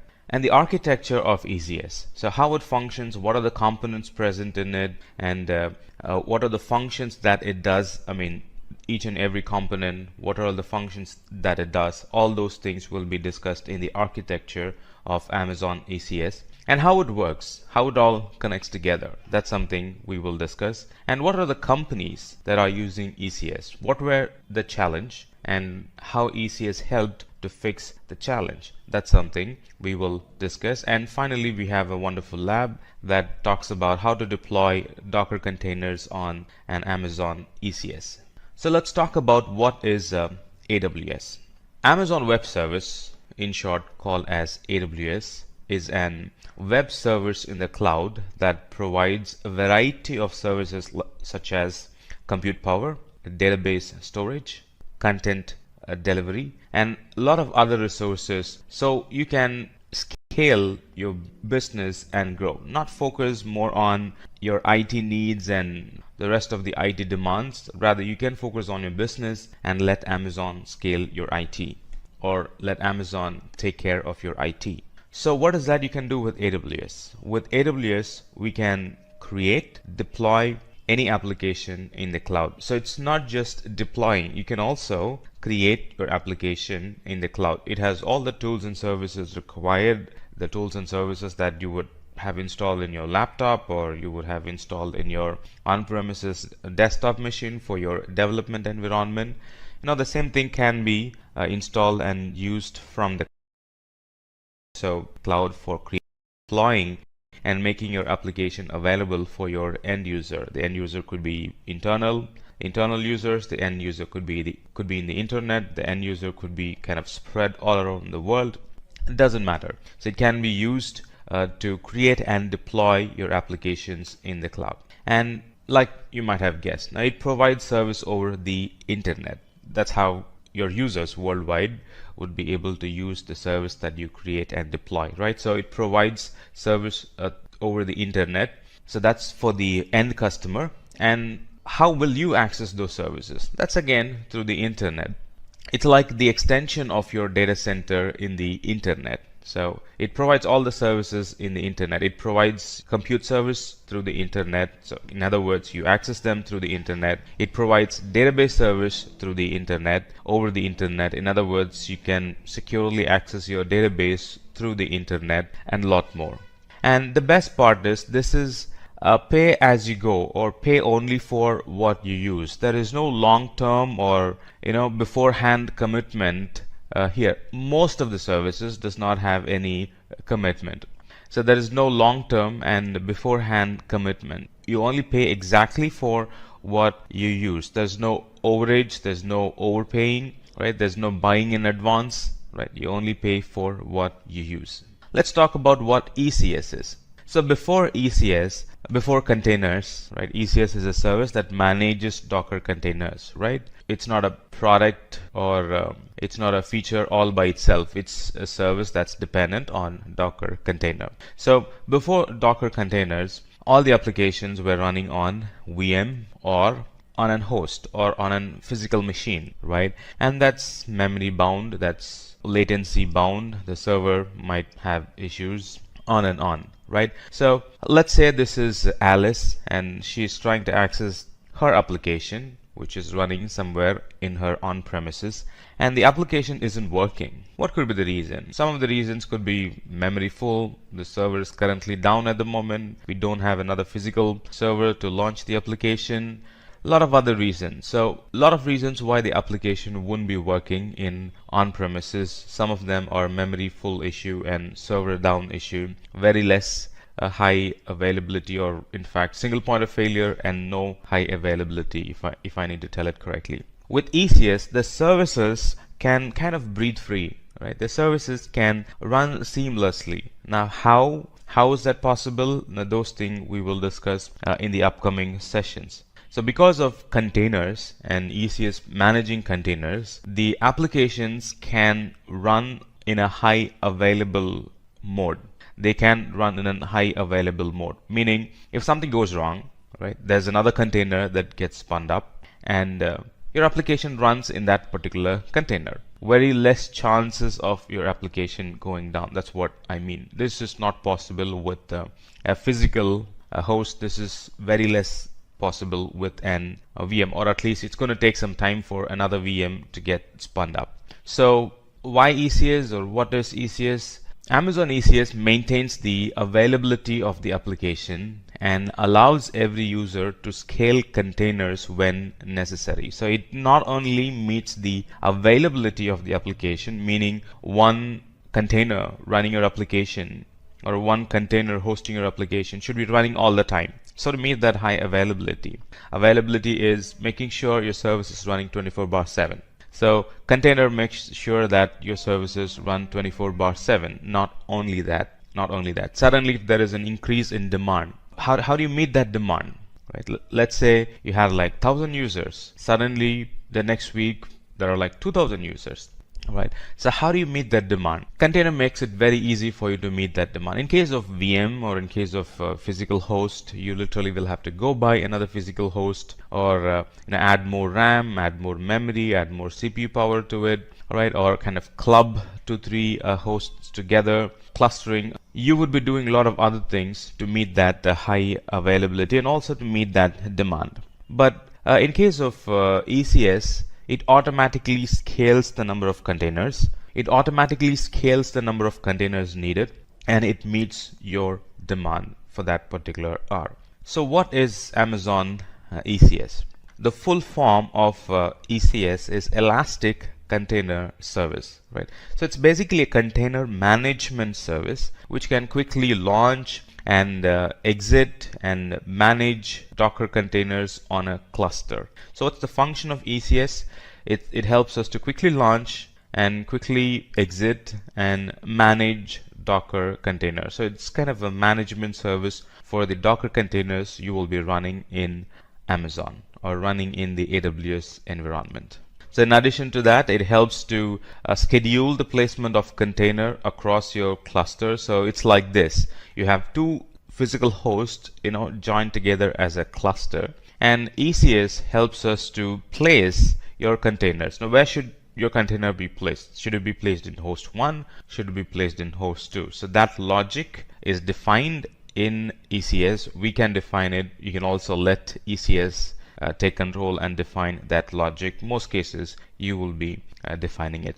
So schedule the placement of containers across your cluster. Let's say two containers want to interact heavily. You really don't want to place them in two different hosts, right? You would want to place them in one single host so they can interact with each other. So that logic is defined by us. And these container services, you can launch containers using AWS Management Console, and also you can launch containers using SDK kits available from Amazon. You can launch through a Java program. You can launch container using an .NET program. You can launch container using an Node.js program, as in when the situation demands. So there are multiple ways you can launch containers through Management Console and also programmatically. And ECS also helps to migrate application to the cloud without changing the code. So anytime you think of migration, the first thing that comes to your mind is that how will that environment be? Based on that, I'll have to alter my code. What's the IP? What is the storage that's being used? What are the different parameters I'll have to include? The environment parameters of the new environment. With containers, now that worry is already taken away, because we can create an pretty exact environment. The one that you had on premises, the same environment gets created in the cloud. So no worries about changing the application parameter, no worries about changing the code in the application. Right? You can be like, if it ran in my laptop, a container that I was running in my laptop, it's definitely going to run in the cloud as well, because I'm going to use the same container in the laptop and also in the cloud. In fact, you're going to ship it. You're going to move the container from your laptop to Amazon ECS and make it run there. So it's like the very same image, the very same container that was running in your laptop will be running in the cloud or production environment. So what is Docker?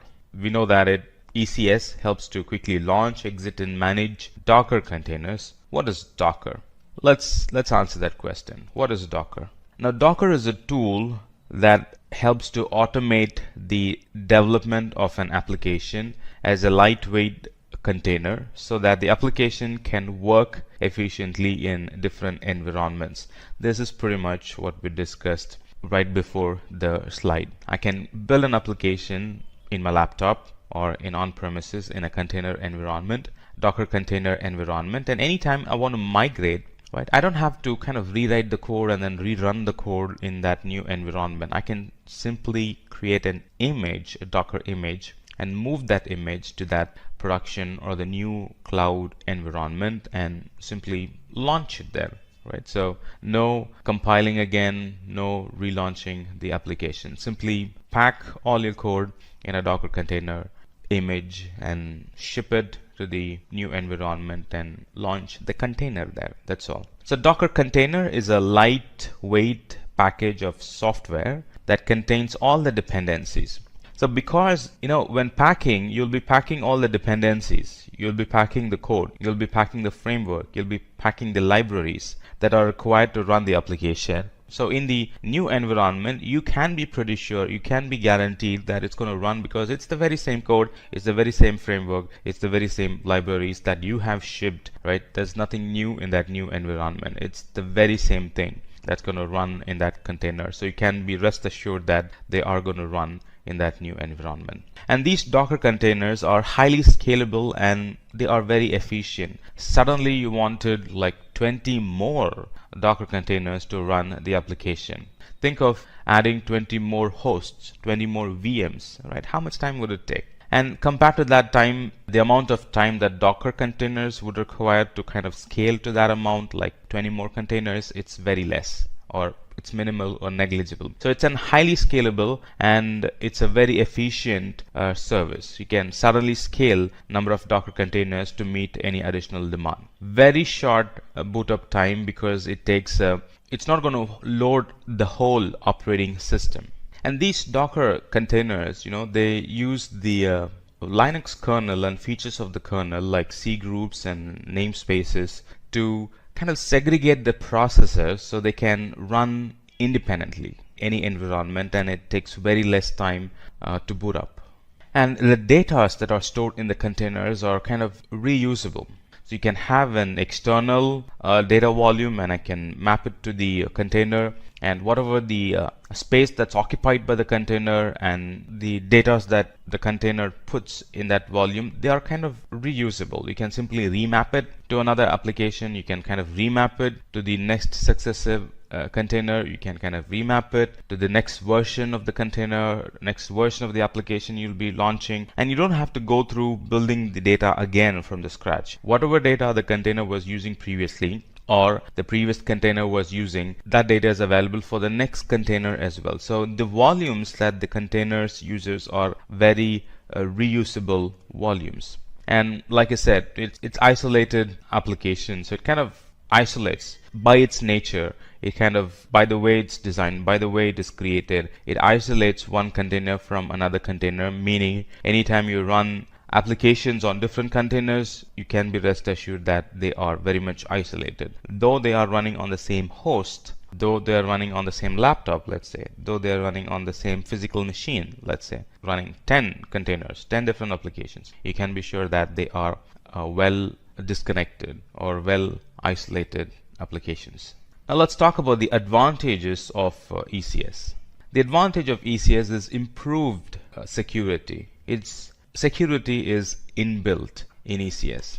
With ECS, we have something called as a container registry. That's where all your images are stored, and those images are accessed only through HTTPS. Not only that, those images are actually encrypted, and access to those images are allowed and denied through identity and access management policies, IAM. And in other words, let's say two containers running on the same instance. The one container can have access to S3 and the others, or the rest of the others, are denied access to S3. So that kind of granular security can be achieved through containers when we mix and match the other security products available in Amazon, like IAM, encryption, accessing it using HTTPS. These containers are very cost efficient. Like I've already said, these are lightweight processes, right? We can schedule multiple containers on the same node, and this actually allows us to achieve high density on an EC2 instance. Imagine an EC2 instance that's very less utilized. That's not possible with a container, because you can actually dense or crowd an EC2 instance with more containers in it, so to best use those resources. In EC2, straightforward, you can just launch one application. But when we use containers, you can launch like 10 different applications on the same EC2 server. That means 10 different applications can actually feed on those resources available and can benefit the application. And ECS not only deploys the container, it also maintains the state of the containers, and it makes sure that the minimum set of containers are always running based on the requirement. That's another cost efficient way of using it, right? And anytime an application fails, and that has a direct impact on the revenue of the company, and ECS makes sure that you're not losing any revenue because your application has failed. And ECS is a pretty extensible services. It's like this: in many organizations, there are majority of unplanned work because of environment variation. A lot of firefighting happens when we kind of deploy the code from one, or kind of move the code or redeploy the code in a new environment. A lot of firefighting happens there, right? This Docker containers are pretty extensible. Like we discussed already, environment is not a concern for containers, because it's going to kind of shut itself inside a Docker container, and anywhere the Docker container can run, the application will run exactly the way it performed in the past. So environment is not a concern for the Docker containers. In addition to that, ECS is easily scalable. We have discussed this already, and it has improved compatibility. We have discussed this already. Let's talk about the architecture of ECS. Like you know now, the architecture of ECS is the ECS cluster itself. That's group of servers running the ECS service, and it integrates with Docker, right? So we have a Docker registry. Docker registry is a repository where we store all the Docker images or the container images. So it's like three components. ECS is of three components. One is the ECS cluster itself. Right? When I say ECS itself, I'm referring to ECS cluster of servers that will run the containers. And then the repository where the images will be stored, right? The repository where the images will be stored, and the image itself. So container image is the template of instructions which is used to create a container, right? So it's like, what's the OS? What is the version of node that should be running? And any additional software do we need? So those question gets answered here. So it's the template of instructions which is used to create the containers. And then the registry is the service where the Docker images are stored and shared. So many people can store there and many people can access, or if there's another group that wants to access, they can access the image from there, or one person can store the image and the rest of the team can access, and the rest of the team can store image, and this one person can pick the image from there and kind of ship it to the customer or ship it to the production environment. All that's possible in this container registry. And Amazon's version of the container registry is ECR. And there's a third party. Docker itself has a container registry, that's Docker Hub. ECS itself, which is the group of servers that runs those containers. So these two, the container image and the container registry, they kind of handle Docker in an image format, just an image format. And in ECS is where the container gets live and then it becomes an compute resource and starts to handle requests, starts to serve the page and starts to do the batch job, whatever your plan is with that container. So the cluster of servers, ECS, integrates well with the familiar services like VPC. VPC is known for securing. VPC is known for isolating the whole environment from rest of the customers, or isolating the whole environment or the whole infrastructure from the rest of the clients in your account or from the rest of the applications in your account, on and on. So VPC is a service that provides or gives you the network isolation. ECS integrates well with VPC. And this VPC enables us to launch AWS resources such as Amazon EC2 instance in a virtual private network that we specify. This is basically what we just discussed. Now let's take a closer look at the ECS. How does ECS work? Let's find answer for this question. How does ECS work?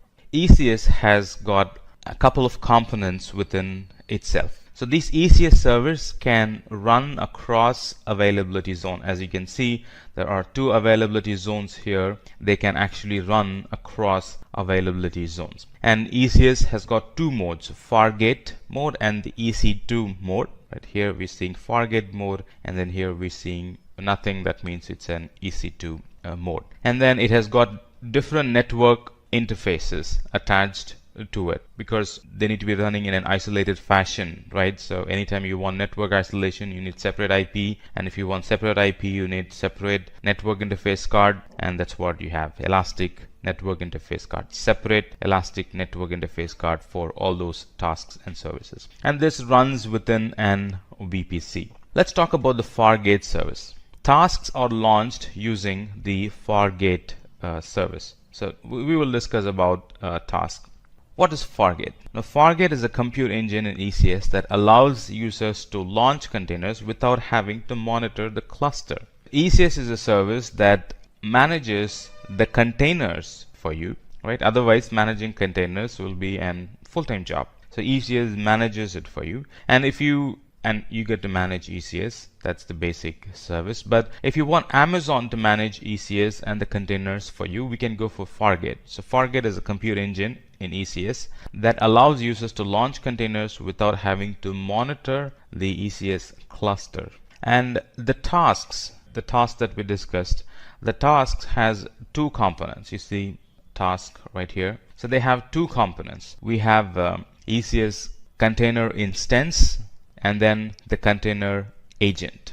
So like you might have guessed right now, ECS container instance is actually an EC2 instance, right, capable of running containers. Not all EC2 instances can run containers. So these are like specific EC2 instances that can run containers. They are ECS container instances. And then we have container agent, which is the agent that actually binds those clusters together, and it does a lot of other housekeeping work, right? Kind of connects clusters, makes sure that the version needed is present. So it's all part of that agent, or it's all job of that agent. Container instances is part of Amazon EC2 instance, which run Amazon ECS container agent. Pretty straightforward definition. And then a container agent is responsible for communication between ECS and the instance, and it also provides the status of the running containers. Kind of monitors the container, monitors the state of the container, make sure that the container is up and running, and if there's anything wrong, it kind of reports it to the appropriate service to fix the container, on and on. But it's a container agent. When we don't manage container agent, it runs by itself, and you really don't have to do anything to make the container agent better. It's already better. You really won't be configuring anything in the agent. And then Elastic Network Interface Card is a virtual interface network that can be connected to an instance in VPC. So in other words, Elastic Network Interface is how the container interacts with another container, and that's how the container interacts with the EC2 host, and that's how the container interacts with the internet, external world. And a cluster is a set of ECS container instances. It's not something that's very difficult to understand. It's simply a group of EC2 instances that runs that ECS agent. And these cluster handles the process of scheduling, monitoring, and scaling the request. We know that ECS can scale, the containers can scale. How does it scale? That's all monitored and managed by this ECS cluster. Let's talk about the companies that are using Amazon ECS. There are a variety of companies that use ECS clusters. To name a few, Okta uses ECS cluster, and Okta is a product that uses identity information to grant people access to applications on multiple devices at any given point of time. They make sure that they have a very strong security protection. So Okta uses Amazon ECS to run their Okta application and serve their customers. And Abima is a TV channel, and they chose to use microservices and Docker containers. They already had microservices and Docker containers, and when they thought about a service that they can use in AWS, ECS was the only service that they can immediately adapt to. And because in Abima TV the engineers have already been using Docker and Docker containers, it was kind of easy for them to adapt themselves to ECS and start using it, along with the benefits that ECS provides. Previously they had to do a lot of work, but now ECS does it for them. Right. Similarly, Remind and Ubisoft, GoPro are some of the famous companies that use Amazon ECS and get benefited from its scalability, get benefited from its cost, gets benefited from its Amazon managed services, get benefited from the portability that ECS and the migration option that ECS provides. Let's talk about how to deploy a Docker container on Amazon ECS. The way to deploy Docker container on ECS is, first we need to have an AWS account, and then set up and run our first ECS cluster. So in our lab we're going to use the launch wizard to run an ECS cluster and run containers in them. And then task definition. Task definition tells the size of the container, the number of the container. And when we talk about size, it tells how much of CPU do you need, how much of memory do you need. And talking about numbers, it requires how many numbers of container you're going to launch. Is it 5, is it 10, or is it just 1 running all the time? Now those kind of information goes in the task definition file. And then we can do some advanced configuration on ECS, like load balancers, and what port number you want to allow and you don't want to allow, who gets access, who shouldn't get access, and what's the IP that you want to allow and deny requests from, on and on. And this is where we would also mention the name of the container, so to differentiate one container from the other, and the name of the service. Is it a backup job? Is it a web application? Is it a data container? Is it going to take care of your data backend? And the desired number of tasks that you want to be running all the time. Those details go in when we try to configure the ECS service, right? And then you configure a cluster. You put in all the security in the configure your cluster step or configure cluster stage. And finally, we will have an instance and bunch of containers running in that instance. All right, let's do a demo. So here I have logged in to my Amazon portal, and let me switch to the appropriate region. I'm going to pick North Virginia. North Virginia, look for ECS, and it tells ECS is a service that helps to run and manage Docker containers. Well and good. Click on it. I'm in North Virginia. Just want to make sure that I'm in the right region, and go to clusters. And here we can create cluster. This is our Fargate, and this is our EC2 type launching for Linux and Windows environment. But I'm going to launch through this walkthrough portal.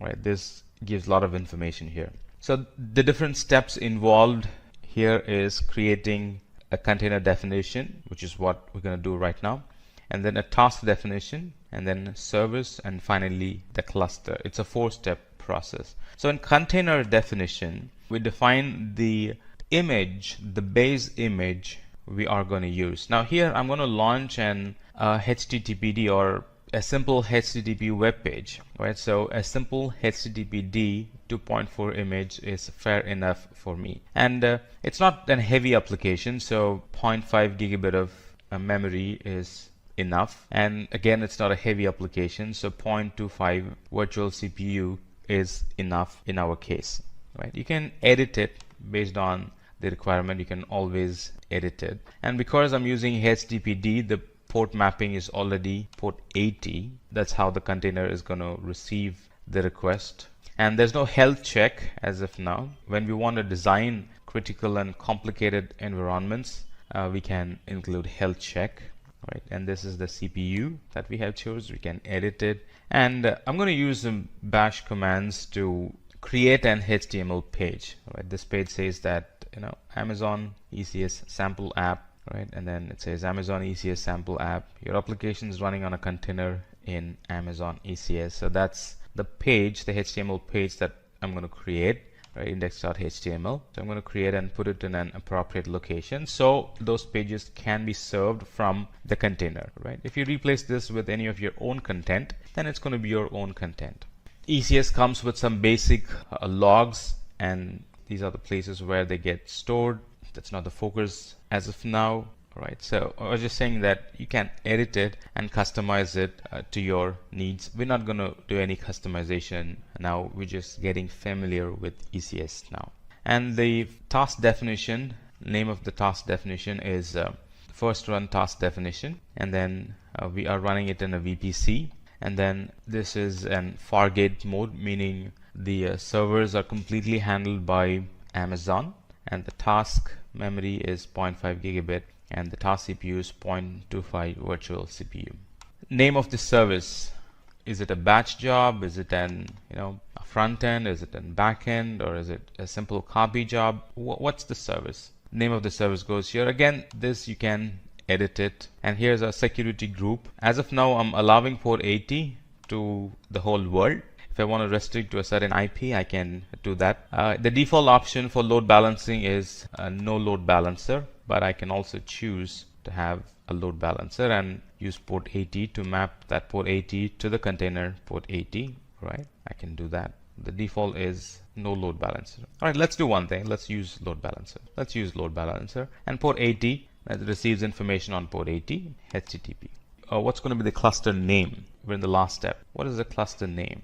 Cluster name can be Simplilearn ECS demo. Next, we're done, and we can create. So it's launching a cluster, as you can see, and it's picking the task definition file that we've created, and it's using that to launch an service. And then these are the log groups that we discussed, and it's creating a VPC. Remember, ECS clubs well with the VPC. It's creating a VPC, and it's creating two subnets here for high availability. It's creating that security group, port 80, allowed to the whole world, and then it's putting it behind an load balancer. It generally would take like 5 to 10 minutes, so we just need to be patient and let it complete its creation.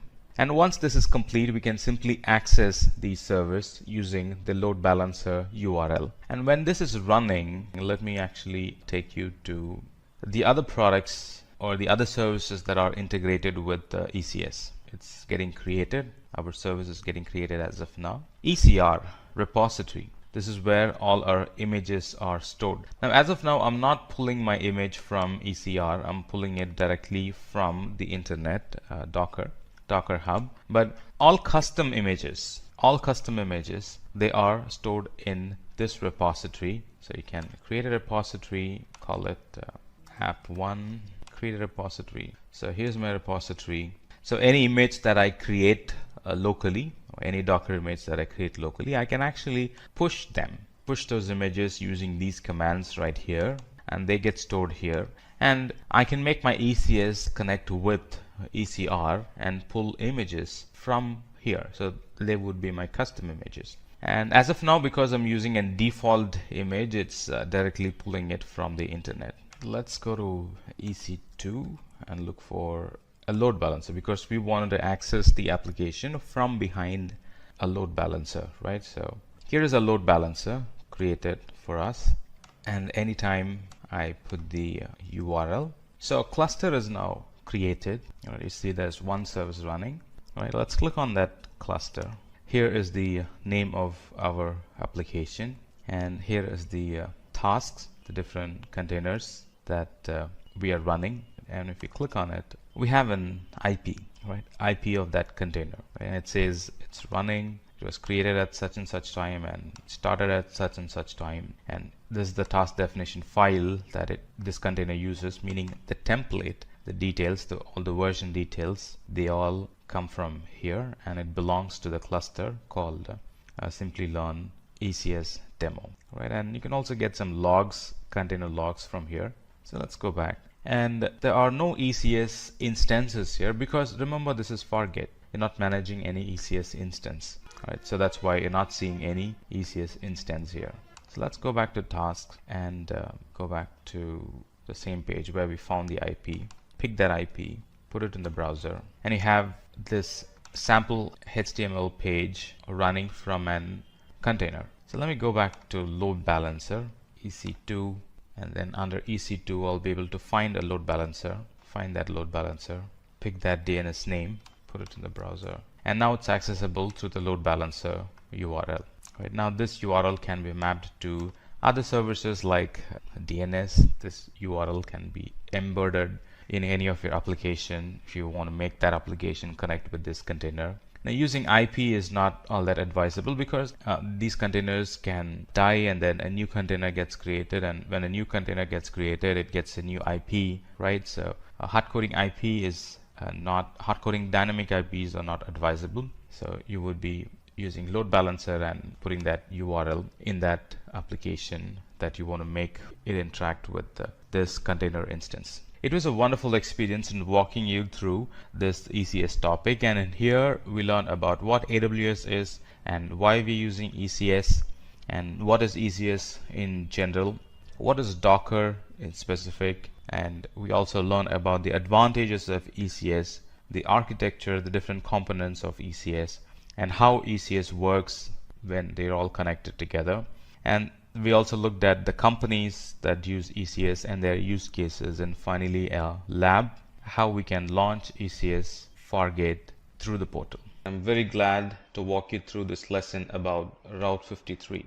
So in this section, we are going to talk about basics of AWS, and then we're going to immediately dive into why we need Amazon Route 53. And then we're going to expand and talk about the details of Amazon Route 53, the benefits it provides over its competitors, and the different types of routing policy it has, and some of Amazon Route 53's key features. And we're going to talk about how to access Route 53, the different ways, the different methods you can access Route 53. And finally, we're going to end with a wonderful demo in Route 53. So let's talk about what is AWS. Amazon Web Services, or AWS in short, is a cloud provider that offers a variety of services, such as a variety of IT services or infrastructure services, such as compute power, database, content delivery, and other resources that helps us to scale and grow our business. And AWS is hot, AWS is picking up, AWS is being adapted by a lot of customers. That's because AWS is easy to use even for a beginner. And talking about safety, the AWS infrastructure is designed to keep the data safe irrespective of the size of the data. Be it small data, be it very minimal data, be it all the data that you have in terabytes and in petabytes, Amazon can keep it safe in their environment. And the wonderful thing and the most important reason why a lot of customers move into the cloud is that the pay-as-you-go pricing. There is no long-term commitment and it's very cost effective. What this means is that you're not paying for a resource that you're not using. In on-premises, you do pay for resources you're not using a lot, meaning you go and buy a server, you do the estimate for the next 5 years, and only after like 3 or 4 years you'll be hitting the peak capacity, but still you would be buying that capacity before 4 years, right? And then you will gradually be, utilizing it from 40%, 60%, 70, 80, and then 100. So what you have done is that even though you're not using the full capacity, you still have bought it and are paying for it from day one. But in the cloud, it's not like that. You only pay for the resources that you use. Anytime you want more, you scale up the resource and you pay for the scaled up resource. And anytime you want less, you scale down the resource and you pay less for that scaled down resource. Let's talk about why Amazon Route 53. Let's take this scenario where Rachel is trying to open her web browser and the URL that she hit isn't working. A lot of reasons behind why the URL isn't working. It could be the server utilization that went high. It could be the memory usage that went high. A lot of reasons. And she starts to think, is there an efficient way to scale resources according to the user requirements? Or is there an efficient way to kind of mask all those failures and kind of divert the traffic to the appropriate active resource or active service that's running our application? You always want to hide the failures, right? In IT, kind of mask the failure and direct the customer to another healthy service that's running, right? None of your customers would want to see a server not available, or none of your customers would want to see your service not working. Not impressive to them. And this is Tom. Tom is an IT guy and he comes up with an idea and he's answering Rachel, yes, we can scale resources efficiently using Amazon Route 53. In a sense, he's saying that yes, we can mask the failure and we can keep the services up and running, meaning we can provide more high availability to our customers with the use of Route 53. And then he goes on and explains Amazon Route 53 is a DNS service that gives developers an efficient way to connect users to internet applications without any downtime. Now, downtime is the key. Amazon Route 53 helps us to avoid any downtime that customers would experience. You still will have downtime in your server, in your application, but your customers will not be made aware of it. And then Rachel is kind of interested and she's like, yeah, that sounds interesting. I want to learn more about it. And Tom goes on and explains the important concepts of Amazon Route 53. That's everything that I'm going to explain it to you as well. All right, so what is Amazon Route 53? Amazon Route 53 is a highly scalable DNS or domain name system web service. This service, this Amazon Route 53, it functions three main things, or it has three main functions. So the first thing is, if a website needs a name, Route 53 registers the name for the website domain. Let's say you want to buy google.com. You want to buy the domain name. Let's say you want to buy that domain name. You buy that through Route 53. Secondly, Route 53 is the service that actually connects your server, which is running your application or which is serving your web page. So that's the service that actually, Route 53 is the service that connects the user to your server when they hit google.com in the browser or whatever domain name that you have purchased. So you bought a domain name and the user types in your domain name.com, and then Route 53 is a service that helps the user to connect their browser to the application that's running in an EC2 instance or any other server that you are using to serve that content. Now, not only that, Route 53 checks health of the resource by sending automated requests over the internet to a resource. So that's how it identifies if there is any resource that has failed. When I say resource, I'm referring to any infrastructure failure, any application level failure. So it kind of keeps checking. So it understands it first before the customer notices it, and then it does the magic, kind of shifts the connection from one server to the other server. We call it routing. We will talk about that as we progress. So the benefits of using Route 53. It's highly scalable, meaning suddenly, let's say, the number of requests, the number of people trying to access your website through that domain name that you have bought, let's say it has increased. Route 53 is highly scalable, right? It can handle even millions and millions of requests because it's highly scalable and it's managed by Amazon. The same thing, it's reliable, it's highly scalable, it can handle large queries without the users, without you interacting, without the user who bought it interact with it. You don't have to scale up. When you're expecting more requests, it automatically scales. And it is very reliable in a sense that it's very consistent. It has the ability to route the users to the appropriate application through the logic that it has. It's very easy to use. When we do the lab, you're going to see that. It's very easy to use. You buy the domain name and then you simply map it to the application. You simply map it to the server by putting in the IP, or if you can simply map it to another load balancer by putting in the load balancer URL. You can simply map it to another S3 bucket by simply putting the S3 bucket name or the S3 bucket URL. It's pretty straightforward, easy to set up. And it's very cost effective in a way that we only pay for the service that we have used. So no wastage of money here. So the billing is set up in such a way that you are paying only for the amount of requests that you have received, right? The amount of traffic, the amount of requests that you have received, and a couple of other things. The number of hosted zones that you have created, right? And a couple of other things. It's very cost effective in such a way that you only pay for the service that you are using. And it's secure in a way that access to Route 53 is integrated with the Identity and Access Management, IAM. So you only have authorized users gain access to Route 53. The trainee who just joined yesterday won't get access. And the contractor or the consultant, the third-party consultant you have given access, or who is using your environment, you can block access to that particular person because he's not the admin or he's not a privileged user in your account. So only privileged users and admin gain access to Route 53 through IAM. Now let's talk about the routing policies.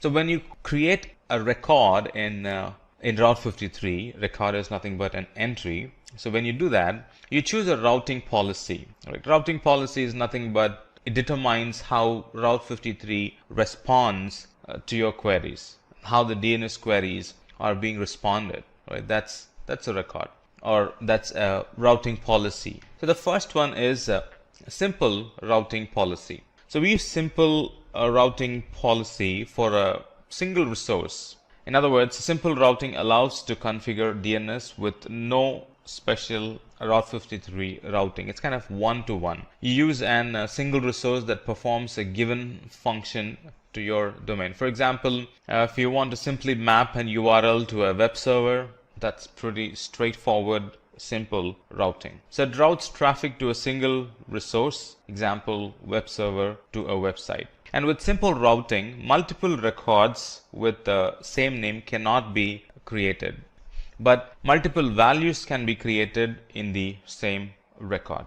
The second type of routing policy is failover routing. So we would be using failover routing when we want to configure active, passive failover. If something failed, right, you want to fail over to the next resource, which was previously the backup resource, now the active resource, or which was previously the backup server, now it's an active server. So you would be failing over to that particular resource or that particular IP. If you want to do that, we use failover routing. So failover routing routes traffic to a resource when the resource is healthy, or to a different resource when the previous resource is unhealthy. In other words, anytime a resource goes unhealthy, it does all that's needed to shift the traffic from the primary resource to the secondary resource. In other words, from the unhealthy resource to the healthy resource. And these records can route traffic to anything from an Amazon S3 bucket, or you can also configure a complex tree of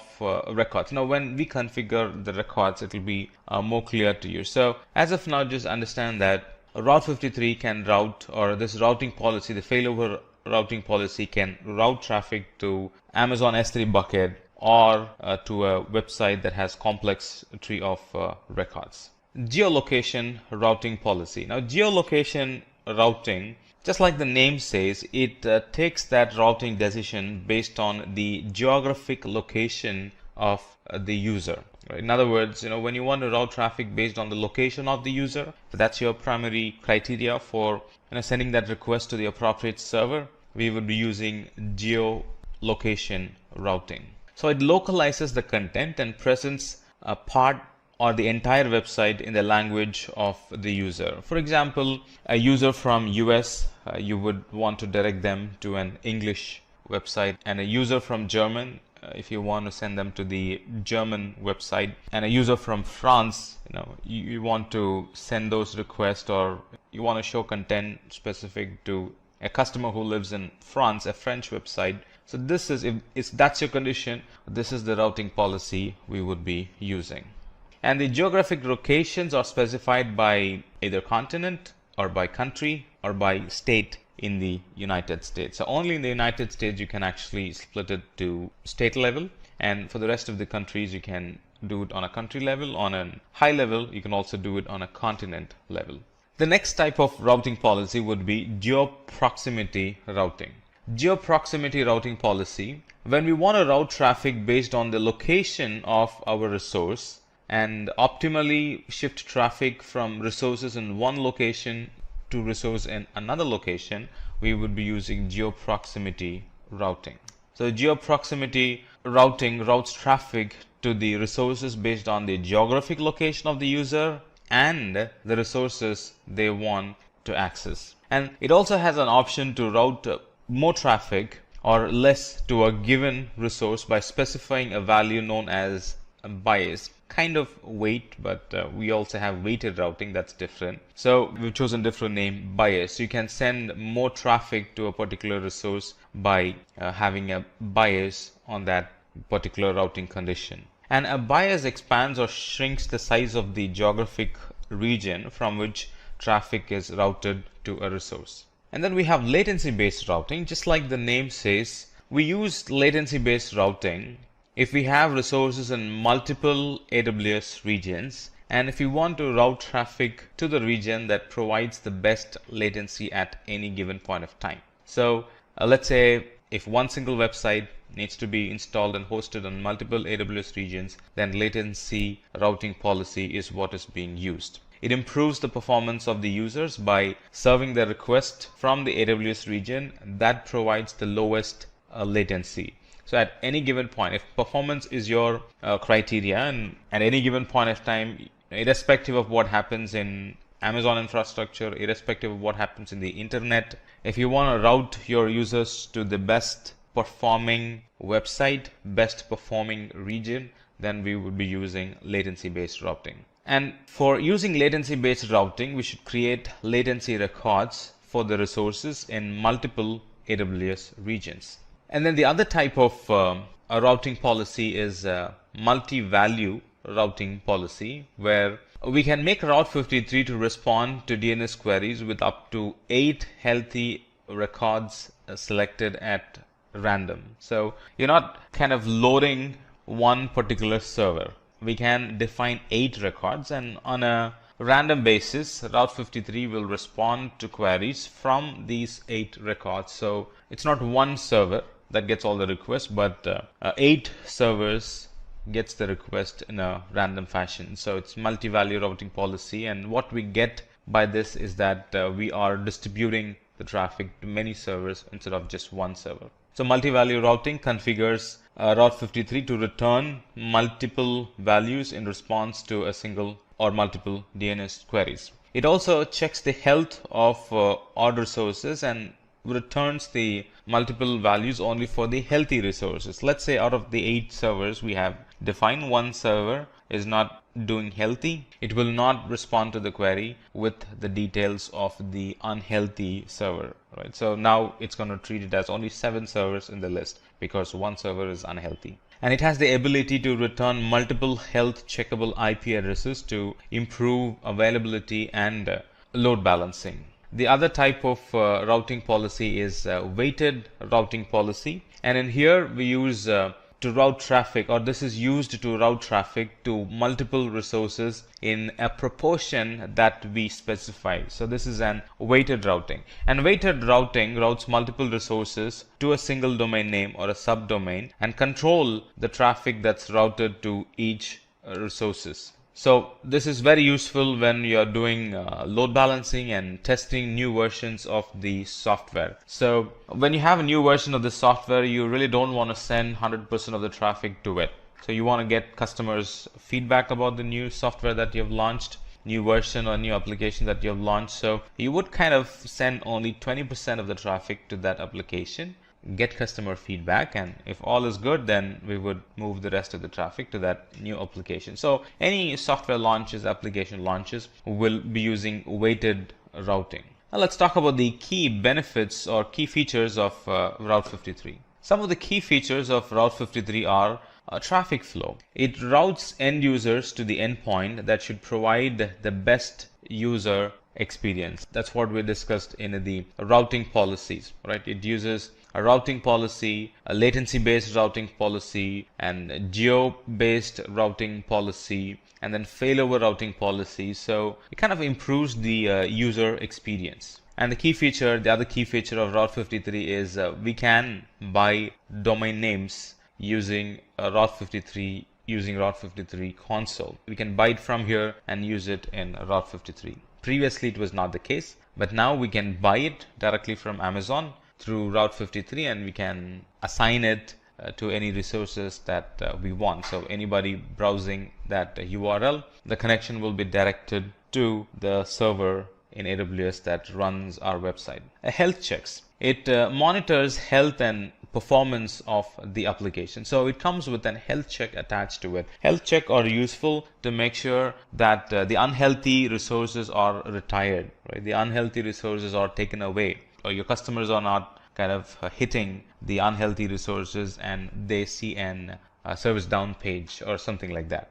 We can have weighted round robin load balancing. That's helpful in spreading traffic between several services or servers via a round robin algorithm. So no one server is fully hit, or no one server kind of fully absorbs all the traffic. You can split and shift the traffic to different servers based on the weight that you would be configuring. And also weighted routing also helps with soft launch of your new application or the new version of your website. There are different ways we can access Amazon Route 53. So you can access Amazon Route 53 through AWS console. You can also access Amazon Route 53 using AWS SDKs, and we can access it we can configure it using the APIs. And we can also do it through the command line interface. That's Linux type, Linux flavor,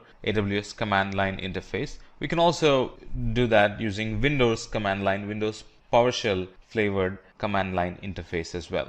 Now let's look at some of the companies that are using Route 53. So some of the famous companies that use Route 53 are Medium. Medium is an online publishing platform, and it's more like a social journalism. It's kind of having hybrid collection of professionals, people and publications, or exclusive blogs or publishers on Medium. It's kind of an blog website, and that uses Route 53 for the DNS service.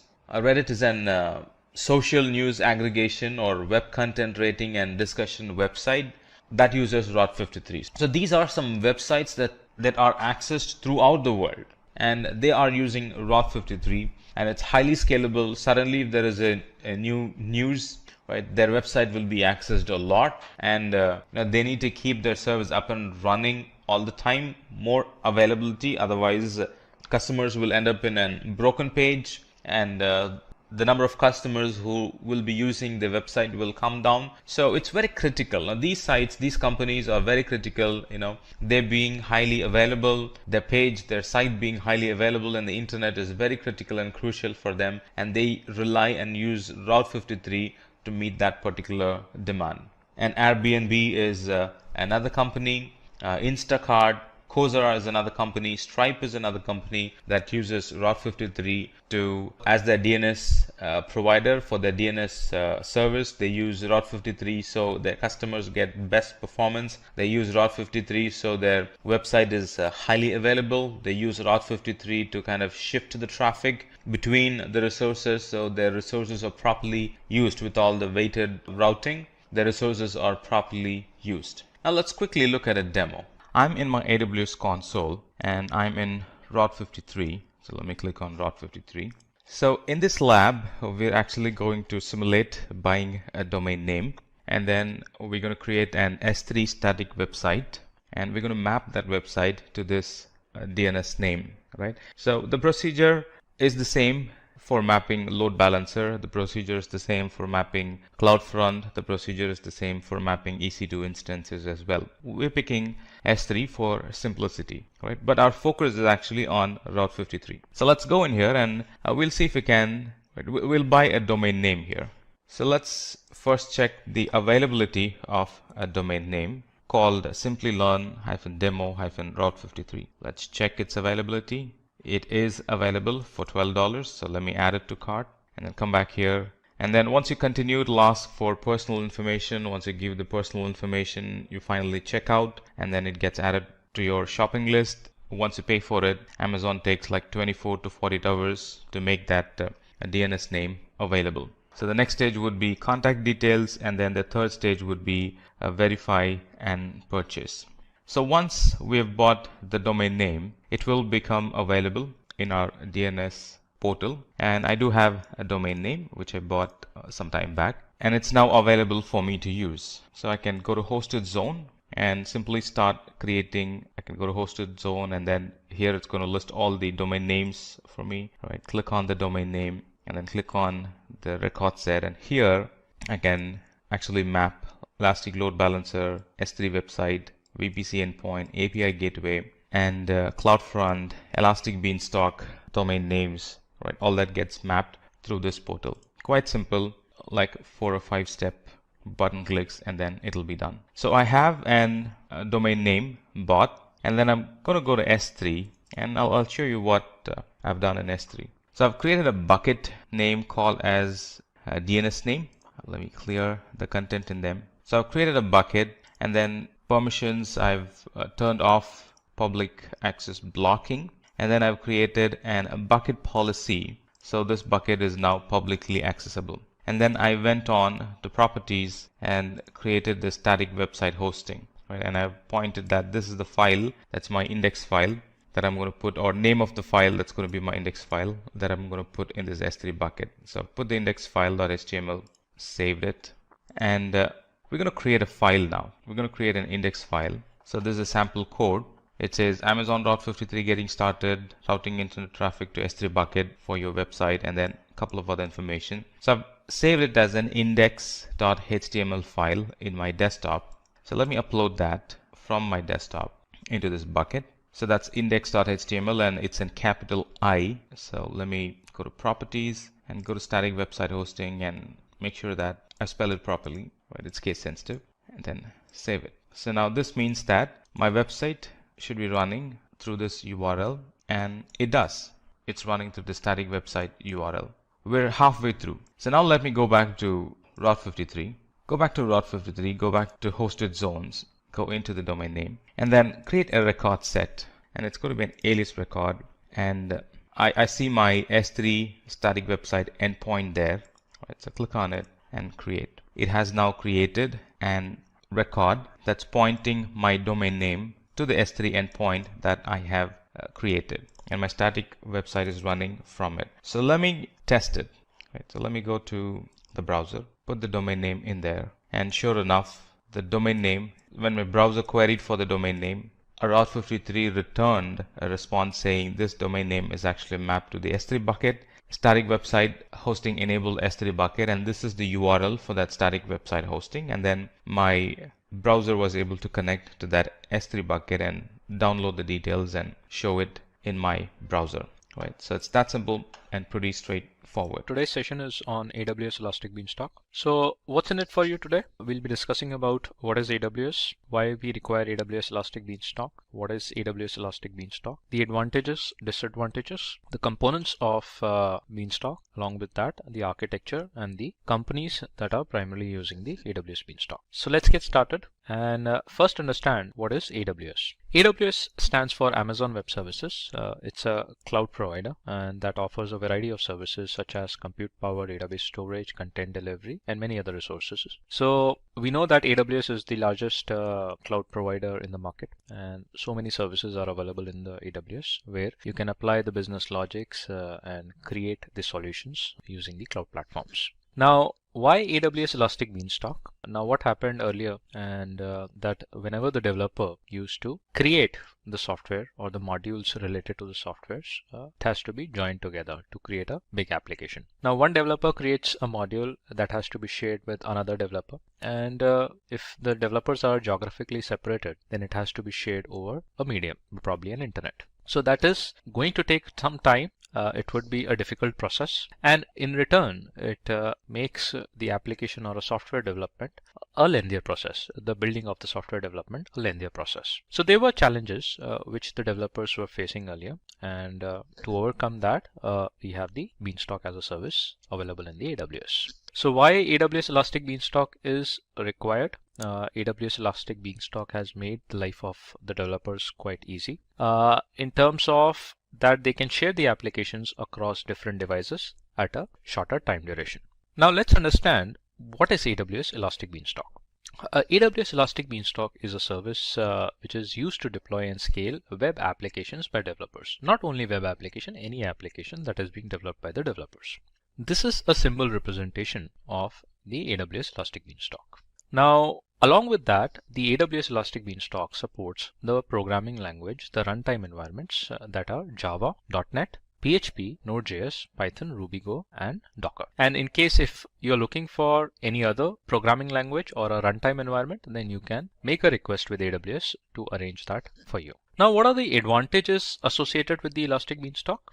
First advantage is that it's a highly scalable service. Now, when we talk about a scalability, it means that whenever we require the resources in demand, we can scale up the resources or we can scale down the resources. So that is kind of a flexibility we get in terms of changing the type of resources whenever we need it. And in that case, the Elastic Beanstalk is a highly scalable service. Now that is something which is very difficult to achieve in case of an on-prem environments, because you have to plan for the infrastructure, and in case if you're short of the resources within that infrastructure, then you have to procure it again. The second advantage associated with the Beanstalk is that it's a fast and simple to begin. Now when we say it's fast and simple, that means that you just have to focus on the development of an application, building an application, and then you can just deploy the application directly using the Beanstalk. What the Beanstalk is going to do, that every networking aspect is being taken care by the Beanstalk. It deploys your application in the backend on the servers,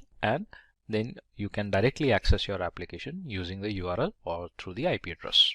The third advantage is that it offers the quick deployment. That is what we discussed in the fast and simple to begin as well. So why it offers a quick deployment? You don't have to bother about the networking concepts. You just have to focus on the application development, and then you can just upload your application, deploy that, and then you are good to go. The other advantage is that it supports multi-tenant architecture. When we talk about tenants or multi-tenants, that means we can have a virtual environments for separate organizations or the divisions within the organizations that will be virtually isolated. So likewise, you can have virtually isolated environments created on the Beanstalk, and they can be separated, used as a separate entities or a separate divisions within the organization. And we know that it's a flexible service. Since it's a scalable, then it is a flexible also. Now coming to the simplifies operations as an advantage. Now once the application is deployed using the Beanstalk, then it becomes very easy to maintain and support that application using the Beanstalk services itself.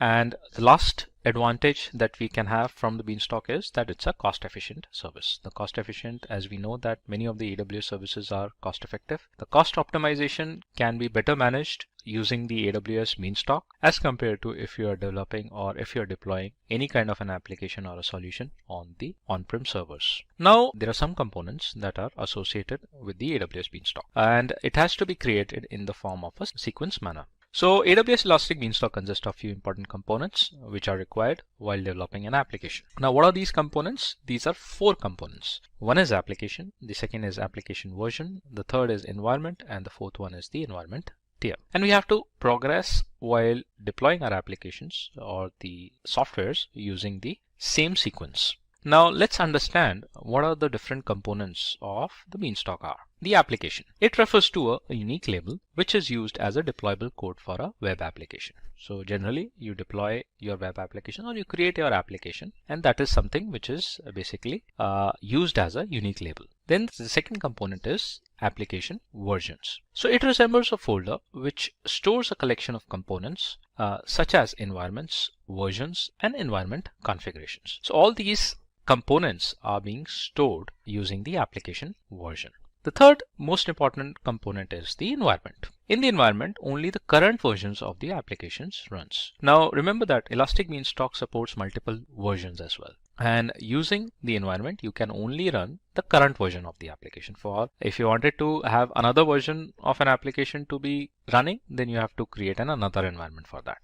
Then comes the environment tier. And in the environment tier, it designates the type of application that the environment runs on. Now, generally, there are 2 types of environment tier. One is the web and the other one is the worker node. And that's something which we'll be discussing later as well. Now, let's understand how does Elastic Beanstalk in AWS works. So first we have to create an application, and this is a task that would be done by the developers. And for that, you can actually select any runtime environment or a programming language like Java, Docker, Ruby, Go, Perl, or Python as well. And once you select that environment, you can develop your application using that runtime environments. Now, after that, once the application is created, then you have to upload the version of an application on the AWS. And after that, once the version is uploaded, and then you have to launch your environment. So just have to click on the buttons. That's it. Nothing more you have to do. Once the environment is launched, then you can actually view that environment using a web URL or using the IP address. Now, what happens in that case is when you launch an environment in the backend, the Elastic Beanstalk automatically runs an EC2 instance. And using a metadata, the Beanstalk deploys your application within that EC2 instance. That is something which you can look into the EC2 dashboard as well. So you don't have to take care of the security groups, you don't have to take care of the IP addressing, and even you don't have to log in into the instance and deploy your application. It would be done automatically by the Beanstalk. It's just that you just have to monitor the environment, and the statistics will be available there itself in the Beanstalk dashboard. Otherwise, you can view those statistics in the CloudWatch logs as well. Now, in case if you wanted to update any kind of a version, then you just upload a new version and then just deploy that and then monitor your environment.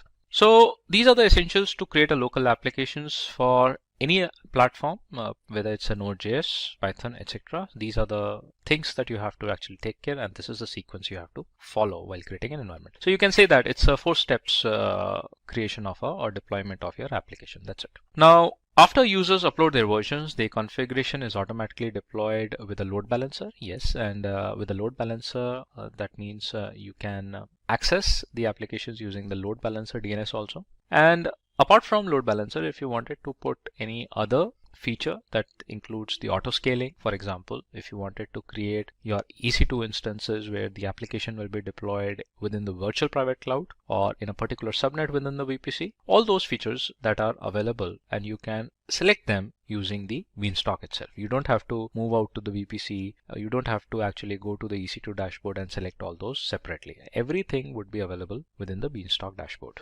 So that's what it says in the presentation, that after creating an application, the deploy service can be specifically accessed using the URL. So once the environment is created, there will be a URL defined. Now you can put a URL name also. That is something which you wanted to put for your application. You can define that. You can check for the availability of that URL, and then you have to use that URL to access your application over the browser. Now, once it is done, then in the monitor environment, it says the environment is monitor provided capacity provisioning, load balancing, auto scaling, and hence monitor features. All those features are available there itself in the Beanstalk.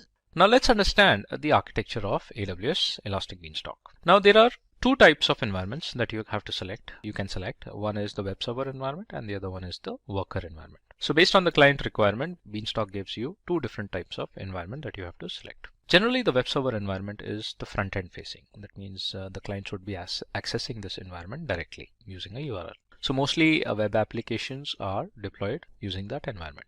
The worker environment is the backend applications or the micro apps, which are basically required to support the running of the web applications. Now it depends on the client requirement what kind of an environment you wanted to select.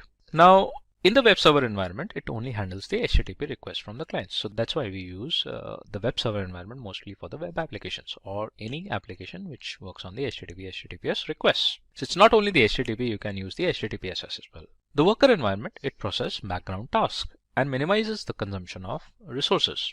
So again, it is just like a kind of a microservice or an application services that are running in the backend to support the web server environment.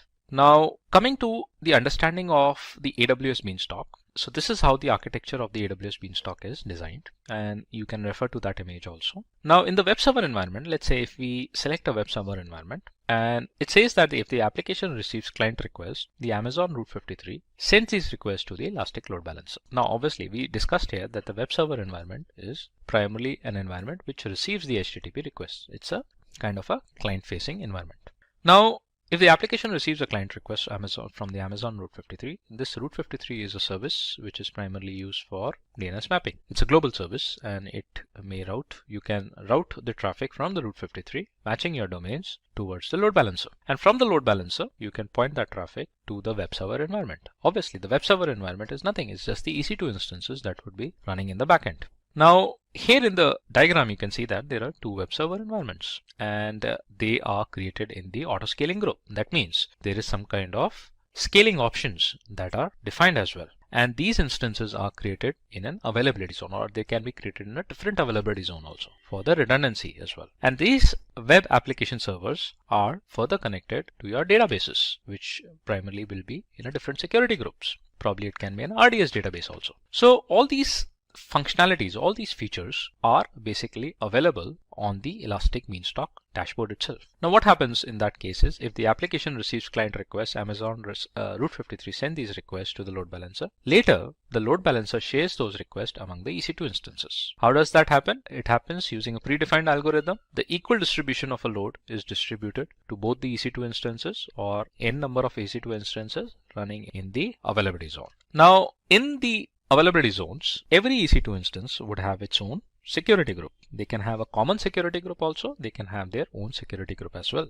Now, after the security group, the load balancer is then connected to the Amazon EC2 instance, which are part of the auto scaling group. So that's something which we have discussed already. Now, this auto scaling group would be defined from the Beanstalk itself, and there will be some scaling options that will be created. It could be a possibility that it might be the minimum number of instances that would be running as of now, and based on the threshold defined, it may increase the number of EC2 instances, and the load balancer will keep on distributing the load to as many instances that will be created inside the availability zones. Obviously, there will be an internal health check that the load balancer will be first doing before distributing the real-time traffic to these instances created by the Beanstalk. Now what does auto scaling group does? It automatically starts the additional EC2 instance to accommodate increasing load on your application. That's something which we know that. And also it monitors and scales instances based on the workload as well. So depends on what kind of a scaling threshold you have defined in the auto scaling groups. And when the load of an application decreases, the EC2 instance will also be decreased. So whenever we talk about the auto scaling, generally it comes in our mind is that we scale up the resources. That means it increases the EC2 instances. In the auto scaling, you might have the scale down option also, scale down policy also created, in which if the load minimizes, it can terminate the additional EC2 instances as well.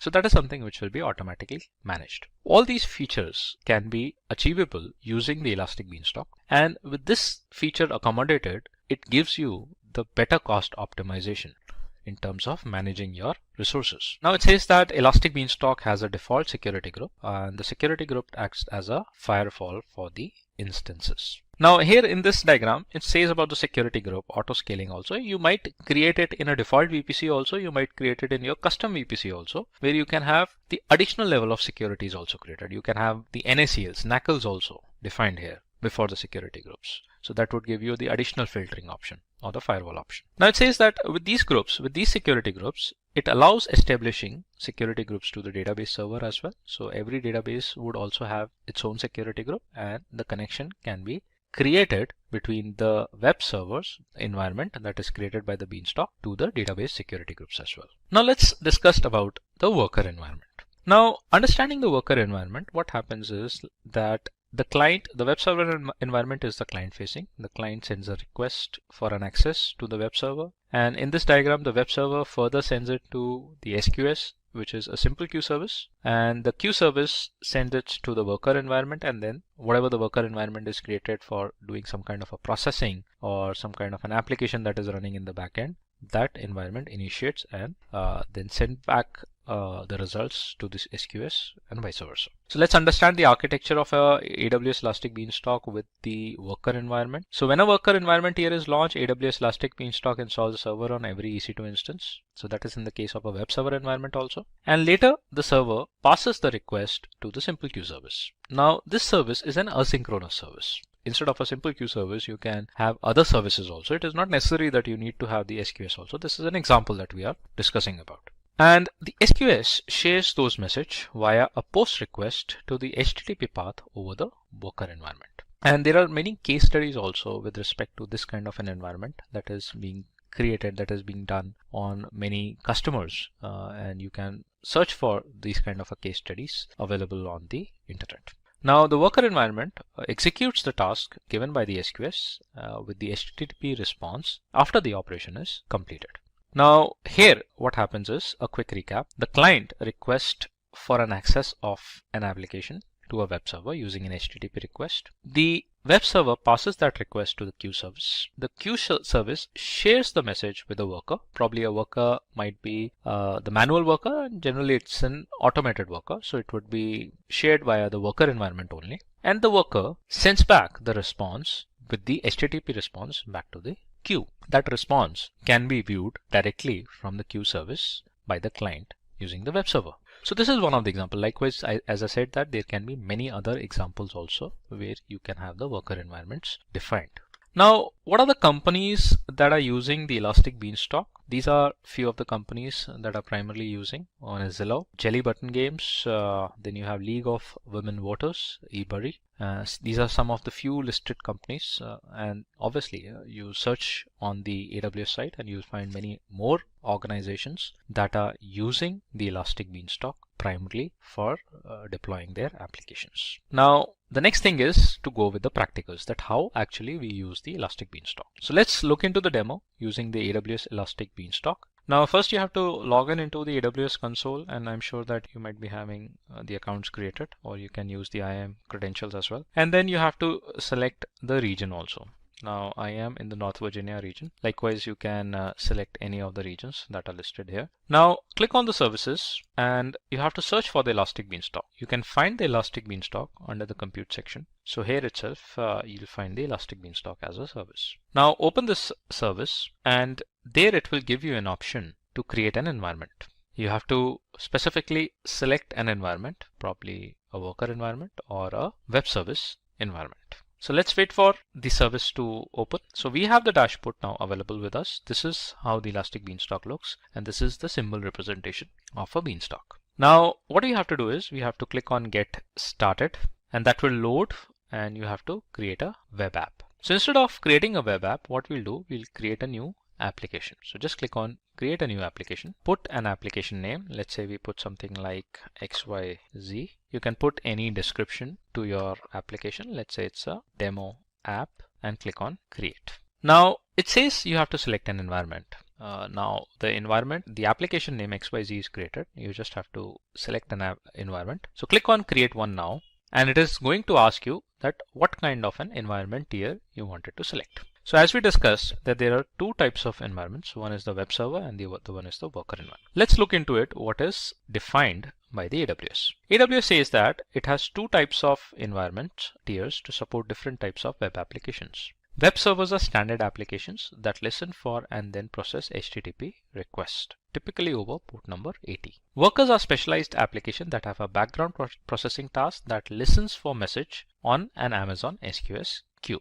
Workers application posts those messages to your application by using the HTTP response. So that's what we saw in the case of the Beanstalk slides also. Now, the usability of a worker environment can be anything. Now, we'll do a demo for creating a web server environment. So just click on select and we have the environment name created. Now we can define our own domain. It ends with the region.elasticbeanstalk.com.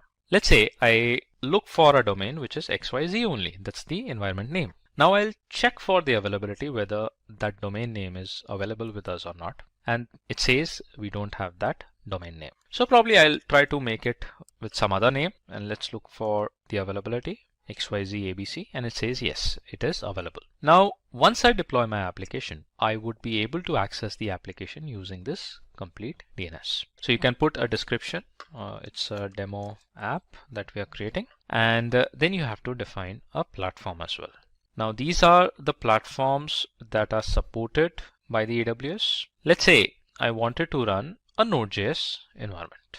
So I'll just click on the Node.js platform. The application codes is something which is basically developed by the developers, and you can upload the application right now, or you can do that later as well once the environment is ready. Now, either you can select to create an environment if you wanted to go with all the default settings. Otherwise, if you wanted to customize it more, you can click on configure more options. So let's click on configure more options. And here you would be able to define various different features like the type of an instance. For example, what kind of an EC2 instance or a server that should be running so that the Beanstalk can deploy our applications over it. If you wanted to modify, just click on a modify button, and here you can modify your instances with respect to the storage as well. Now, apart from that, if you wanted to do some modification in the case of monitoring, in the case of databases, in the case of security, or in the case of a capacity, let's look into the capacity. So here you can actually do the modification.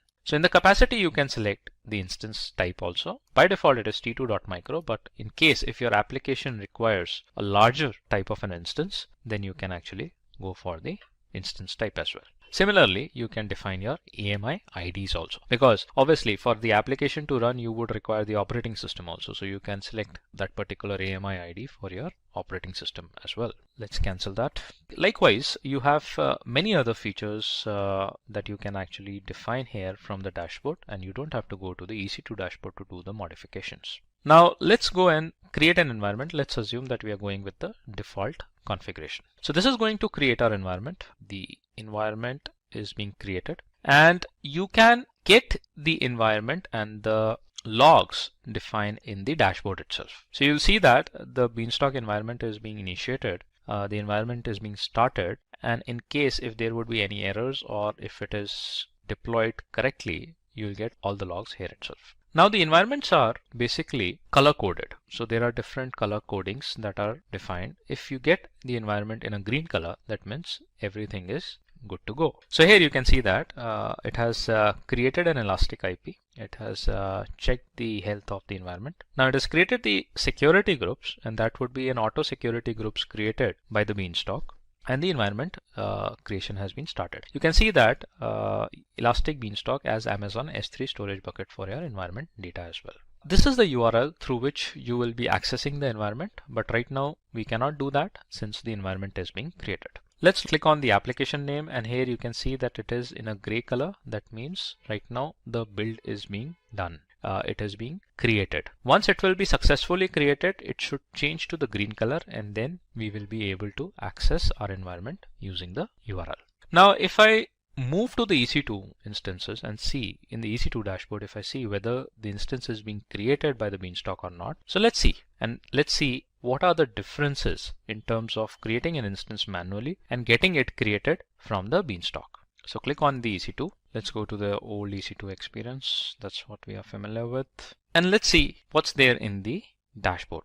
So here you can see one running instance. Let's open that. And the XYZ environment, which was created from the Beanstalk, is being initiated. The instance is being initiated, and that is something which is being done by the Beanstalk itself. We have not gone to the dashboard and created it manually. Now, in the security groups, if you see that, here the AWS Beanstalk security groups are defined. It has the Elastic IPs also defined. So everything is being created by the Beanstalk itself. Right. Now let's go back to the Beanstalk and let's look into the status of our environment, whether the color coding has been changed from gray to green or not. And here you can see the environment is successfully created, and we have that environment colored in green. We'll access the environment, and it says it's a web server environment. Its platform is Node.js running on 64-bit Amazon Linux AMI, and it's a sample application. Health status is okay. Now the other thing is that if you do not want to use the web console, the management console, to access the Beanstalk, then the Beanstalk offers you the Elastic Beanstalk CLI as well. So you can install the command line interface, and then you have the command references, CLI command references, that you can actually play with and get your applications deployed using the Beanstalk itself. So this is one of the sample CLI commands that you can actually look into. Now let's look into the environment. Let's click on the environment and we'll be represented with the URL. It says health is okay. These are the logs that you have to follow in case if there are any issues. The platform is Node.js. That is what we selected. Now the next thing is you just have to upload and deploy your applications. So just click on upload and deploy. Select the version label or the name. Select file, and wherever your application is hosted at, just select that, upload it, and deploy your application. You'll see that like your environment is created, similarly your application will be deployed automatically on the instance, and from this URL you will be able to view the output. It is as simple as just like you have to follow these 4 steps. Now let's see whether the Node.js environment is running on our instance before deploying an application. So we'll just click on this URL. Since the Beanstalk has already opened up the security groups on HTTP port 80 for all, we can actually view that output directly from the URL. So we have the Node.js running, that's visible here, and after that you just have to upload and deploy your application, and then from that URL you can get the output. Now this URL you can map it with the Route 53 service. So using the Route 53 DNS services, the domain names can be pointed to the Elastic Beanstalk URL, and from there it can be pointed to the applications that are running on the EC2 instance. Whether you wanted to point it to the URL directly using the Beanstalk, you can do that. Otherwise, as we saw in the slides, you can use the Route 53, point it to the load balancer, and then point it to the instances directly also once it is created by the Beanstalk. So that was the demo, guys, with respect to the Beanstalk and how we can actually run the environments. Apart from that, the operational tasks like system operations, you can manage all these things from the environment dashboard itself. So you have the configurations, you have the logs, you can actually check the health status of your environment, you can do the monitoring, and you can actually get the alarms and the events here. So let's say if I wanted to see the logs, I can request for the logs here itself, and I'll be represented with the full log report, and I can now download that log file and I can view the logs. So it's so we have this bundle logs in the zip file. All right, so if you want to see some kind of logs with respect to Elastic Beanstalk activity, it's in the form of a notepad, and here you can see what all configurations the Beanstalk has done on your environment, on your instance. Similarly, you can go for the health, monitoring, alarms, events, and all those things. If getting your learning started is half the battle, what if you could do that for free? Visit SkillUp by Simplilearn. Click on the link in the description to know more. Hi, this is the 4th lesson of the AWS Solutions Architect course. Migrating to the cloud doesn't mean that resources become completely separated from the local infrastructure. In fact, running applications in the cloud will be completely transparent to your end users.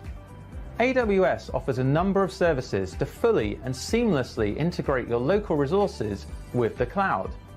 One such service is the Amazon Virtual Private Cloud.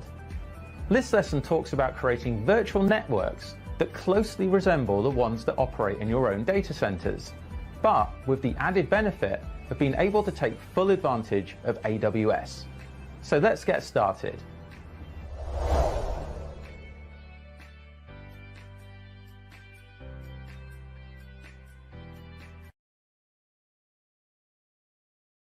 In this lesson, you'll learn all about virtual private clouds and understand their concept. You'll know the difference between public, private, and elastic IP addresses. You'll learn about what a public and private subnet is. And you'll understand what an internet gateway is and how it's used.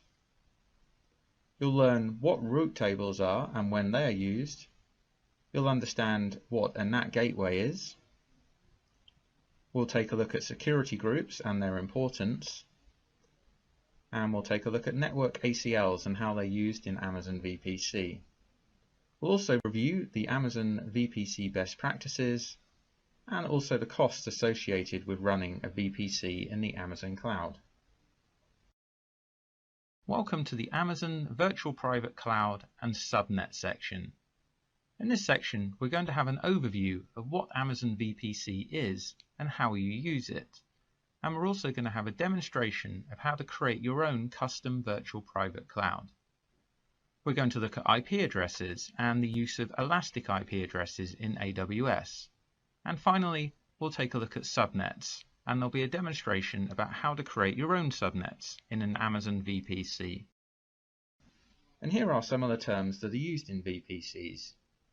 There's subnets, route tables, elastic IP addresses, internet gateways, NAT gateways, network ACLs, and security groups.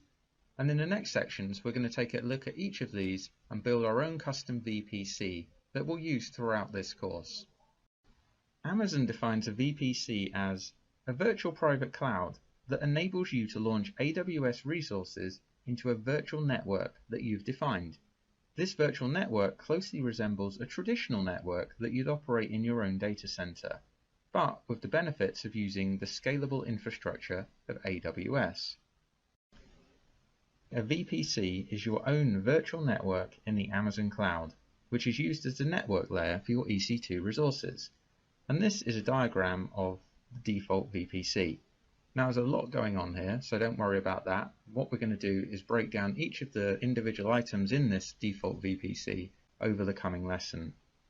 But what you need to know is that a VPC is a critical part of the exam, and you need to know all the concepts and how it differs from your own networks. Throughout this lesson, we're going to create our own VPC from scratch, which you'll need to replicate at the end of this so you can do well in the exam. Each VPC that you create is logically isolated from other virtual networks in the AWS cloud. It's fully customizable. You can select the IP address range, create subnets, configure route tables, set up network gateways, define security settings using security groups, and network access control lists. So each Amazon account comes with a default VPC that's pre-configured for you to start using straight away, so you can launch your EC2 instances without having to think about anything we mentioned in the opening section. A VPC can span multiple availability zones in a region. And here's a very basic diagram of a VPC. It isn't this simple in reality. And as we saw in the first section, here's the default Amazon VPC, which looks kind of complicated. But what we need to know at this stage is that the CIDR block for the default VPC is always a 16 subnet mask. So in this example, it's 172.31.0.0/16. What that means is this VPC will provide up to 65,536 private IP addresses. So in the coming sections, we'll take a look at all of these different items that you can see on this default VPC. But why wouldn't you just use the default VPC? Well, the default VPC is great for launching new instances when you're testing AWS. But creating a custom VPC allows you to make things more secure, and you can customize your virtual network as you can define your own IP address range. You can create your own subnets that are both private and public, and you can tighten down your security settings. By default, instances that you launch into a VPC can't communicate with your own network. So you can connect your VPCs to your existing data center using something called hardware VPN access, so that you can effectively extend your data center into the cloud and create a hybrid environment. Now to do this, you need a virtual private gateway, and this is the VPN concentrator on the Amazon side of the VPN connection. Then on your side, in your data center, you need a customer gateway, which is either a physical device or a software application that sits on your side of the VPN connection. So when you create a VPN connection, a VPN tunnel comes up when traffic is generated from your side of the connection. VPC peering is an important concept to understand. A peering connection could be made between your own VPCs or with a VPC in another AWS account, as long as it's in the same region.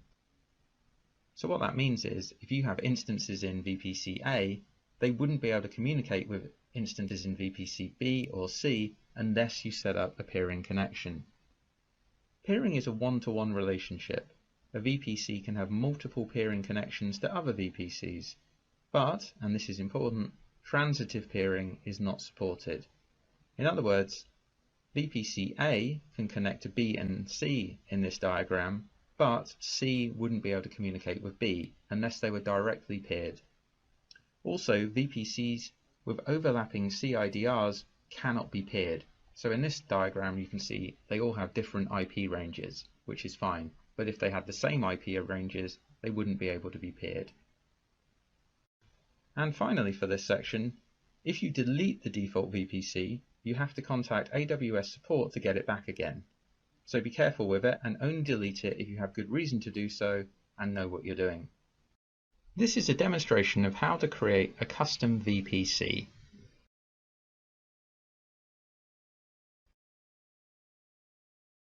So here we are, back at the Amazon Web Services Management Console. And this time we're going to go down to the bottom left where the networking section is. I'm going to click on VPC. And the VPC dashboard will load up. Now there's a couple of ways you can create a custom VPC.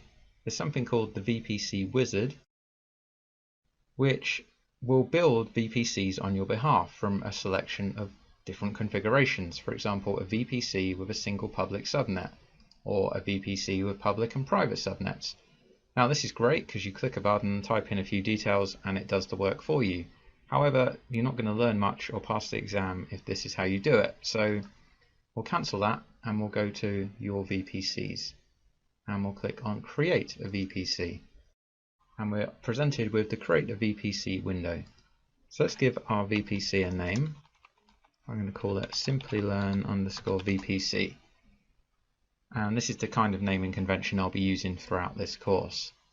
Next we need to give it the CIDR block, or the classless interdomain routing block. So we're going to give it a very simple one, 10.0.0.0, and then we need to give it the subnet mask. So you're not allowed to go larger than 15. So if I try to put 15 in, it says no, not going to happen. For a reference, subnet mask of 15 would give you around 131,000 IP addresses, and subnet 16 will give you 65,536, which is probably more than enough for what we're going to do. Next you get to choose the tenancy. And there's two options, default and dedicated. If you select dedicated, then your EC2 instances will reside on hardware that's dedicated to you. So your performance is going to be great, but your cost is going to be significantly higher. So I'm going to stick with default. And we just click on yes, create. It'll take a couple of seconds. And then in our VPC dashboard, we can see our Simplilearn VPC has been created. Now, if we go down to the bottom here to see the information about our new VPC, we can see it has a route table associated with it, which is our default route table. So there it is. And we can see that it's only allowing local traffic at the moment. We go back to the VPC again. We can see it's been given a default network ACL. And we'll click on that and have a look. And you can see this is very similar to what we looked at in the lesson. So it's allowing all traffic from all sources, inbound and outbound. Now if we go to the subnet section and just widen the VPC area here, you can see there's no subnets associated with the VPC we just created. So that means we won't be able to launch any instances into our VPC. And to prove it, I'll just show you. We'll go to the EC2 section So this is a glimpse into your future. This is what we'll be looking at in the next lesson. And we'll just quickly try and launch an instance. We'll select any instance, it doesn't matter. Any size, not important. So here, the network section, if I try and select Simplilearn VPC, it's saying no subnets found, this is not going to work. So we basically need to create some subnets in our VPC. And that is what we're going to look at in the next lesson.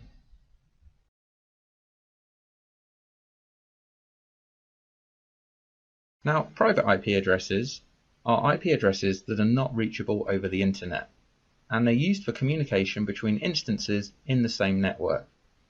When you launch a new instance, it's given a private IP address and an internal DNS hostname that resolves to the private IP address of the instance. But if you want to connect to this from the internet, it's not going to work. So then you'd need a public IP address, which is reachable from the internet. You can use public IP addresses for communication between your instances and the internet. Each instance that receives a public IP address is also given an external DNS hostname. Public IP addresses are associated with your instances from the Amazon pool of public IP addresses. When you stop or terminate your instance, the public IP address is released and a new one is associated when the instance starts. So if you want your instance to retain its public IP address, you need to use something called an elastic IP address. An elastic IP address is a static or persistent public IP address that's allocated to your account and can be associated to and from your instances as required. An elastic IP address remains in your account until you choose to release it. There is a charge associated with an elastic IP address if it's in your account but not actually allocated to an instance. This is a demonstration of how to create an elastic IP address.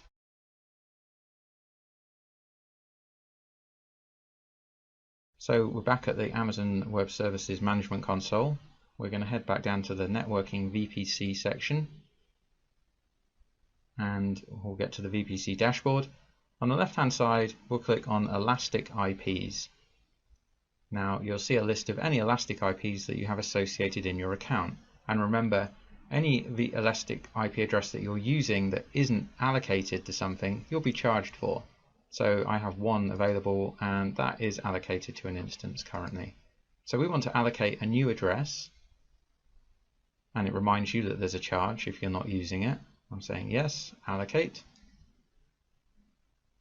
and it takes a couple of seconds, and there's our new elastic IP address.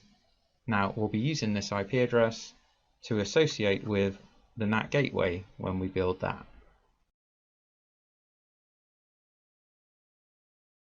AWS defines a subnet as a range of IP addresses in your VPC. You can launch AWS resources into a subnet that you select. You can use a public subnet for resources that must be connected to the internet, and a private subnet for resources that won't be connected to the internet. The net mask for the default subnet in your VPC is always 20, which provides up to 4,096 addresses per subnet, and a few of them are reserved for AWS use. A VPC can span multiple availability zones, but a subnet is always mapped to a single availability zone. This is important to know. So here's our basic diagram, which we're now going to start adding to. So we can see the virtual private cloud, and you can see the availability zones, and now inside each availability zone we've created a subnet. Now you won't be able to launch any instances unless there are subnets in your VPC. So it's good to spread them across availability zones for redundancy and failover purposes. There's two different types of subnet, public and private. You use a public subnet for resources that must be connected to the internet, for example web servers. A public subnet is made public because the main route table sends the subnet's traffic that is destined for the internet to the internet gateway, and we'll touch on internet gateways next. Private subnets are for resources that don't need an internet connection or that you want to protect from the internet, for example database instances. So in this demonstration we're going to create some subnets, a public and a private subnet, and we're going to put them in our custom VPC in different availability zones.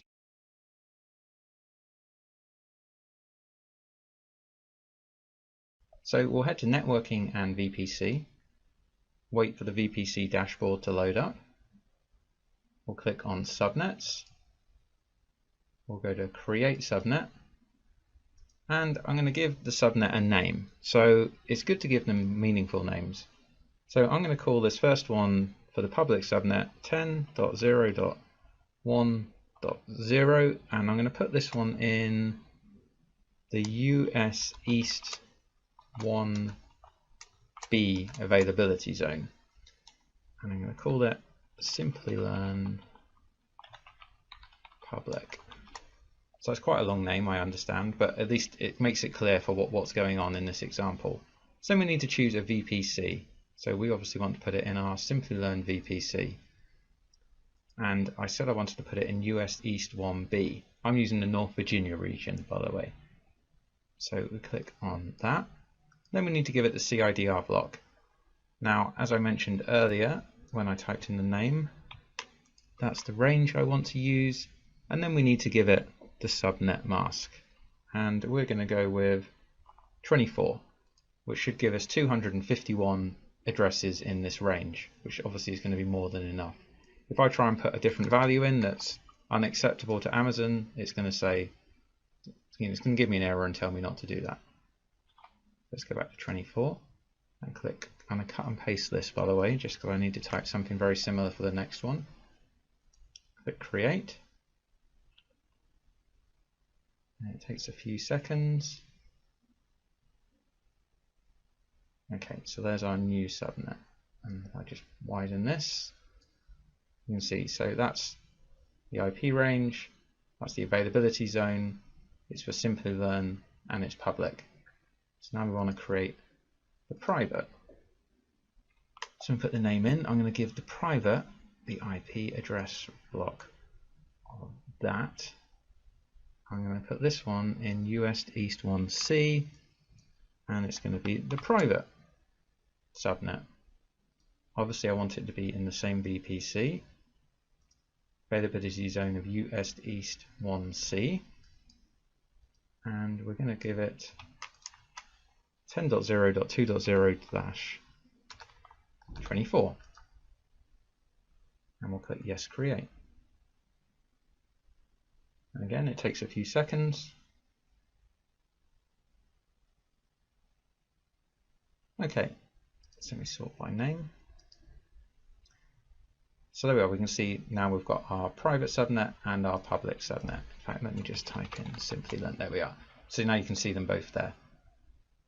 And you can see they're both in the same VPC, Simplilearn VPC. Now if we go down to the bottom, you can see the route table associated with these VPCs. And you can see that they can communicate with each other internally, but there's no internet access. So that's what we need to do next.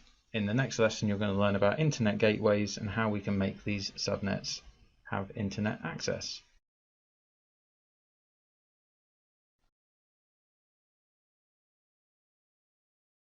Welcome to the networking section. In this section, we're going to take a look at internet gateways, route tables, and NAT devices. And we'll have a demonstration on how to create each of these AWS VPC items.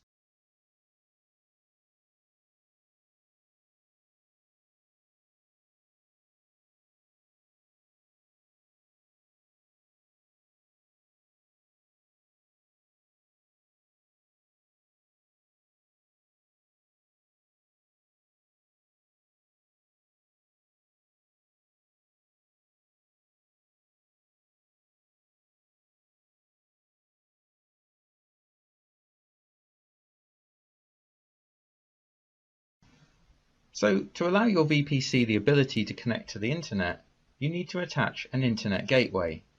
And you can only attach one internet gateway per VPC. So attaching an internet gateway is the first stage in permitting internet access to instances in your VPC. Now here's our diagram again, and now we've added the internet gateway, which is providing the connection to the internet to your VPC. But before you can configure internet correctly, there's a couple more steps. For an EC2 instance to be internet connected, you have to adhere to the following rules. Firstly, you have to attach an internet gateway to your VPC, which we just discussed. Then you need to ensure that your instances have public IP addresses or elastic IP addresses, so they're able to connect to the internet. Then you need to ensure that your subnet's route table points to the internet gateway, and you need to ensure that your network access control and security group rules allow relevant traffic to flow to and from your instance. So you need to allow the rules to let in the traffic you want, for example HTTP traffic. After the demonstration for this section, we're going to look at how route tables, access control lists, and security groups are used. In this demonstration, we're going to create an internet gateway and attach it to our custom VPC.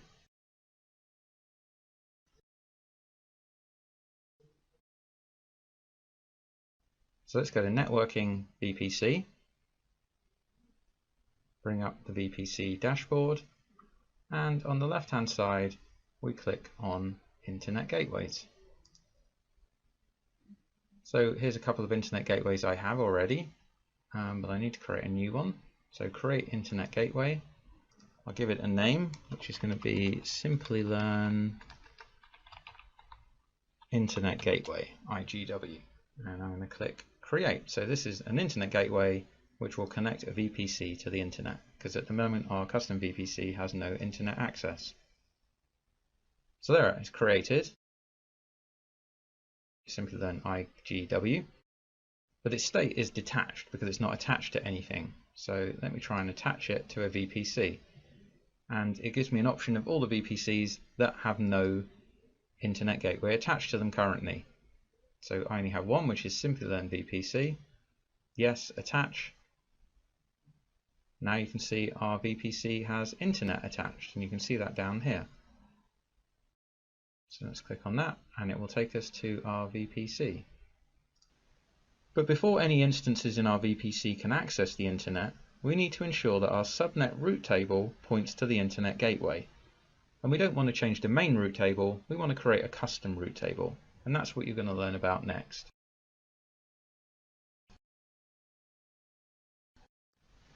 A route table determines where network traffic is directed. It does this by defining a set of rules. Every subnet has to be associated with a route table, and a subnet can only be associated with one route table.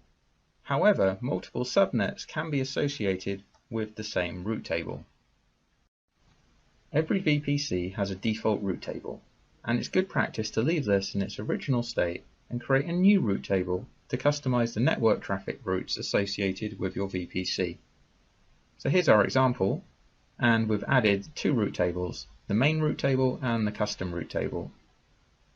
The new route table, or the custom route table, will tell the internet gateway to direct internet traffic to the public subnet.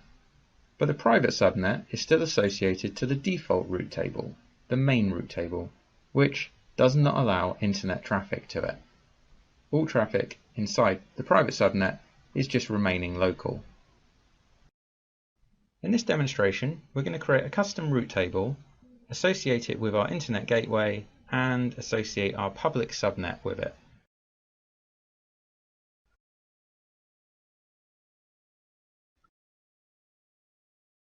So let's go to Networking and VPC. The dashboard will load, and we're going to go to Route Tables.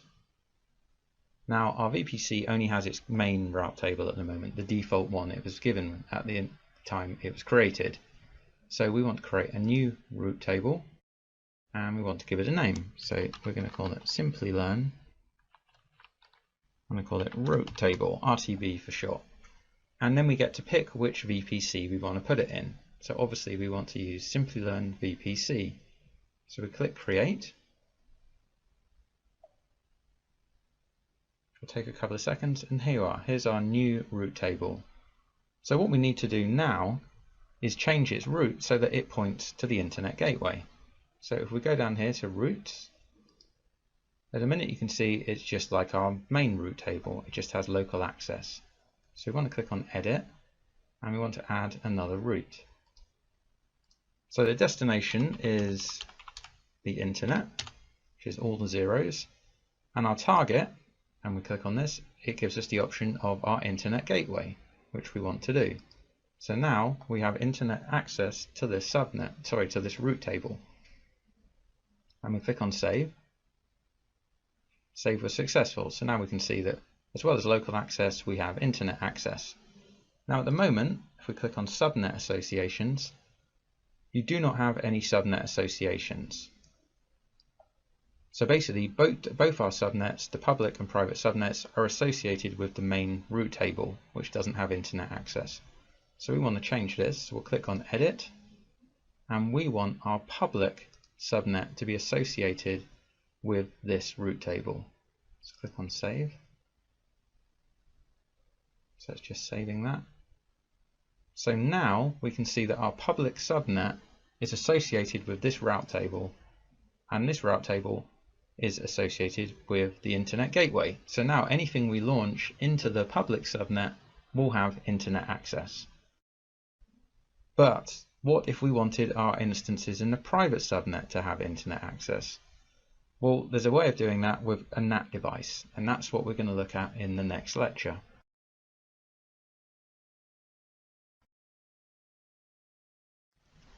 You can use a NAT device to enable instances in a private subnet to connect to the internet or other AWS services, but prevent the internet from initiating connections with the instances in the private subnet.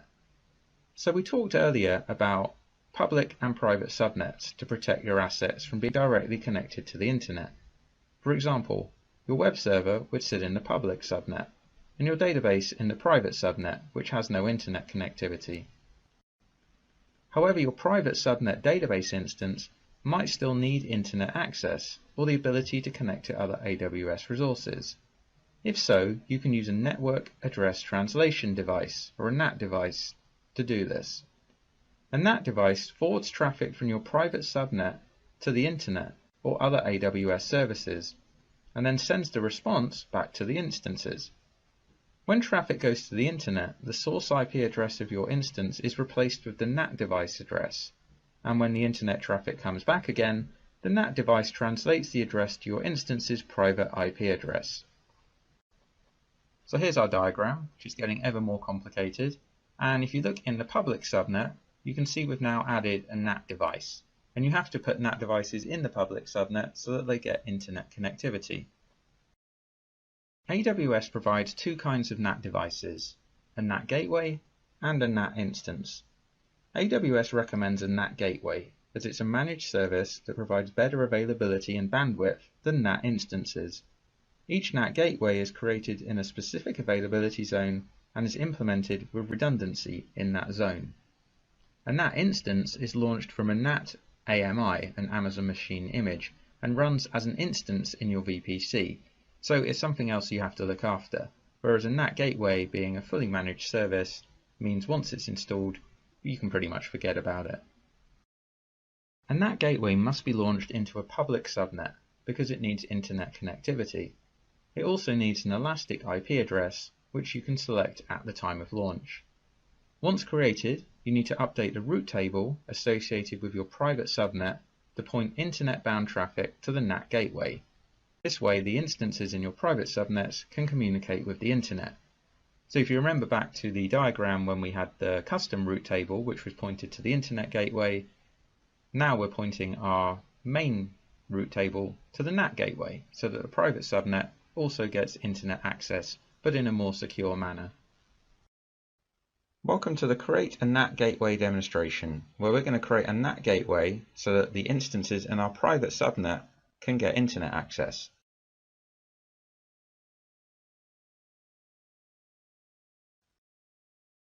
So we'll start by going to Networking and VPC. And the first thing we're going to do is take a look at our subnets, and you'll see why shortly. So here are our Simplilearn subnets. So this is the private subnet that we want to give internet access, but if you remember from the section, NAT gateways need to be placed in public subnets. So I'm just going to copy the name of this subnet ID for the public subnet, and you'll see why in a moment.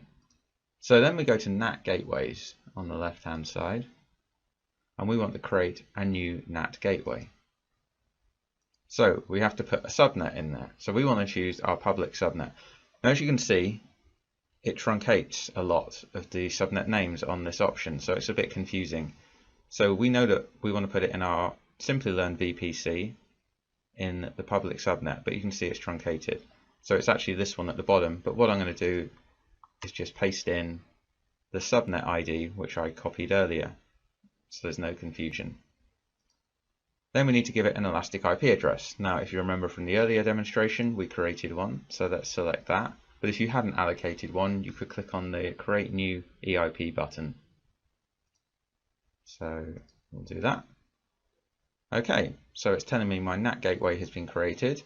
And in order to use your NAT gateway, ensure that you edit your route table to include a route with a target of, and then our NAT gateway ID. So it's given us the option to click on our edit route tables. So we'll go straight there. Now here's our route tables. Now, here's the custom route table that we created earlier, and this is the default, the main route table, which was created when we created our VPC. So we should probably give this a name so that we know what it is. So let me just call this Simplilearn RTB main. So now we know that's our main route table. So if you take a look at the main route table and the subnet associations, you can see that our private subnet is associated with this table. So what we need to do is put a route in here that points to the NAT gateway. So if we click on routes and edit, and we want to add another route, and we want to say that all traffic can either go to the Simplilearn Internet Gateway, which we don't want to do. We want to point it to our NAT instance, which is this NAT ID here. And we click Save. So now any instances launched in our private subnet will be able to get internet access via our NAT gateway.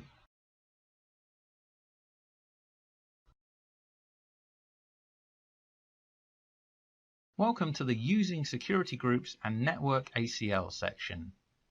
In this section, we're going to take a look at security groups and network ACLs, and we're going to have a demonstration on how you create both of these items in the Amazon Web Services console. A security group acts as a virtual firewall that controls the traffic for one or more instances. You add rules to each security group that allow traffic to or from its associated instances. Basically, a security group controls the inbound and outbound traffic for one or more EC2 instances.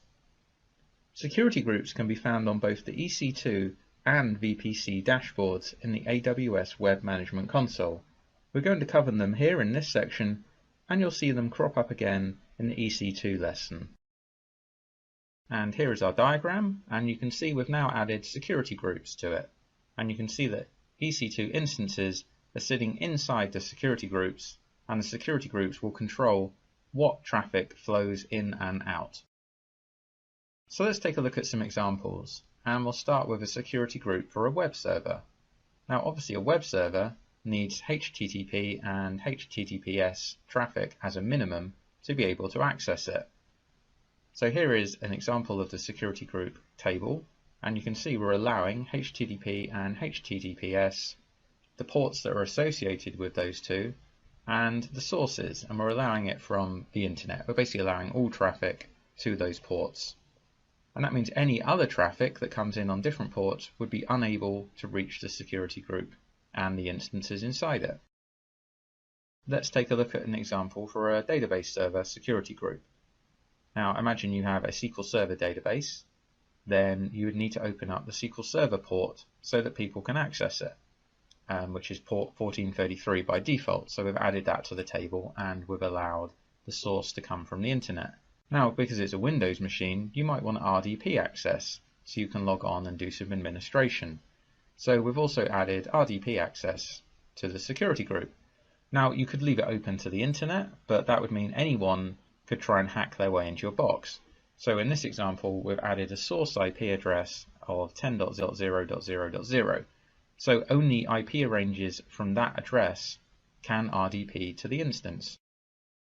Now there's a few rules associated with security groups. By default, security groups allow all outbound traffic. So if you want to tighten that down, you can do so in a similar way to you can define the inbound traffic. Security group rules are always permissive. You can't create rules that deny access, so you're allowing access rather than denying it. Security groups are stateful, so if you send a request from your instance, the response traffic for that request is allowed to flow in regardless of the inbound security group rules. And you can modify the rules of a security group at any time, and the rules are applied immediately. Welcome to the Create Security Group demonstration, where we're going to create two security groups, one to host DB servers and one to host web servers.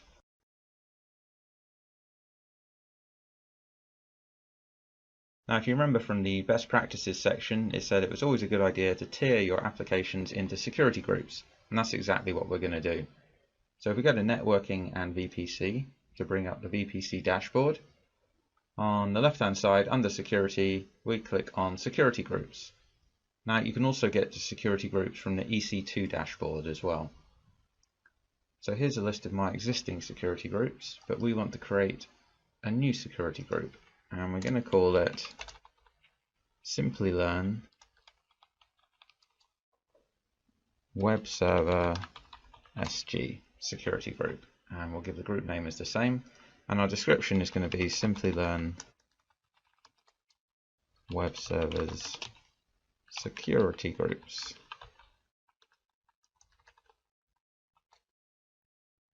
Okay, and then we need to select our VPC. Now it defaults to the default VPC, but obviously we want to put it in our Simplilearn VPC. So we click Yes, Create. Takes a couple of seconds. And there it is, there's our new security group. Now if we go down to the rules, the inbound rules, you can see there are none. So by default, a new security group has no inbound rules. But what about outbound rules? If you remember from the lesson, a new security group by default allows all traffic to be outbound. And there you are, all traffic has destination of everywhere. So all traffic is allowed. But we want to add some rules. So let's click on inbound rules. Click on Edit. Now this is going to be a web server, so if we click on the drop down, we need to give it HTTP. So you can either choose custom TCP rule and type in your own port ranges, or you can just use the ones they have for you. So HTTP, this pre-populates the port range, and then here you can add the source. Now if I click on it, it's giving me the option of saying allow access from different security groups. So you could create a security group and say, I only accept traffic from a different security group, which is a nice way of securing things down. You could also put in here just your IP address, so that only you could do HTTP requests to the instance. But because it's a web server, we want people to be able to see our website, otherwise it's not going to be much use. So we're going to say all traffic, so all source traffic can access our instance on port HTTP 80. I want to add another rule because we also want to do HTTPS, which is hiding from me.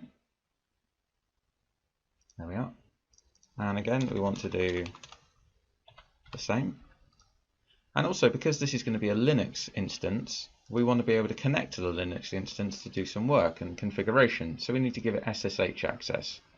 And again, it would be good practice to tie it down to your specific IP or an IP range. But we're just going to do all for now. And then we click on Save, and there we are, there we have our ranges. So now we want to create our security group for our DB servers. So let's click Create Security Group, and then we'll go through it and give it a similar name, Simplilearn DB Servers SG. And the description is going to be Simplilearn DB Servers Security Group. And our VPC is obviously going to be Simplilearn VPC. So let's click Yes, Create, we'll wait a few seconds. And here's our new security group. As you can see, it has no inbound rules by default, and outbound rules allow all traffic. So this is going to be a SQL Server database server. And so we need to allow SQL Server traffic into the instance. So we need to give it Microsoft SQL port access. Now the default port for Microsoft SQL Server is 1433.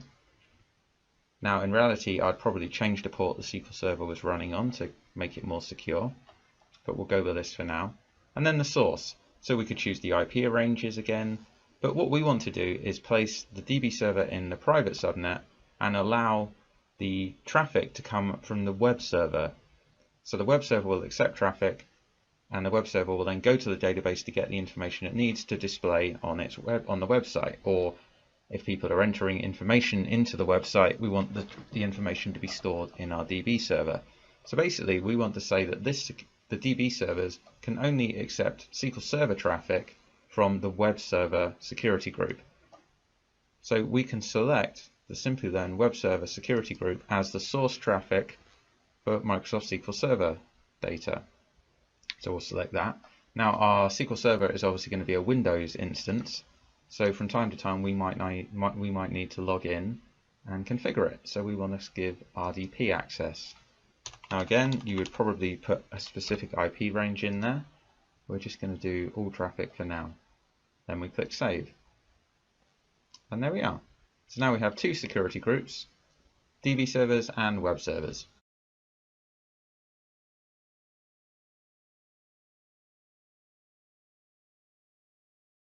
A network ACL is a network access control list, and it's an optional layer of security for your VPC that acts as a firewall for controlling traffic in and out of one or more of your subnets. You might set up network ACLs with rules similar to your security groups in order to add an additional layer of security to your VPC. Here is our network diagram, and we've added network ACLs to the mix. Now you can see they sit somewhere between the root tables and the subnets. This diagram makes it a little bit clearer, and you can see that a network ACL sits in between a root table and a subnet. And also you can see an example of the default network ACL, which is configured to allow all traffic to flow in and out of the subnets to which it's associated. Each network ACL includes a rule, whose rule number is an asterisk. This rule ensures that if a packet doesn't match any of the other numbered rules, it's denied. You can't modify or remove this rule. So if you take a look at this table, you can see on the inbound, some traffic would come in and it would look for the first rule, which is 100. And that's saying I'm allowing all traffic from all sources. So that's fine, the traffic comes in. If that rule 100 wasn't there, it would go to the asterisk rule. And the asterisk rule is saying traffic from all sources is denied. Let's take a look at the network ACL rules. Each subnet in your VPC must be associated with an ACL. If you don't assign it to a custom ACL, it will automatically be associated to your default ACL. A subnet can only be associated with one ACL. However, an ACL can be associated with multiple subnets. An ACL contains a list of numbered rules which are evaluated in order, starting with the lowest. As soon as a rule matches traffic, it's applied regardless of any higher numbered rules that may contradict it. AWS recommends incrementing your rules by a factor of 100, so there's plenty of room to implement new rules at a later date. Unlike security groups, ACLs are stateless. Responses to allowed inbound traffic are subject to the rules for outbound traffic. Welcome to the network ACL demonstration, where we're just going to have an overview of ACLs where they are in the dashboard.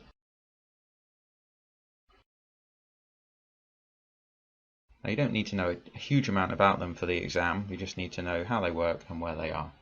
So let's go to networking and VPC, and when the dashboard loads, on the left hand side under security there's network ACLs. So let's click on that.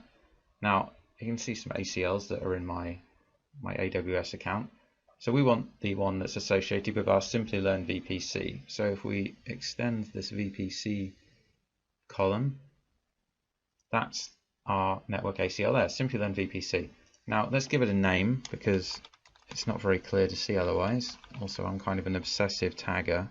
So let's call it Simplilearn ACL and click on the tick. So there we are. So now it's much easier to see. So we click on inbound rules. So this is exactly what we showed you in the lesson. The rule is 100, so that's the first rule that's going to get evaluated, and it's saying allow all traffic from all sources. And the outbound rules are the same. So if you wanted to tighten down the new rule, you could click edit. We'll give it a new rule number, say, which would be 200.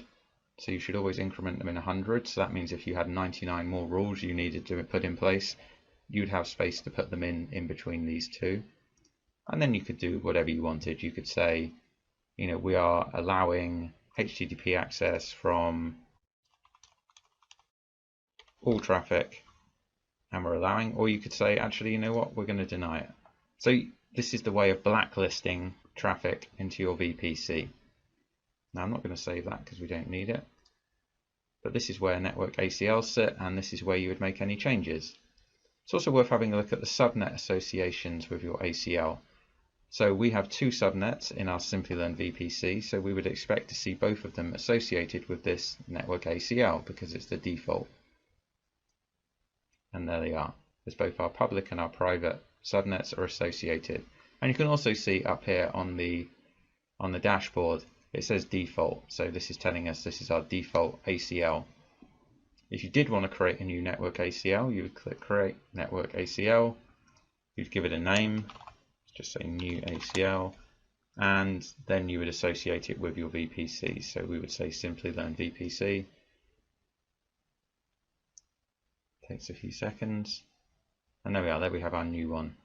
Now you can see this one says default no, because it obviously isn't the default ACL for our Simplilearn VPC, and it has no subnets associated with it.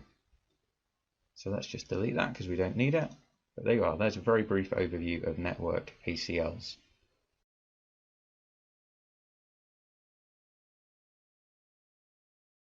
Welcome to the Amazon VPC Best Practices and Costs, where we're going to take a look at the best practices and the costs associated with the Amazon Virtual Private Cloud. Always use public and private subnets. You should use private subnets to secure resources that don't need to be available to the internet, such as database services. To provide secure internet access to the instances that reside in your private subnets, you should provide a NAT device. When using NAT devices, you should use a NAT gateway over NAT instances because they're a managed service and require less administration effort. You should choose your CIDR blocks carefully. Amazon VPC can contain from 16 to 65,536 IP addresses, so you should choose your CIDR block according to how many instances you think you'll need. You should also create separate Amazon VPCs for development, staging, test and production, or create one Amazon VPC with separate subnets, with a subnet each for production, development, staging and test. You should understand the Amazon VPC limits. There are various limitations on the VPC components. For example, you're allowed 5 VPCs per region, 200 subnets per VPC, 200 route tables per VPC, 500 security groups per VPC, 50 in- and outbound rules per VPC. However, some of these rules can be increased by raising a ticket with AWS support. You should use security groups and network ACLs to secure the traffic coming in and out of your VPC. Amazon advises to use security groups for whitelisting traffic and network ACLs for blacklisting traffic. Amazon recommends tiering your security groups. You should create different security groups for different tiers of your infrastructure architecture inside VPC. If you have web tiers and DB tiers, you should create different security groups for each of them. Creating tier-wise security groups will increase the infrastructure security inside the Amazon VPC. So if you launch all your web servers in the web server security group, that means they'll automatically all have HTTP and HTTPS open. Conversely, the database security group will have SQL Server ports already open. You should also standardize your security group naming conventions. Following a security group naming convention allows Amazon VPC operation and management for large-scale deployments to become much easier.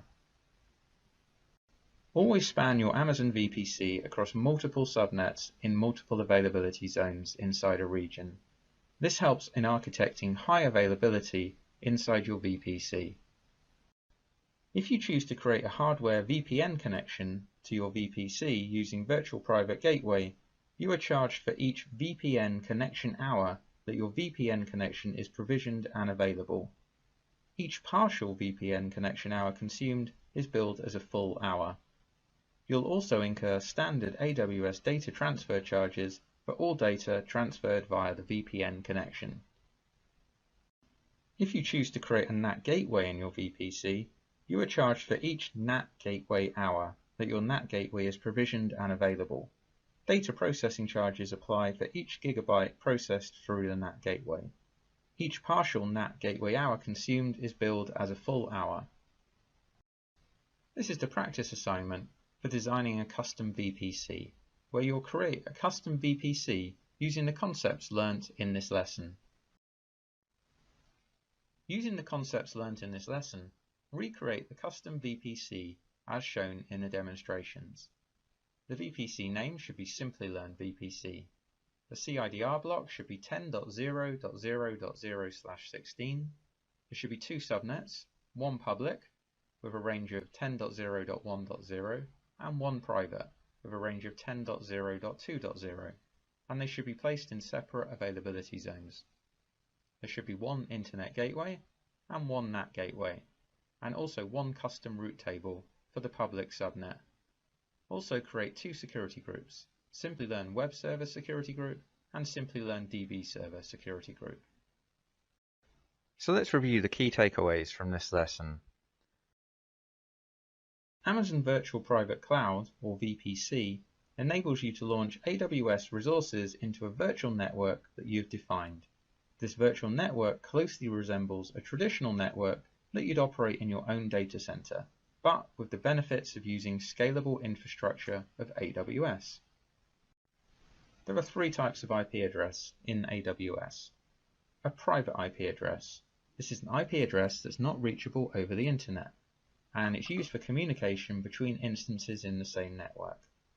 A public IP address is reachable from the internet, which you can use for communication between your instances and the internet. And there's an elastic IP address.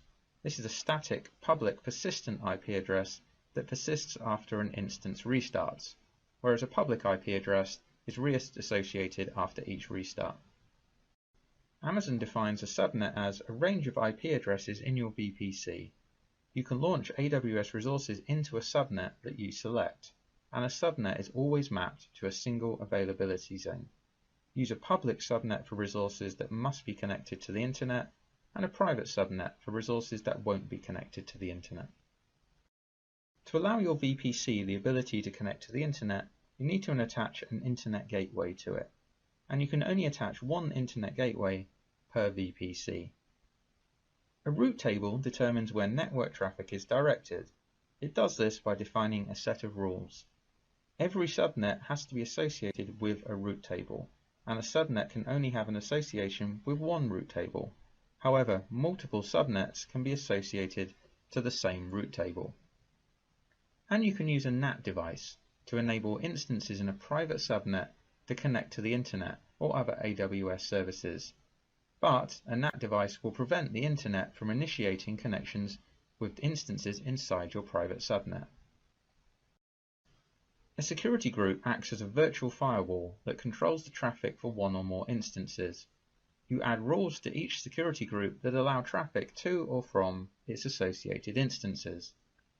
A network access control list, or network ACL, is an optional layer of security for your VPC that acts as a firewall for controlling traffic in and out of one or more of your subnets. Today's session is on AWS SageMaker. Let's look into what we have in our today's session. So what's in it for you? We would be covering what is AWS, why do we need AWS SageMaker, what is AWS SageMaker services, what are the benefits of using the AWS SageMaker, machine learning with AWS SageMaker, how to train a model with AWS SageMaker, how to validate a model with AWS, and the companies that are using AWS SageMaker. Along with that, we will be covering up one live demo on the AWS platform. Now let's understand what is AWS. So what is AWS? It's an Amazon Web Services. It's the largest or most widely used public cloud platform offered by Amazon. It provides services over the internet. AWS services can be used to build, monitor, and deploy any type of application in the cloud. AWS also uses the subscription pricing model. That means you only pay for whatever the services you use for. Now, why do we need AWS SageMaker? Let's look into it. So let's consider an example of one of the company, that is ProQuest. Now, before AWS SageMaker, the ProQuest is a global information content and technology company that provides valuable content such as ebooks, newspapers, etc. to the users. Before AWS SageMaker, the ProQuest requirement was to have a better user experience, maximum relevant search results. Now, after AWS SageMaker, they were able to achieve those results. So they achieved more appealing video user experience. They achieved more relevant search results for the users. Now, what do we mean by AWS SageMaker? Why this service is primarily used? So Amazon SageMaker is a cloud machine learning platform that helps users in building, training, tuning, and deploying machine learning models in a production-ready hosted environment. So it's kind of a machine learning service which is already hosted on the AWS platform. Now, what are the benefits of using AWS SageMaker? The key benefits of using AWS SageMaker are: it reduces machine learning data cost, so you can do the cost optimization while running this particular service on the AWS. All ML components are stored in a particular place in a dashboard, so they can be managed together. Highly scalable, so it can be scalable you can scale this particular service on the fly. It trains the models quite faster, maintains the uptime, so you can be assured that your workloads will be running all the time. It will be available all the time. High data security, so security becomes a major concern on the cloud platforms, and it ensures that you have the high data security. Along with that, you can do a data transfer to different AWS services like S3 bucket and all with the simple data transfer techniques. Now, machine learning with AWS SageMaker, let's look into it. So machine learning with AWS SageMaker is a 3-step function. So one is to build, second is to test and tune the model, and third is to deploy the model. Now, with the build, it provides more than 15 widely used ML algorithms for training purpose. Now, to build a model, you can collect and prepare training data, or you can select from the Amazon S3 bucket also. Choose and optimize the required algorithm. So some of the algorithms that you can select are k-means, linear regressions, logistic regression. SageMaker helps developers to customize ML instances with the Jupyter Notebook interface. In the test and tune, you have to set up and manage the environment for training. So you would need some sample data to train the model. So train and tune a model with the Amazon SageMaker. SageMaker implements hyperparameter tuning by adding a suitable combination of algorithm parameters. Also, it divides the training data and stores that in the Amazon S3. S3 is a simple storage service which is primarily used for storing the objects and the data. Hence, it is used for storing and recovering data over the internet. And below you can see that AWS SageMaker uses Amazon S3 to store data as it's safe and secure. Also, it divides the training data and stores in Amazon S3, where the training algorithm code is stored in the ECR. ECR stands for Elastic Container Registry, which is primarily used for containers and Dockers. ECR helps users to save, monitor, and deploy Docker and the containers. Later, SageMaker sets up a cluster for the input data, trains it, and stores it in the Amazon S3 itself. So this is done by the SageMaker itself. After that, you need to deploy it. So suppose you want to predict limited data at a time, you use Amazon SageMaker hosting services for that. Okay. But if you want to get prediction for an entire data set, prefer using Amazon SageMaker batch transform. Now, the last step, that is to deploy the model. So once tuning is done, models can be deployed to SageMaker endpoints. And in the endpoint, real-time prediction is performed. So you would have some data which you would reserve and validate your model whether it is working correctly or not. Now evaluate your model and determine whether you have achieved your business goals. Now the other aspect is how we can train a model with AWS SageMaker. So this is basically a flow diagram which shows you how to train a model with the AWS SageMaker, and here we have used a couple of services of an AWS to get that done. So model training in AWS SageMaker is done on machine learning compute instances, and here we can see there are two machine learning compute instances used as helper code and the training code. Along with that, we are using two S3 buckets and the ECR for the container registry. Now let's look into what are the ways to train the model as per the slides. So below are the following requirements to train a model. So here in the diagram you can see these are the following requirements to train a model. The URL of an Amazon S3 bucket where the training data is stored, that is mentioned. The compute resources on machine learning compute instances. So these are all your machine learning compute instances. Then the URL of an Amazon S3 bucket where the output will be stored, and the path of AWS Elastic Container Registry where the code data is saved. The inference code image lies in the Elastic Container Registry. Now what are these called? These are called as the training jobs. Now when a user trains a model in Amazon SageMaker, she creates a training job. So we need to first create a training job, and then the input data is fetched from the specified Amazon S3 bucket. Once the training job is built, Amazon SageMaker launches the ML compute instances. So these compute instances will be launched once the training job is built. Then it trains the model with the training code and the data set, and it shows the output and model artifacts in the AWS S3 bucket. So this is done automatically. Now here the helper code performs a task when the training code fails. The interference code, which is in the Elastic Container Registry, consists of multiple linear sequence containers that process the request for inference on data. The EC2 Container Registry is a container registry that helps users to save, monitor, and deploy container images, whereas container images are the ready applications. Once the data is trained, the output is stored in the specified Amazon S3 bucket. So here you can see the output will be stored here. To prevent your algorithm being deleted, save the data in Amazon SageMaker Critical System, which can process your ML compute instances. Now how to validate a model? Let's look into it. So you can evaluate your model using offline or using the historical data. So first thing is that you can do the offline testing to validate a model. You can do an online testing with the live data. So if you have a live data coming or real-time streams coming, you can validate a model from there itself. You can validate using a holdout set, and also you can validate using the k-fold validation. Now use historical data to send requests to the model through the Jupyter Notebook in Amazon SageMaker for the evaluation. Online testing with live data deploys multiple models into the endpoints of Amazon SageMaker and directs live traffic to the model for validation. Validating using a holdout set is part of the data is set aside, which is called holdout set. So the part of the data is left, which is basically called as the holdout set. This data is not used for the model training.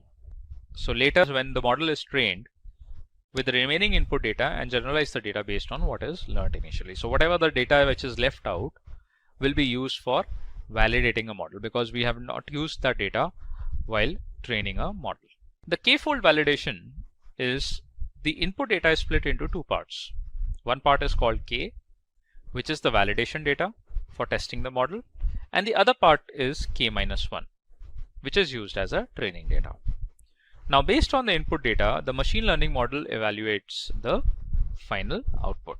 Now the companies that are using AWS SageMaker, one is the ADP. So you must be knowing about ADP, Zalando, Dow Jones, which is the stock market, ProQuest, and the Intuit. Now let's look into the demo that how we can actually run the AWS SageMaker. So we'll use the R algorithm and then package the algorithm as a container for building, training, and deploying a model. We are going to use the Jupyter Notebook for that, for model building, for model training, for model deployment, and the code for the demo is in the below link. So you can see here that from this link you can get the code for the demo. Let's try to do a demo on the AWS. Now I would be using a link which is provided by Amazon to build, train and deploy the machine learning model on the SageMaker, as you can see on my screen. And in this tutorial, you would have some steps where you can put those steps and the code, Python codes, into your AWS SageMaker Jupyter Lab. So in this tutorial, you will learn how to use Amazon SageMaker to build, train and deploy a machine learning model. And for that, we will use the popular XGBoost ML algorithm for this exercise. So first of all, what you need to do is you have to go to the AWS console, and there you have to create a notebook instance. So in this tutorial, you will be creating a notebook instance.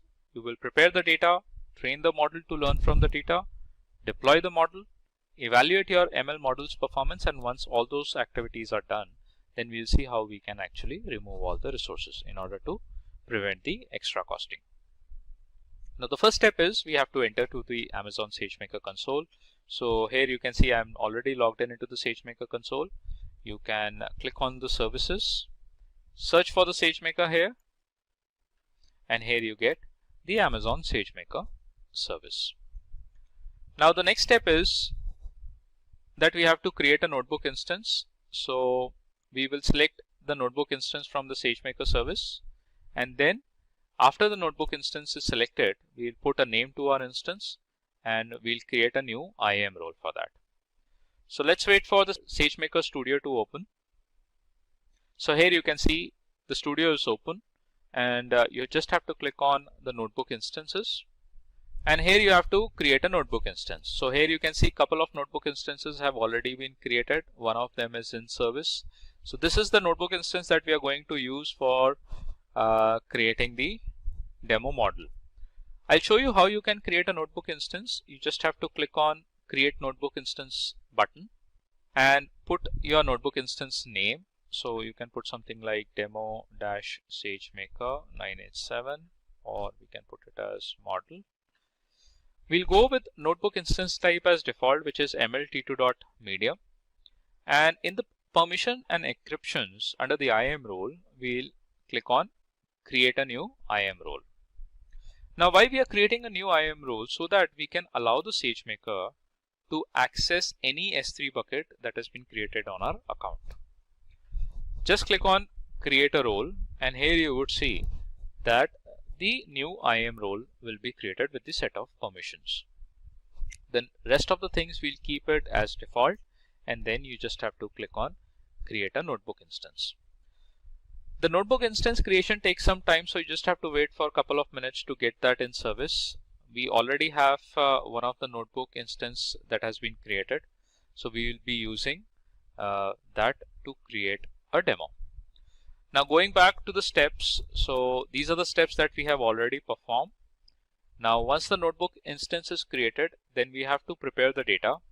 So in this step, we will be using the SageMaker notebook instance to pre-process the data that would require to train the machine learning model. And for that, we would be opening up the Jupyter notebook, and then we have to select an environment, a kernel environment in the Jupyter notebook that would be conda_python 3. So let's follow these steps. Go back to the SageMaker, click on the notebook instances, select the running notebook instance, and here you would select the Open Jupyter Lab. Now here you would see that the SageMaker would try to open up the Jupyter notepad, and we would be performing all our inputs into that Jupyter notebook and executing the results there itself. So just wait for the notebook to open. Now here you can see the Jupyter Lab notebook has been opened. So I would be selecting one of the notebook that has been created. So this one. So likewise, you can create your own notebook also. How you can do that? First of all, let me select the kernel environment. So I would be selecting conda_python 3 and just click on select. So how you can create your own notebook? Just have to click on file, click on new, and here you can select the notebook. Just name your notebook, select the environment conda_python 3 to run this demo.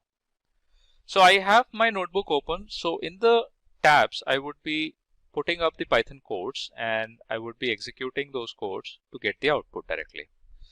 So the next step is to prepare the data, train the ML model and deploy it.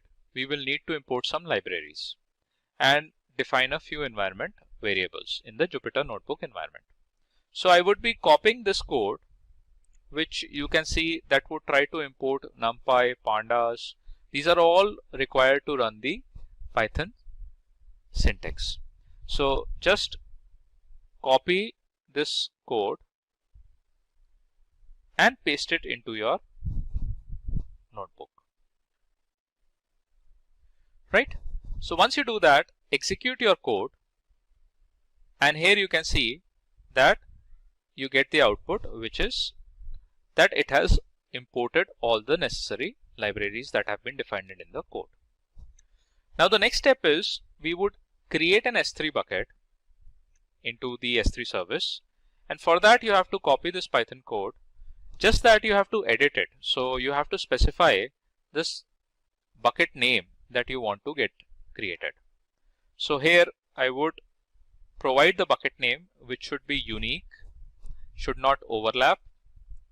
So something like SageMaker dash demo is the name that I have selected for the bucket, and now you have to execute that code. It says that the S3 bucket has been created successfully with the name SageMaker-demo 9876. So this is something which you can verify. So you can go to the S3 service and there you can verify whether the bucket has been created or not. Now the next task is that we need to download the data to the AWS SageMaker instance and load it into the data frame. And for that we have to follow this URL. So from this URL, which is build, train, deploy machine learning model, would have a data in the form of bank_clean.csv, and this will be deployed onto our SageMaker instance. We'll copy this code and paste it here and execute the code. So it says that it has successfully downloaded bank_clean.csv, which has the data inside it, and that has been loaded into the SageMaker data frame successfully. Now we have a data to build and train our machine learning model. So what we are going to do, we are going to shuffle the data and we are going to split it, one into the training data set and the other one into test data set. So for the training data set, we are going to use 70% of the customers that are listed in the CSV file, and 30% of the customers in the CSV file data, we will be using it as a test data to train the model. So we will copy the following code into a new code cell and then we are going to run that code cell.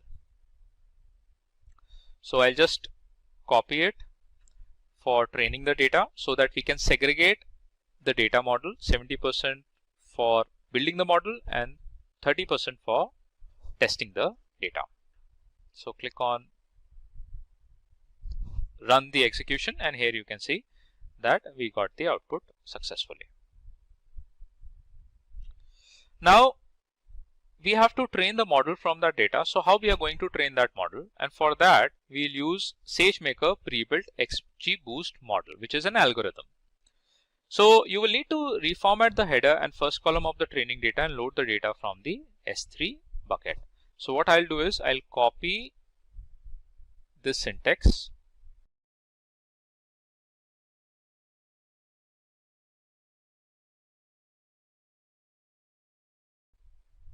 and paste it in the node cell. So it has the train data, it would train the model. Click on run execution. Now it is changing the S3 input class, which will be renamed to training input, because now we are training the model with the training data. So we just have to wait for some time till it gets executed completely. Now the next thing is that we need to set up the Amazon SageMaker session to create an instance of the XGBoost model. So here we are going to create this SageMaker session. We are going to create an instance of the XGBoost model, which is an estimator. So just copy that code and paste it here. Execute it, and here you can see that it will start. It has basically changed the parameter image name to the image underscore URI in the SageMaker Python SDK v2. Now we'll follow the next step, that is, with the data loaded in the XGBoost estimator, we'll set up train the model using gradient optimization. And we'll copy the following code, and that would actually start the training of the model. So copy this code, and this would actually start training the model using our input data that we have reserved, 70% of that data that we have reserved for training the model. So just copy that, again initiate the execution, and it will start the training job. Now we'll deploy the model, and for that I would copy the deploy code, put that in the cell,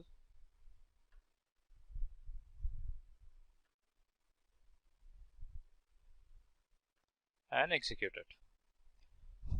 So it says parameter image will be renamed to image URI and using already existing model. So XGBoost was deployed already.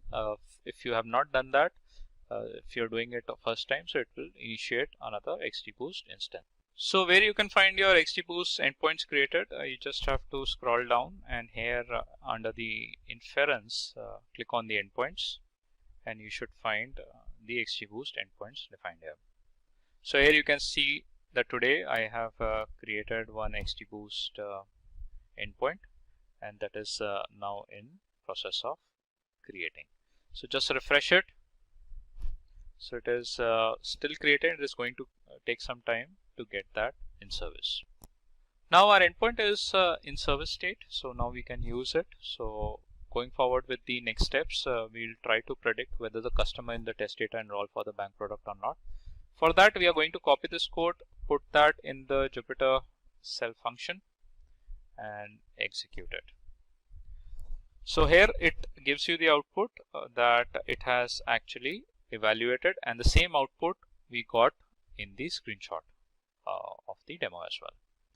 Now we are going to evaluate the model performance. So what we are going to do, we are going to get the prediction done. So based on the prediction, we can conclude that you predicted a customer that will enroll for a certificate of deposit accurately for 90% of the customers in the test data, with a precision of 65% for enrolled and 90% which haven't enrolled for it.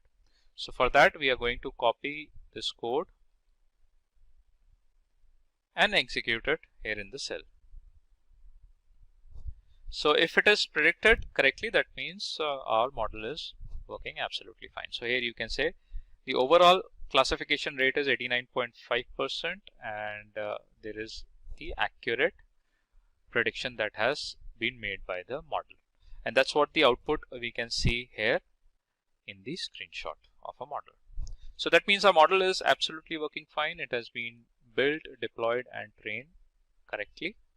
Now the next thing is that once you are done with that, you terminate your resources, and for that you just have to copy this code and put that in the cell function, so that the additional resources and the endpoints and the buckets that have been created by the Jupyter Notepad should be terminated, so that you would not be incurred with the extra costing. So just execute it, and here you would see that it would try to terminate all the additional resources that we have created from the Jupyter Notebook. Today's tutorial is on AWS CloudFront. Let's look into what we have today in the CloudFront. So what's in it for you? We would be covering up the concept of what is AWS, what was earlier before AWS CloudFront, after AWS CloudFront, what were the services that were introduced, how it benefited. What do we mean by AWS CloudFront, benefits of the using AWS CloudFront, and how AWS CloudFront actually is known as a content delivery service, the name of the companies that are using AWS CloudFront, and we would be covering up one live demo. Now, AWS is the Amazon Web Services. It's a cloud service provider. that basically offers a multiple services, variety of services such as compute power, database storage, networking, and other resources, so that you can create your solutions on the cloud and help the business grow. Now, with AWS, you only pay for whatever the services you use. So for example, if you are using a service for a couple of hours, then you pay for only that many hours that you have used that service. Before AWS CloudFront, so there is an example that we are going to talk, and that is you must be aware of an application called Spotify. So when you used to access Spotify and when you click on it, it kept on loading, and at the end you used to get the error. And the error was that the connection failed. And why you received that error? Because of a latency issue, probably a network error. Right? So how you can solve these kind of a latency issues, and that is also going to, these kind of an issues are also going to impact the performance of an application. So with the introduction of AWS CloudFront, this problem of loading the application got resolved. So after AWS CloudFront, with the help of AWS CloudFront, Spotify gives the facility of updating new features, access to million songs that you can access instantly. So with the use of AWS CloudFront, the latency issues were solved, and successfully you can basically access your application. Now, what we mean by AWS CloudFront? So AWS CloudFront is a globally distributed network that is offered by AWS, Amazon Web Services, which securely delivers content to the end users across any geography with a higher transfer speed and an improved or a low latency. Now, what are the benefits of AWS CloudFront? There are multiple benefits. One is the cost effective. So it helps you to do the cost optimization when you use the CloudFront. It is time saving. So it is implemented easily, and also a lot of issues with respect to accessing the application with respect to latency and all can be resolved. Content privacy. So the content is placed to the end users and also to the CloudFront servers in a secured manner, in a secured way. It is highly programmable, and you can make the changes, amend the changes on the fly, and you can target any location, any geography across the globe. Along with that, it helps you to get the content deliver quickly. Now, how AWS CloudFront delivers the content? Let's look into the architecture. So this is a flow, and the flow is with respect to how the user is going to get a content from the CloudFront. Now, the client first access a website by typing a URL on the browser, and in the step 1, it tries to access the application. Then the client requests, when the website is open, the client requests for an object to download, such as, for example, a particular file. Now, at that time, the DNS routes user request to download that file to AWS CloudFront. The AWS CloudFront connects to the nearest edge locations. Edge locations are basically the servers where it caches the files, documents, and the web codes. AWS CloudFront connects to its nearest edge location in order to serve the user the request. At edge location, AWS CloudFront looks for its requested cache file. Once the file is found, let's say if the file is available in the cache of an edge location, AWS CloudFront then sends the file to the user. Otherwise, if the file is not found in the cache memory of an edge location, AWS CloudFront compares the requirement with the specification and share it with a respected server. That means a web server or a server where the file is actually available. The web server responds to the edge location by sending the file back to the CloudFront edge location. And then as soon as the AWS CloudFront receives the file, it shares with the client, also adds the file to the cache of an edge location for a future reference. This is how the flow of a CloudFront is. Now, the name of the companies that are using the AWS CloudFront. So one of them is Geo7 app, which is a very popular app. So it uses Amazon CloudFront to deliver 15 petabytes of audio and video to its subscribers globally, which is a huge data. Sky News, it uses the service in order to unify the content for faster distribution to subscribers. The Discovery Communications also uses the CloudFront. It uses the service for delivering API, static asset, and also the dynamic content. And then the TV1 EU, Streaming Europe, is basically also uses the CloudFront service that helps in improving latency and performance that results in fastest delivery of content. Now let's look into the demo how to use CloudFront to serve private S3 bucket as a website. Now I'm going to run a CloudFront distribution demo on the AWS console, and we'll basically try to deliver the content from a private S3 bucket and then map that with the domain name using the Route 53 service. So what we need for this demo, we would need a domain URL, we would need a Route 53 service, we would need CloudFront. We have to create a CloudFront distribution, and that will be linked with our S3 bucket, the private S3 bucket, right? And in the S3 bucket, we would have one HTML file, the index.html file. So let's move into AWS console. So right now I have opened up the CloudFront distribution, and here you can see that couple of distributions have already been created. So what I'm going to do, I'm going to create a distribution. Now there are two types of delivery method for your content. One is the web distribution and the other one is RTMP. RTMP stands for real-time audio or video distribution. It's basically used for distribution of a media content or a media file which are available in the S3 bucket. Here we are going to select a web distribution because primarily we will be using files which uses protocols HTTP or the HTTPS. So you have to click on Get Started, and in the origin domain name you have to specify the bucket where your code is available. So I have a bucket already created. Here you can do is you have to create a bucket with the URL name or the domain name which you would be mapping with the Route 53 service. So this is a bucket that has already been created. Let me show you in a new tab. So here you have to go to the storage. Under the storage, you have to select the S3 bucket. Let's open the link in the new tab and let's look into how we can create the S3 buckets.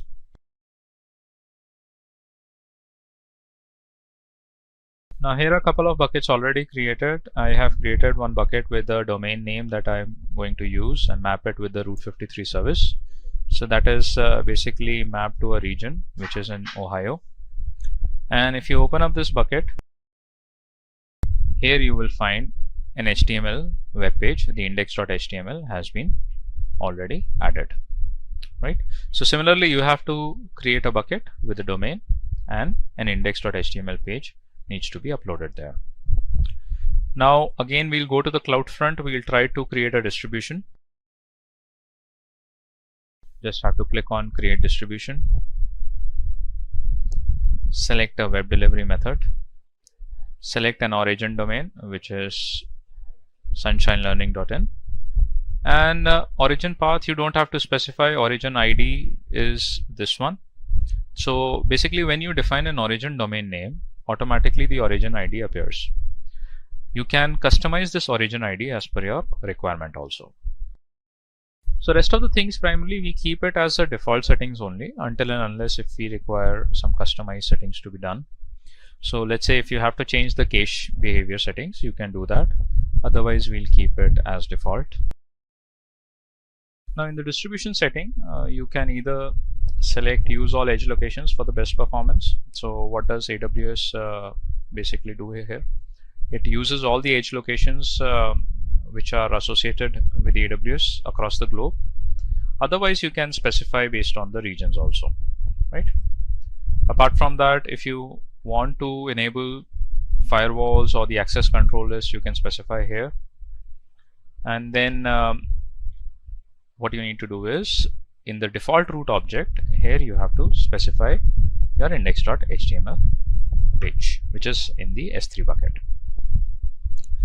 The distribution state has to be enabled, and if you want to use IP version 6 as well, you need to enable it. Click on Create a Distribution. Now you can see here a distribution has been created. It's in progress and it is enabled. And it takes around 15 to 20 minutes to get that distribution completed. The reason is that the web codes, the web pages will be distributed across all the edge locations across the globe, so hence it takes time to get that done, right? Now let's move on to Route 53 service, and let's create the hosted zones. So we'll type Route 53 here, scalable DNS and domain name registration. And what we are going to do here is we are going to map our URL, the domains pointed to the name servers that will be provided by the Route 53. So we have to create a hosted zone. Let's wait for it. So now the Route 53 dashboard is open, and you can see one hosted zone is already created. So just click on the hosted zone. And in order to point the traffic from the external domains towards the AWS, you have to first point the domains traffic to the hosted zone in the Route 53. So I'll click on create hosted zone, but before that I will first delete the existing one, and then I'll create another record, another hosted zone, right? Put your domain name. Let's say I put as sunshinelearning.in, and it is acting as a public hosted zone. Rest of the things will be default. Click on create hosted zone. Now it gives you 4 name servers, and these 4 name servers has to be updated in the domain. So you have to update these name servers in a platform from where you have purchased the domain, right? So this is half of the work done. Then what you need to do is you have to go and create records. Now in the records you can select a routing policy. So right now what we are targeting basically that the traffic from the domain should be pointed directly towards the CloudFront distribution. Hence we are going with a simple routing right now. Click on next. Here you have to specify the record sets. So we are going to create the records. Just click on default simple record, put here as World Wide Web, and you have to select an endpoint. So endpoint we are selecting for the CloudFront distribution. So we have to specify alias for the CloudFront distribution. Now here we are going to put the CloudFront distribution URL, and then we are going to define the simple record set. So what we need is we need a CloudFront distribution URL, which you can find it from the CloudFront service itself, and you can find the domain name here itself. You just have to copy that and then paste it here in the distribution, and then just click on define simple records. Again click on create records, and here you can see the record set has been updated. Now this domain is basically pointed towards these name servers, which are further pointed towards the CloudFront distribution, right?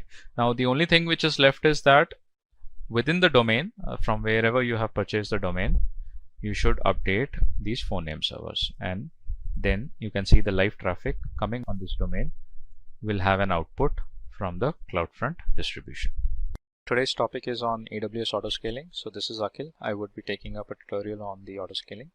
Let's begin with our tutorial, and let's look into what we have in today's session. So I would be covering up why we require AWS autoscaling, what is AWS autoscaling, what are the benefits of using the scaling service, how this autoscaling works, the different scaling plans we have, what is the difference between the snapshot and the AMI, what is a load balancer, and how many types of load balancers we have, and along with that I would be covering up a real live demo on the AWS. Let's begin with why we require AWS autoscaling. Now before AWS cloud scaling, there was a question in the mind of enterprises that they were spending a lot of money on the purchase of the infrastructure, if they have to set up some kind of a solution, so they have to purchase an infrastructure and a one-time cost was required. So that was a burden for them in terms of procuring a server, hardware, software, and then having a team of experts to manage all those infrastructure. So they used to think that no longer they require these resources if there was a cost-efficient solution for their project. That was the project manager used to think.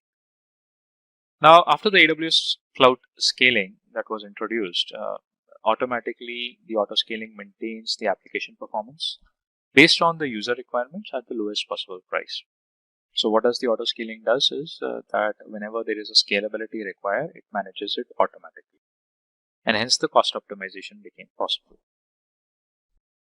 Now, what is AWS autoscaling? Let's look into deep. So AWS autoscaling is a service that helps users to monitor their applications and the servers and automatically adjust the capacity of their infrastructure to maintain the steadiness. So they can increase the capacity, they can even decrease the capacity also for the cost optimization. And also predictable performance at the lowest possible cost. Now, what are the benefits of autoscaling? It gave the better fault tolerance applications. You can get the servers created and you can have a clone copy of the servers so that you don't have to deploy the applications again and again.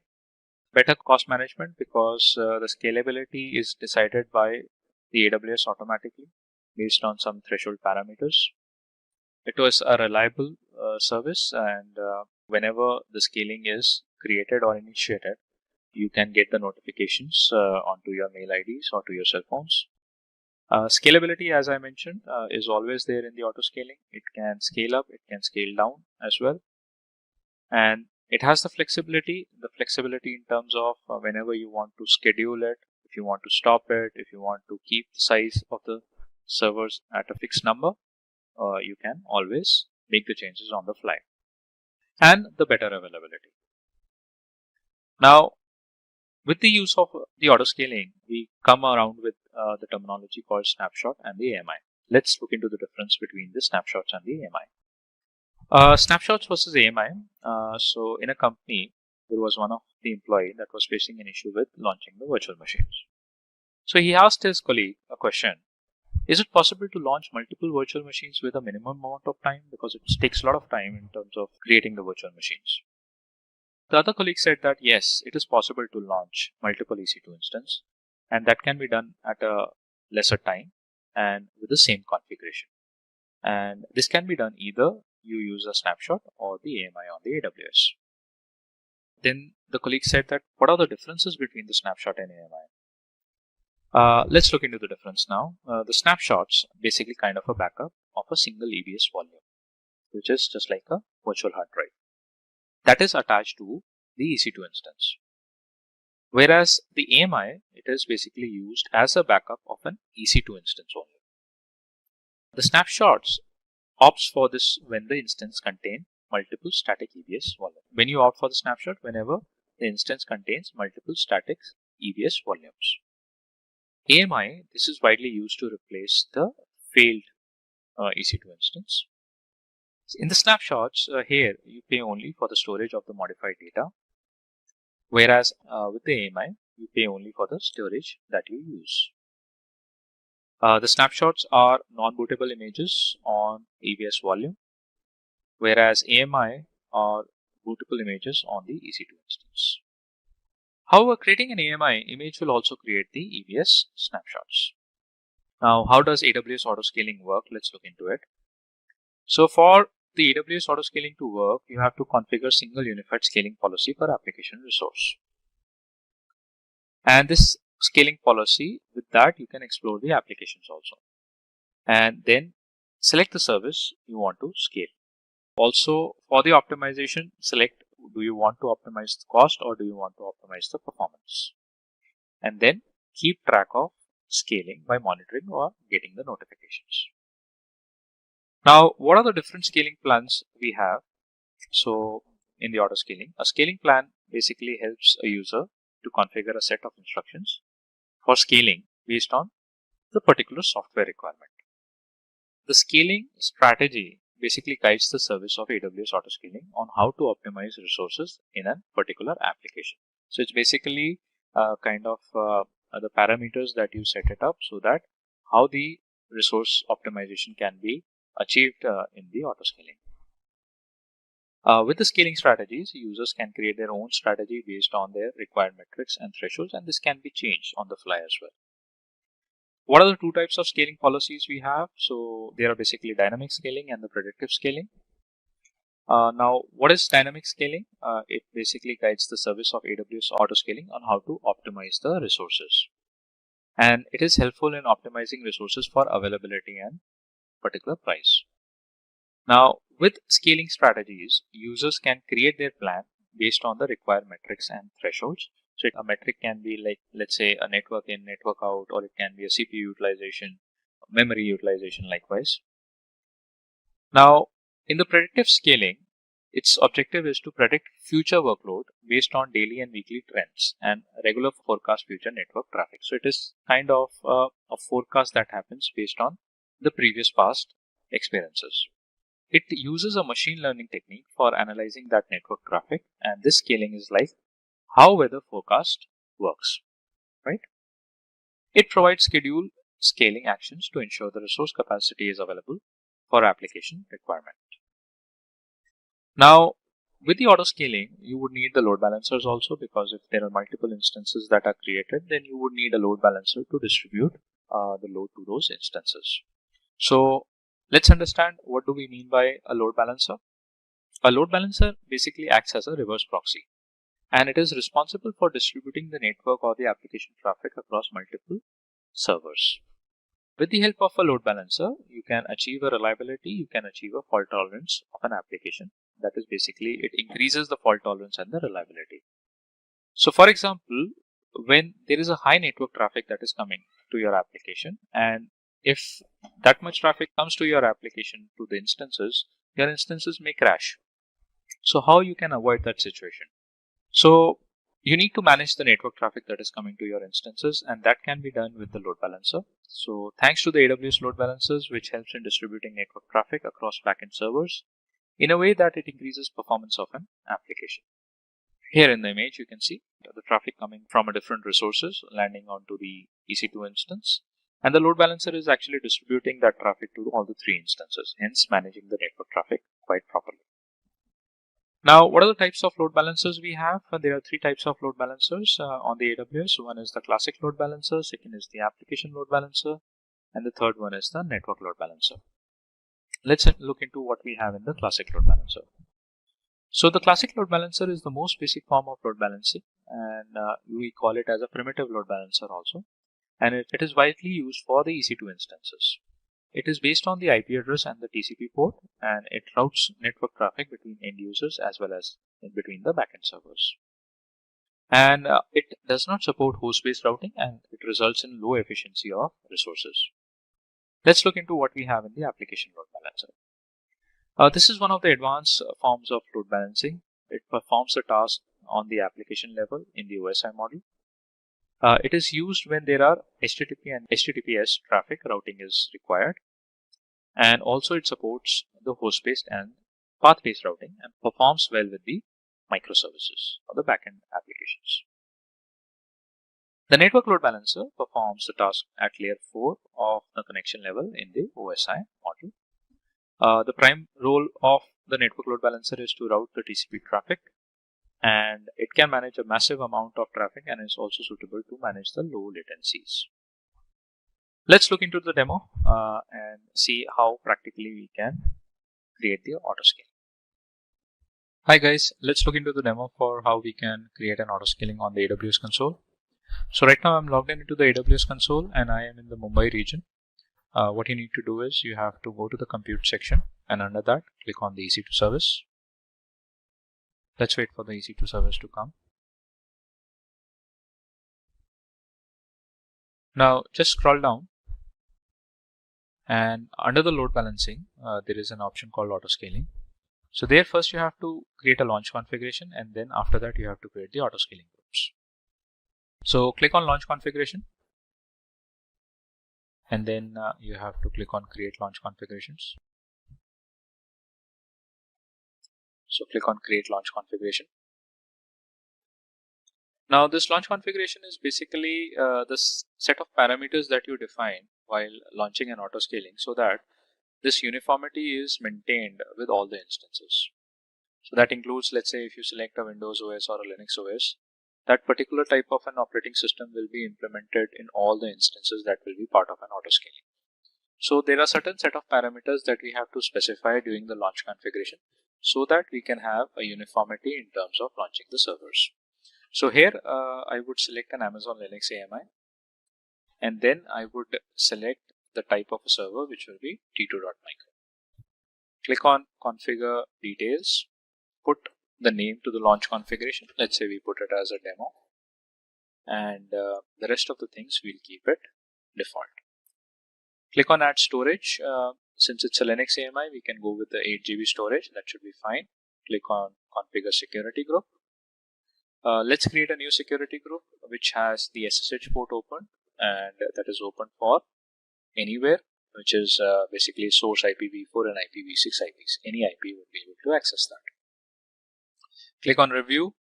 Just review your launch configuration. If you want to make changes, you can do that. Otherwise, click on create a launch configuration. You would need the key pair, and this key pair will be a unique key pair which will be used with all the instances that are part of the autoscaling group. So we can select an existing key pair if you have that. Otherwise, you can create a new key pair. So I have an existing key pair. I'll go with that, acknowledge it, and click on create launch configuration. Now we have successfully launched the configuration of an autoscaling. The next thing is to create an autoscaling group.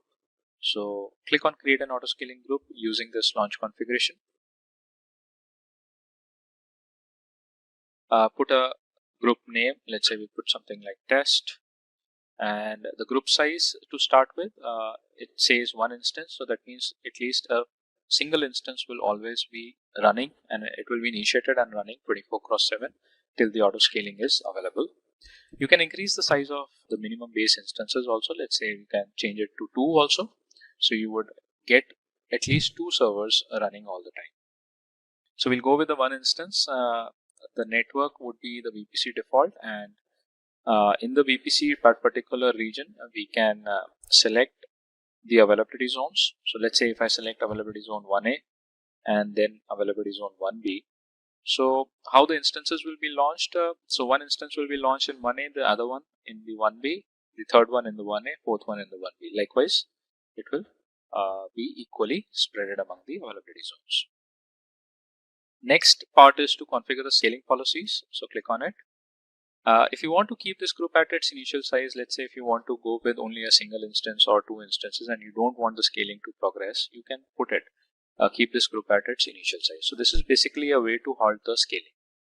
But we'll use the scaling policies to adjust the capacity of this group. So click on it. And we would scale between, let's say, minimum 1 instance that we have, and we'll scale it between 1 to 4 instances.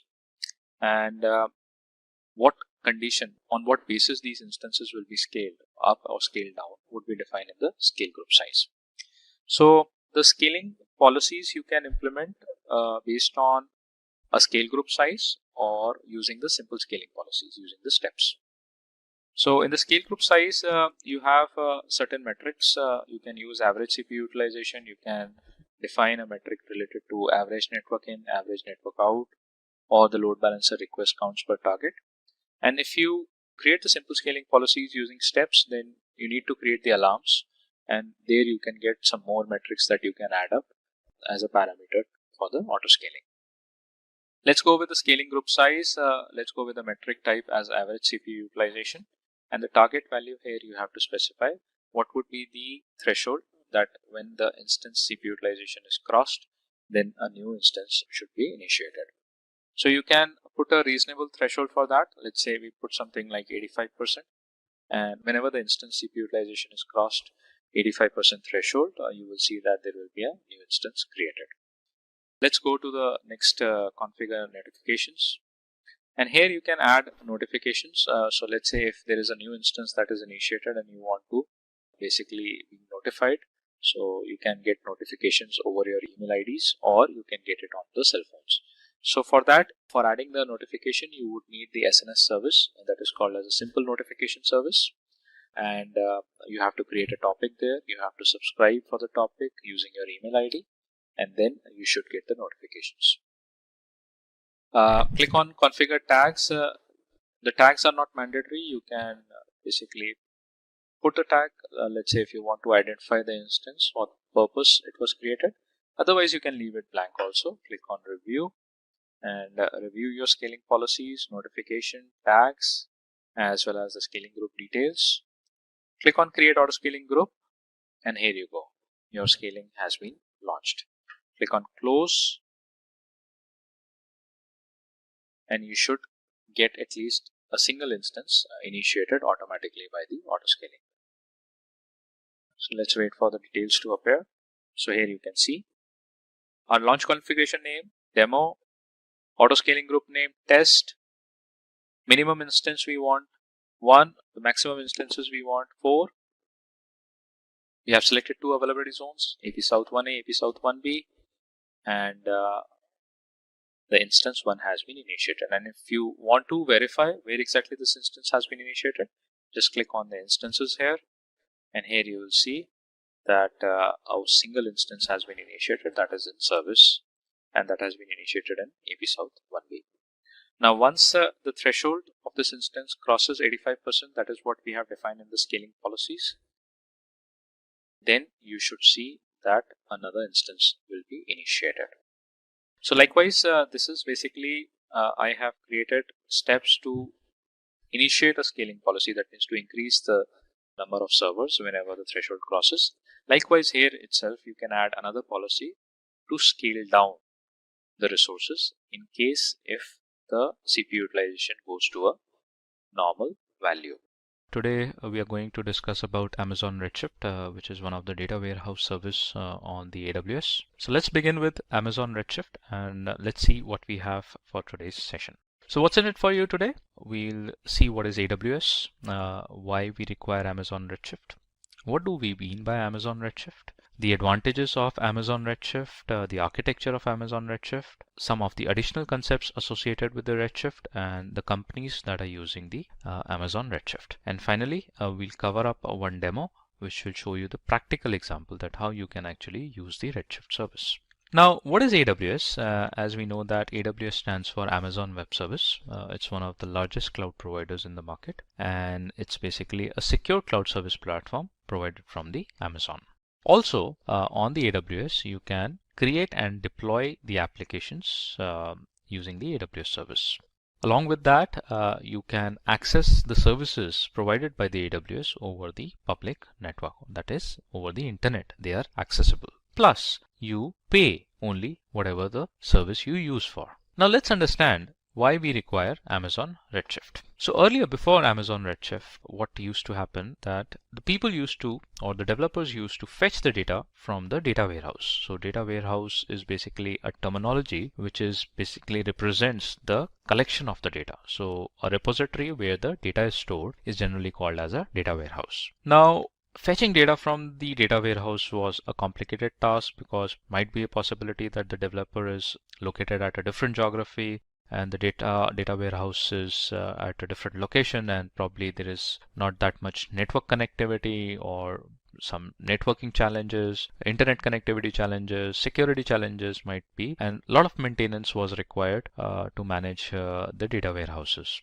So what were the cons of the traditional data warehouse services? It was time consuming to download or get the data from the data warehouse. Maintenance cost was high, and there was the possibility of loss of information in between the downloading of the data, and the data rigidity was an issue. Now, how these problems could overcome, and this was basically solved with the introduction of Amazon Redshift over the cloud platform. Now, we say that Amazon Redshift has solved traditional data warehouse problems that the developers were facing, but how? What is Amazon Redshift actually is? So what is Amazon Redshift? It is one of the services over the AWS, Amazon Web Services, which is called as a data warehouse service. So Amazon Redshift is a cloud-based service or a data warehouse service that is primarily used for collecting and storing the large chunk of data. So it also helps you to get or extract the data, analyze the data using some of the BI tools. So business intelligence tools you can use and get the data from the Redshift and process that.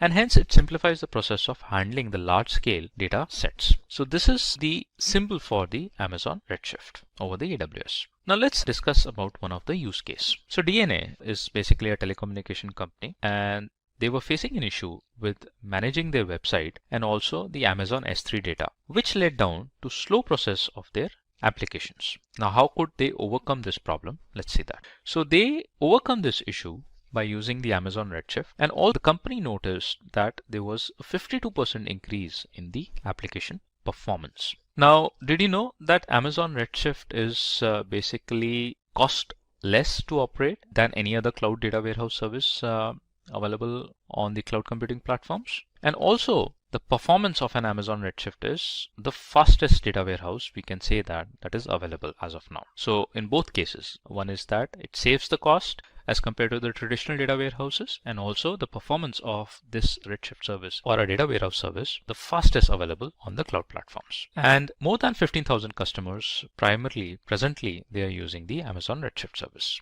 Now let's understand some of the advantages of Amazon Redshift. First of all, as we saw that it is one of the fastest available data warehouse service, so it has the high performance. Second is, it is a low cost service. So you can have a large scale of data warehouse or a databases combined in a data warehouse at a very low cost. So whatever you use, you pay for that only. Scalability. Now, in case if you wanted to increase the nodes of the databases in your Redshift, you can actually increase that based on your requirement, and that is on the fly. So you don't have to wait for the procurement of any kind of a hardware or the infrastructure. It is whenever you require, you can scale up or scale down the resources. So the scalability is again one of the advantage of the Amazon Redshift.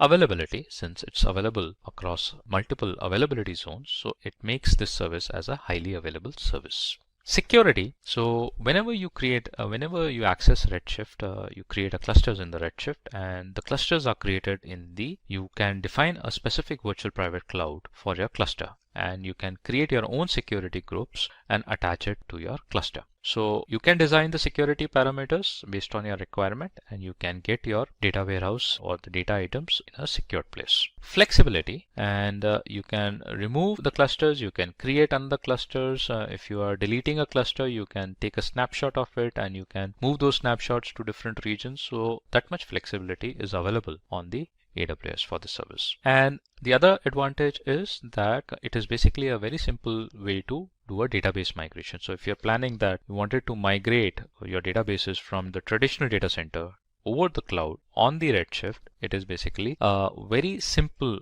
to do a database migration. You can have some of the inbuilt tools available on the AWS, you can connect them with your traditional data center and get that data migrated directly to the Redshift. Now let's understand the architecture of the Amazon Redshift. So architecture of an Amazon Redshift is basically it combines of a cluster, and that we call it as a data warehouse cluster. In this picture, you can see that this is a data warehouse cluster and this is a representation of a Amazon Redshift. So it has some of the compute nodes which does the data processing, and a leader node which gives the instructions to these compute nodes. And also the leader node basically manages the client applications that require the data from the Redshift. So let's understand about the components of the Redshift. The client application of Amazon Redshift basically interact with the leader node using JDBC or the ODBC. Now what is JDBC? It's a Java database connectivity, and the ODBC stands for Open Database Connectivity. The Amazon Redshift service using a JDBC connector can monitor the connections from the other client applications. So the leader node can actually have a check on the client applications using the JDBC connections. Whereas the ODBC allows a leader node to have a direct interaction or to have a live interaction with the Amazon Redshift. So ODBC allows a user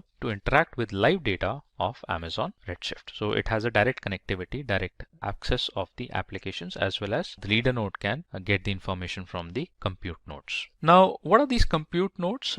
These are basically kind of a databases which does the processing. So Amazon Redshift has a set of computing resources which we call it as a nodes, and the nodes, when they are combined together, they are called it as a clusters. Now, a cluster, a set of computing resources which are called as nodes, and this gathers into a group which we call it as a data warehouse cluster. So you can have a compute node starting from 1 to n number of nodes, and that's why we call that the Redshift is a scalable service, because we can scale up the compute nodes whenever we require. Now the data warehouse cluster, or each cluster, has one or more databases in the form of a nodes. Now what is a leader node? This node basically manages the interaction between the client application and the compute node. So it acts as a bridge between the client application and the compute nodes. Also, it analyzes and develops designs in order to carry out any kind of a database operations. So leader node basically sends out the instructions to the compute nodes, basically perform or execute that instruction and give that output to the leader node.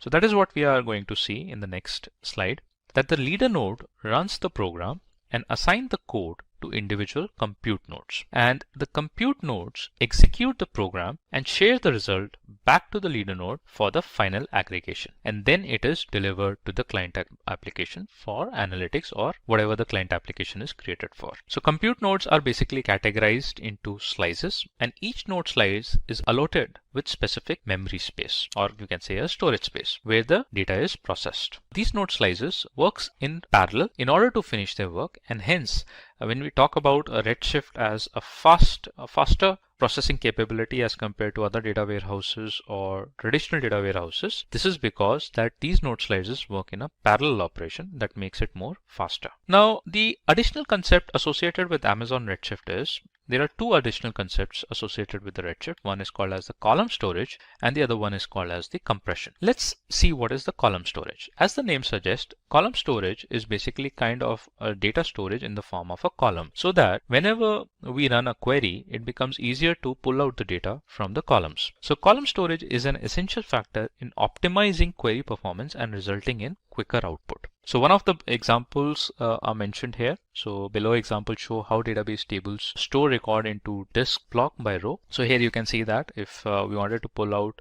some kind of an information based on the city, address, age, we can basically create a filter, and from there we can put out the details that we require, and that is going to fetch out the details based on the column storage. So that makes data more structured, more streamlined, and it becomes very easier to run a query and get that output. Now the compression is basically to save the column storage, we can use a compression as an attribute. So compression is a column level operation which decreases the storage requirement, and hence it improves the query performance. And this is one of the syntax for the column compression. Now the companies that are using Amazon Redshift, one is LYA, the other one is Equinox, the third one is the Pfizer, which is one of the famous pharmaceuticals company, McDonald's, one of the burger chains across the globe, and Philips, it's an electronic company. So these are one of the biggest companies that are basically relying and they are putting their data on the Redshift data warehouse service. Now in another video, we'll see the demo for using the Amazon Redshift.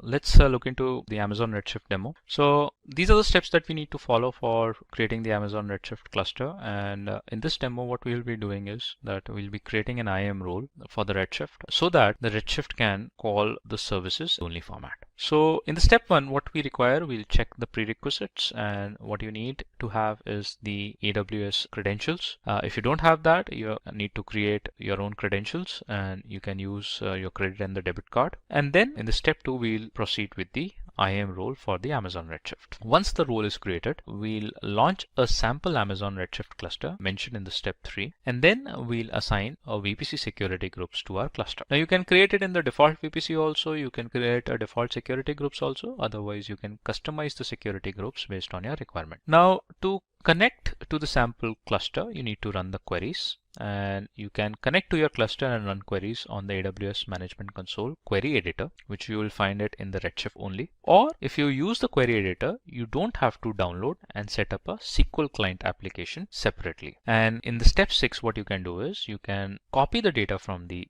S3 and upload that in the Redshift, because the Redshift would have an access, a read-only access for the S3, as that will be created in the IAM role. So let's see how we can actually use the Redshift on the AWS. So I am already logged in into my account. I am in North Virginia region. I'll search for Redshift service, and here I find Amazon Redshift. So just click on it. Let's wait for the Redshift to come.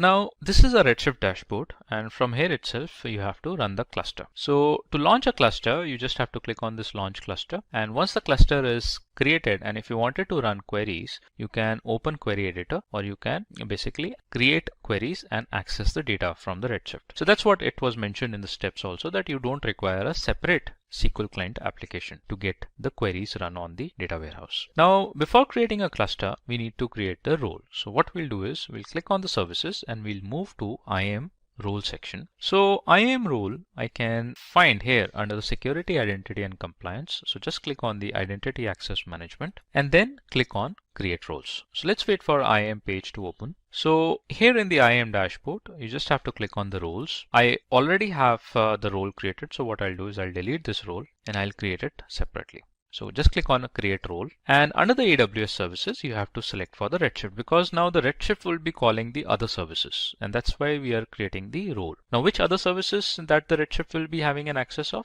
S3. Why? Because we'll be putting up the data on the S3, and that is something which needs to be uploaded on the Redshift. So we'll just search for the Redshift service, and we can find it here. So just click on it and then click on Redshift customizable in the use case. Now click on next permissions, and here in the permissions, give the access to this role, assign the permissions to this role in the form of an S3 read-only access. So you can search here for the S3 also. Let's wait for the policies to come in. Here it is. Let's type S3. And here we can find Amazon S3 read-only access. So just click on it and assign the permissions to this role. Tags, you can leave them blank. Click on next review. Put a name to your role. Let's put my Redshift role and click on a create role. Now you can see that your role has been created. Now the next step is that we'll move to Redshift service and we'll create one cluster. So click on the services. Click on Amazon Redshift. You can find that in the history section since we browsed it just now. And from here, we are going to create a sample cluster. Now to launch a cluster, you just have to click on launch this cluster. Whatever the uncompressed data size you want in the form of a gigabyte, terabyte or petabyte, you can select that. And let's say if you select in the form of GB, how much GB memory you want, you can define it here itself. This also gives you the information about the costing. On demand is basically pay as you use. So they are going to charge you $0.5 per hour for using the 2-node slices. So let's click on launch this cluster, and this will be a DC2.large kind of an instance that will be given to you. It would be in the form of a solid state drive, SSDs, which is one of the fastest way of storing the information. And the nodes 2 are mentioned by default. That means there will be 2 node slices that will be created in a cluster. You can increase them also. Let's say if I put 3 node slices, so it is going to give us 3 into 0.16 TB per node storage. Now here you have to define the master username password for your Redshift cluster, and you have to follow the password instructions. So I would put a password to this cluster, and if it accepts, that means it does not give you any kind of a warning. Otherwise it is going to tell you about you have to use the ASCII characters and all. And here you have to assign this cluster the role that we created recently. So in the available IAM roles, you just have to click on my Redshift role, and then you have to launch the cluster. If you wanted to change something with respect to the default settings, let's say if you wanted to change the VPC from default VPC to your custom VPC, and you wanted to change the default security groups to your own security groups, so you can switch to advanced settings and do that modification. Now let's launch the cluster, and here you can see the Redshift cluster is being created. Now if you wanted to run queries on this Redshift cluster, so you don't require a separate SQL client, you just have to follow the simple steps to run a query editor, and the query editor you will find it on the dashboard. So let's click on the cluster, and here you would see that the Redshift cluster would be created with the 3 nodes in the US East 1B availability zone. So we have created the Redshift cluster in the Ohio region, and now what we'll do is we'll see how we can create the tables inside the Redshift, and we'll see how we can use the copy command so that we can directly move the data uploaded on the S3 bucket to the Redshift database tables. And then we'll query the results of a table as well. So how we can do that? First of all, after creating the Redshift cluster, we have to install SQL Workbench /J. This is not MySQL, which is managed by Oracle, and you can find this on the Google. You can download it from there. And then you have to connect this client with the Redshift database. How you can do? Click on File, click on Connect Window, and after connecting a window, you have to paste the URL, which is a JDBC driver. This driver link, you can find it onto the AWS console. So if you open up a Redshift cluster, there you would find the JDBC driver link. Let's wait for it. So this is our cluster created. Let's open it. And here you can find this JDBC URL. And also make sure that in the security groups of a Redshift, you have the port 5439 open for the traffic, incoming traffic. You also need to have the Amazon Redshift driver, and this is the link where you can download the driver and specify the path. Once you are done with that, you provide the username and the password that you created while creating the Redshift cluster. Click on OK. So this connects with the database, and now the database connection is almost completed. Now what we will be doing in the SQL workbench, we'll be first creating the sales table, and then in the sales table, we'll be adding up the entries copied from the S3 bucket, and then move it to the Redshift database. And after that, we'll query the results in the sales table. Now, whatever the values you are creating in the table, the same values needs to be in the data file. And I have taken up this sample data file from this link, which is docs.aws.amazon.com, Redshift, sample database creation. And here you can find a download file, ticketdb.zip file. This folder has basically multiple data files, sample data files, which you can actually use it to practice uploading the data on the Redshift cluster. So I have extracted one of the files from this folder, and then I have uploaded that file in the S3 bucket. Now we'll move into the S3 bucket. Let's look for the file that has been uploaded on the S3 bucket. So this is the bucket sample, and sales_tab.txt is the file that I have uploaded. This has the entries, data entries that will be uploaded using a copy command onto the Redshift cluster. Now, after putting up the command for creating up the table, then we'll use a copy command. And copy command, we have to define the table name. The table name is sales, and we have to define the path from where the data would be copied over to the sales table in the Redshift. Now path is the S3 bucket, and this is the Redshift bucket sample, and it has to look for the data inside the sales_tab.txt file. Also, we have to define the role ARN that was created previously. And once it is done, then the third step is to query the results inside the sales table to check whether our data has been uploaded correctly on the table or not. Now what we'll do is we'll execute all these three syntax. It gives us the error because we have to connect it again to the database. Let's wait for it. Execute it. It again gives us the error. Let's look into the name of the bucket. It's Redshift bucket sample. So we have two T's mentioned here.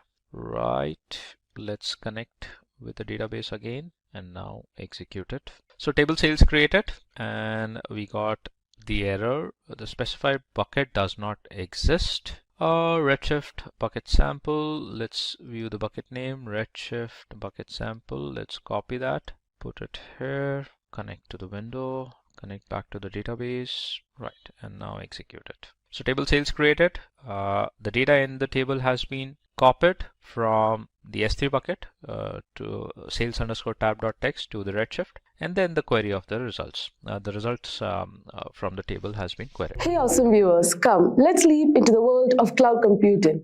Whether you're a tech enthusiast, a student, or a professional looking to upskill, the cloud technology offers endless opportunities for innovation and growth. Did you know that the global cloud computing market is projected to reach a staggering $832.1 billion by 2025? We all know that projects are essential for your career in cloud because they allow you to apply theoretical knowledge to real-world scenarios, gaining practical skills and experience. Through your projects, you can showcase your skills and depth of your knowledge. Projects are often the key to impress your employers.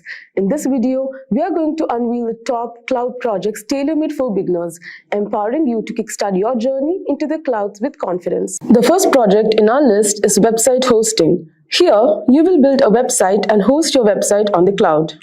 The steps are: sign up for a cloud hosting service like AWS, Google Cloud, or Azure. Upload your website files to the cloud storage provided by the hosting service. Then, configure DNS settings to point your domain name to the cloud server. After that, set up SSL TLS certificates for secure HTTPS connections. At last, monitor website performance and scalability using cloud-based analytics tools. Next, we have Expense Tracker. In this project, you have to develop an app to track expenses and manage finances using cloud storage for data synchronization. Now let's see the steps. Choose a cloud database service like Firebase or AWS DynamoDB for storing expense data. Now, design and develop the Expense Tracker app interface and functionality. Implement user authentication and authorization for secure access. Then, set up real-time data synchronization between devices using cloud database SDKs. After which, test the app thoroughly across platforms to ensure data integrity and usability. The third one is Virtual Classroom Platform. Here, you create an online learning platform with live lectures and interactive features and host it on the cloud. The steps to do this include: select a cloud-based video conferencing platform like Zoom or Microsoft Teams for hosting live lectures. Integrate additional features like chat, file sharing, and quizzes using cloud-based APIs or SDKs. Set up user authentication and access controls to ensure a secure learning environment. After which, you will have to customize a platform to match the branding and requirements of your educational institution. Train educators and students on using the virtual classroom tools effectively. Next, we have Document Collaboration Platform with Microsoft. Here, you can build a document management and collaboration platform using Microsoft SharePoint on the cloud. Let's see the steps. Set up a SharePoint site on Microsoft 365 or SharePoint Online. Create document libraries for storing and organizing files with metadata and content types. Configure access controls and permissions to manage document security and sharing. Customize the platform with workflows, forms, and templates to streamline document management processes. Train users on how to use SharePoint for document collaboration and version control. The next is Health Tracker app with Google Fit API. In this project, you will develop a health tracking app that syncs data from fitness devices using the Google Fit API. The steps are: obtain API credentials and set up authentication for accessing the Google Fit API. Design the app interface and functionality for tracking user health metrics like activity, sleep, and heart rate. Integrate the Google Fit API into the app to retrieve and display user health data. Implement features for goal setting, progress tracking, and personalized recommendations based on health data. Test the app on different devices and ensure compliance with privacy and security regulations. The next is image recognition with Google Cloud Vision. In this project, you have to build an application that identifies objects and text in images using Google Cloud Vision API. Steps are: set up a Google Cloud Platform project and enable the Cloud Vision API. Obtain API credentials and configure authentication for accessing the API. Develop the application interface for uploading images and displaying recognition results. Integrate the Cloud Vision API into the application to analyze and process image data. Enhance the application with additional features like text translation or object detection based on recognition results. Seventh on the list is Chat application with Firebase Firestore. Create a real-time chat application using Firebase Firestore for data storage and synchronization. The steps are: set up a Firebase project and enable Firestore as a database service. After that, design the chat application interface for sending and receiving messages in real time. Then, implement the user authentication and authorization to secure access to chat rooms. After which, integrate Firestore SDK into the application to store and sync chat data across devices. Now, test the application thoroughly to ensure reliability and real-time synchronization of messages. Next, we have continuous integration or continuous deployment pipeline with GitHub. Here, you have to set up a CI/CD pipeline for automating software development processes using GitHub Actions. For that, create a GitHub repository for your project and enable GitHub Actions. Define workflows in YAML format to automate tasks like testing, building, and deploying. Configure triggers to initiate workflows based on events such as code pushes or pull requests. Now, integrate third-party tools or services for additional tasks like code quality analysis or deployment to cloud platforms. After which, monitor workflow runs and troubleshoot any issues that arise during the CI/CD process. Next in our list is IoT data analytics with IoT IoT Hub and Stream Analytics. Here, you have to collect and analyze data from IoT devices using Azure IoT Hub and Stream Analytics. Now, the steps for this project include: firstly, set up an Azure account and create an IoT Hub instance for managing IoT devices.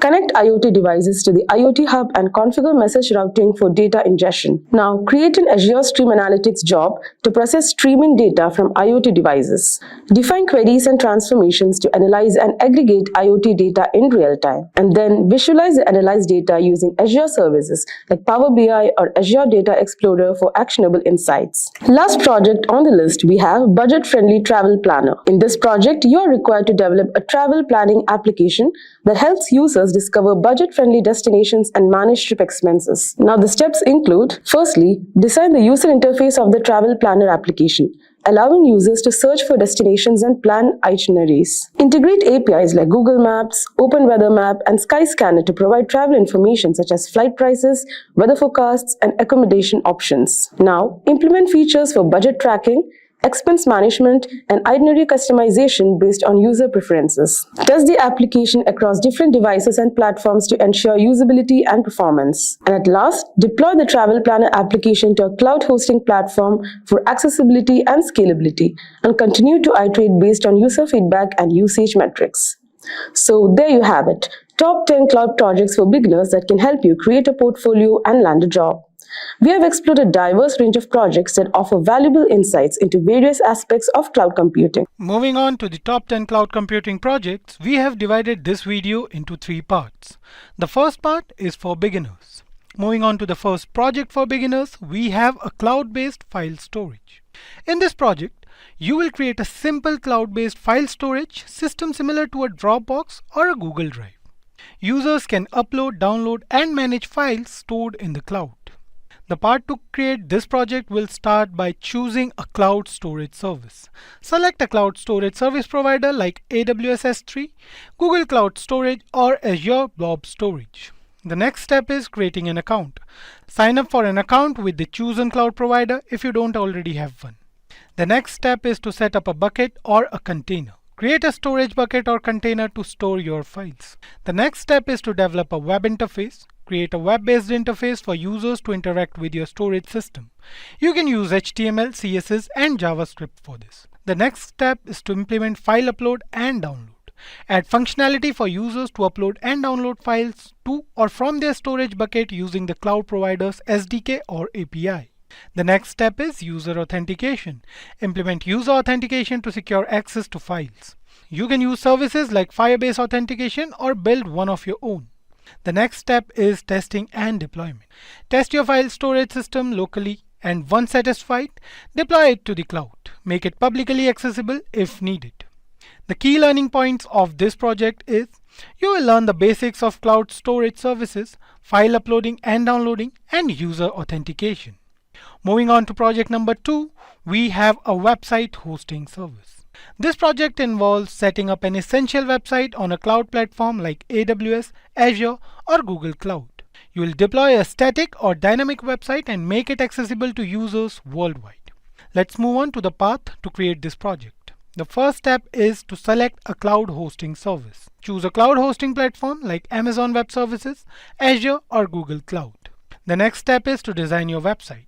Create the content and design for your website. You can use HTML, CSS, and JavaScript for static websites or web frameworks for dynamic ones.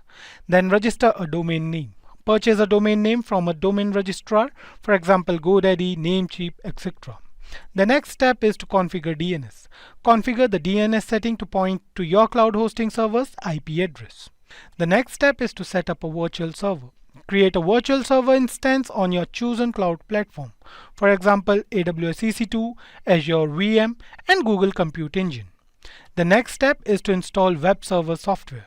Install and configure web server software like Apache on your virtual server. And the last step is to upload website files. Upload your website files to the server, and then you are done with the project. The key learning points of this project: you will learn how to configure a web server, you will deploy web applications and manage domain names, and finally you will ensure high availability. The next project we have for beginners is a cloud-based calculator. Create a simple web-based calculator application and deploy it on a cloud platform like Heroku. Users can perform basic calculations using this calculator. Let's talk about the path to create this project. You will start by selecting a cloud platform. Choose a cloud platform like Heroku, AWS or Azure for deployment. Then develop the calculator. Create a simple web-based calculator. You can use HTML, CSS and JavaScript for this. Then set up a development environment. Install necessary development tools and libraries on your local machine. Then move ahead with version control. Use version control systems like Git to manage your project. Then create a cloud account. Sign up for an account with your chosen cloud platform. Then comes the deployment part. Deploy your calculator application to the cloud platform of your choice. For Heroku, this might involve pushing your code to a Git repository. And then comes the testing part. Ensure that the calculator functions correctly on the cloud server. Let's talk about the key learning points of this project. You'll gain experience in setting up cloud server environments, deploying web applications, and understanding server-client interactions. Moving on to intermediate level projects. These projects are for people with decent knowledge of cloud computing basics. The first project we have in this category is an IoT data analytics project. Build a system that collects data from IoT devices, sensors, smart devices, etc. and stores it in cloud databases, for example, AWS DynamoDB or Azure Cosmos database. Implement analytics to gain insights from the collected data. Let's talk about the path to create this project. The first step is IoT device setup. Set up IoT devices or sensors to collect data. Then choose a cloud database. Select a cloud database service, for example, AWS Dynamo database, Azure Cosmos database for data storage. Then comes the data ingestion part. Write code to send data from IoT devices to the cloud database. Then comes data analytics. Implement data analytics tools or scripts to analyze the collected data. Then comes data visualization. Create visualizations to present insights from the data using tools like AWS QuickSight or data visualizations libraries. And then the last part is monitoring and scaling.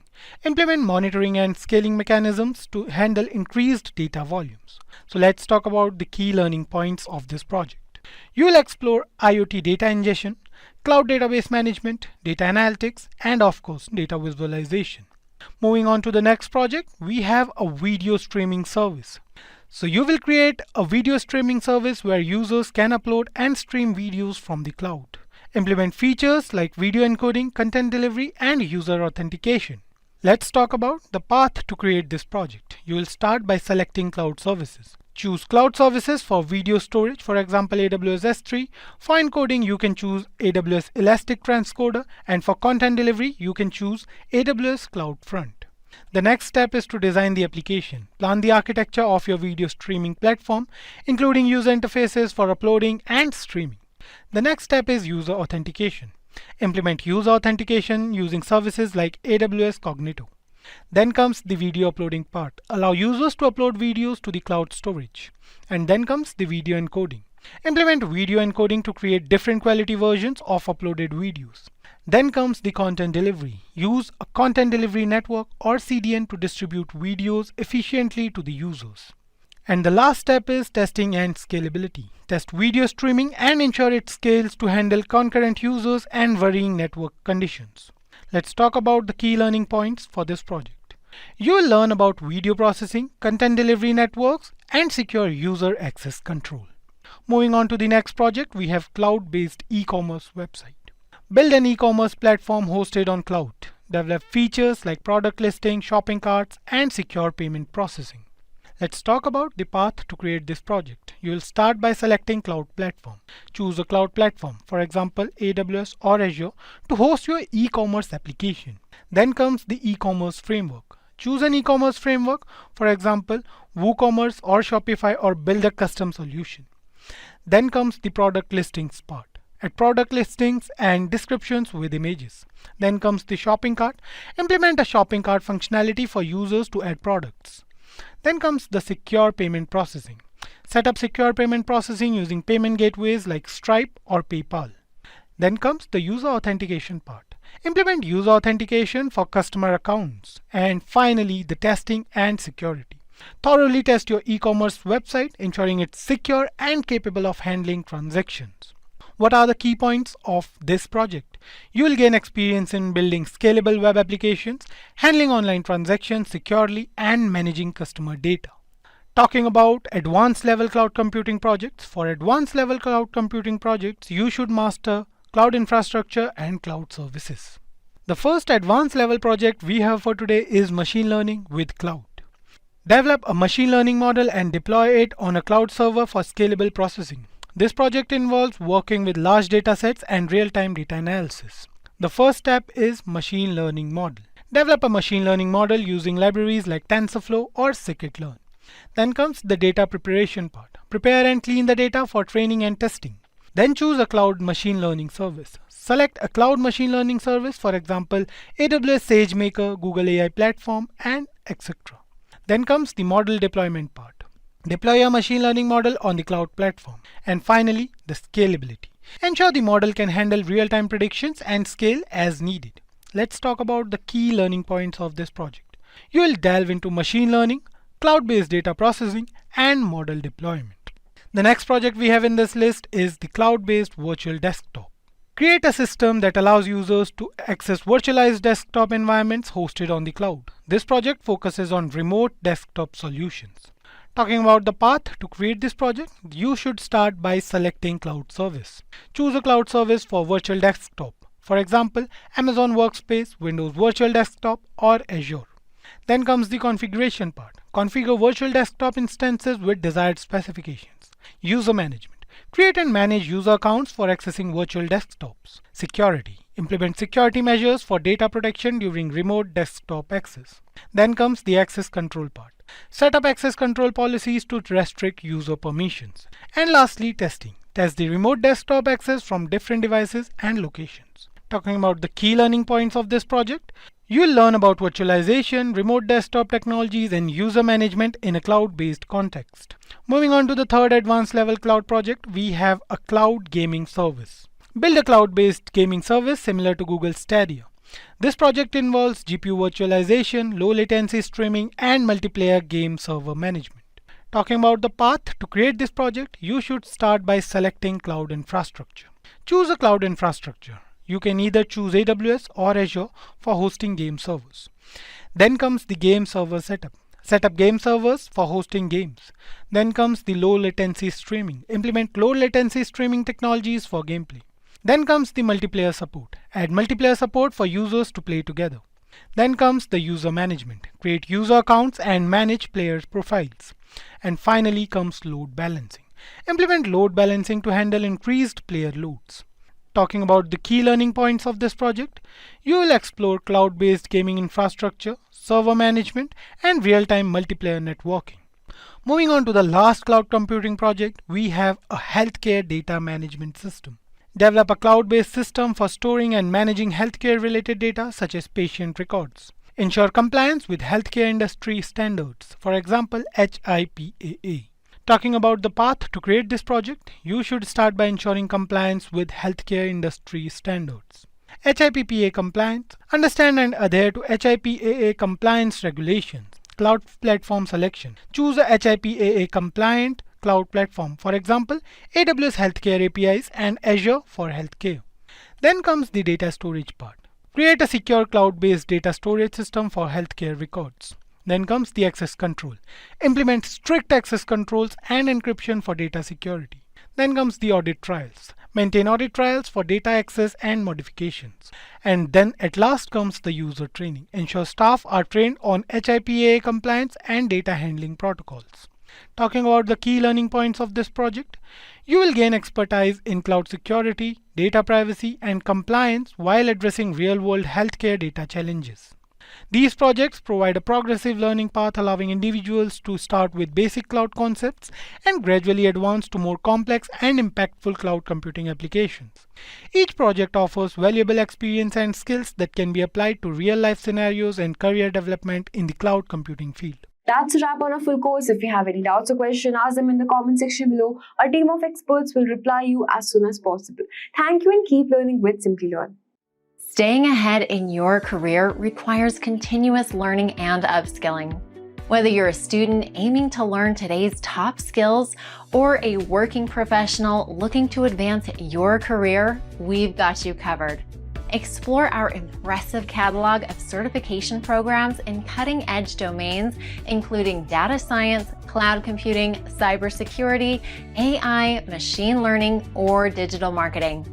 Designed in collaboration with leading universities and top corporations, and delivered by industry experts, choose any of our programs and set yourself on the path to career success. Click the link in the description to know more.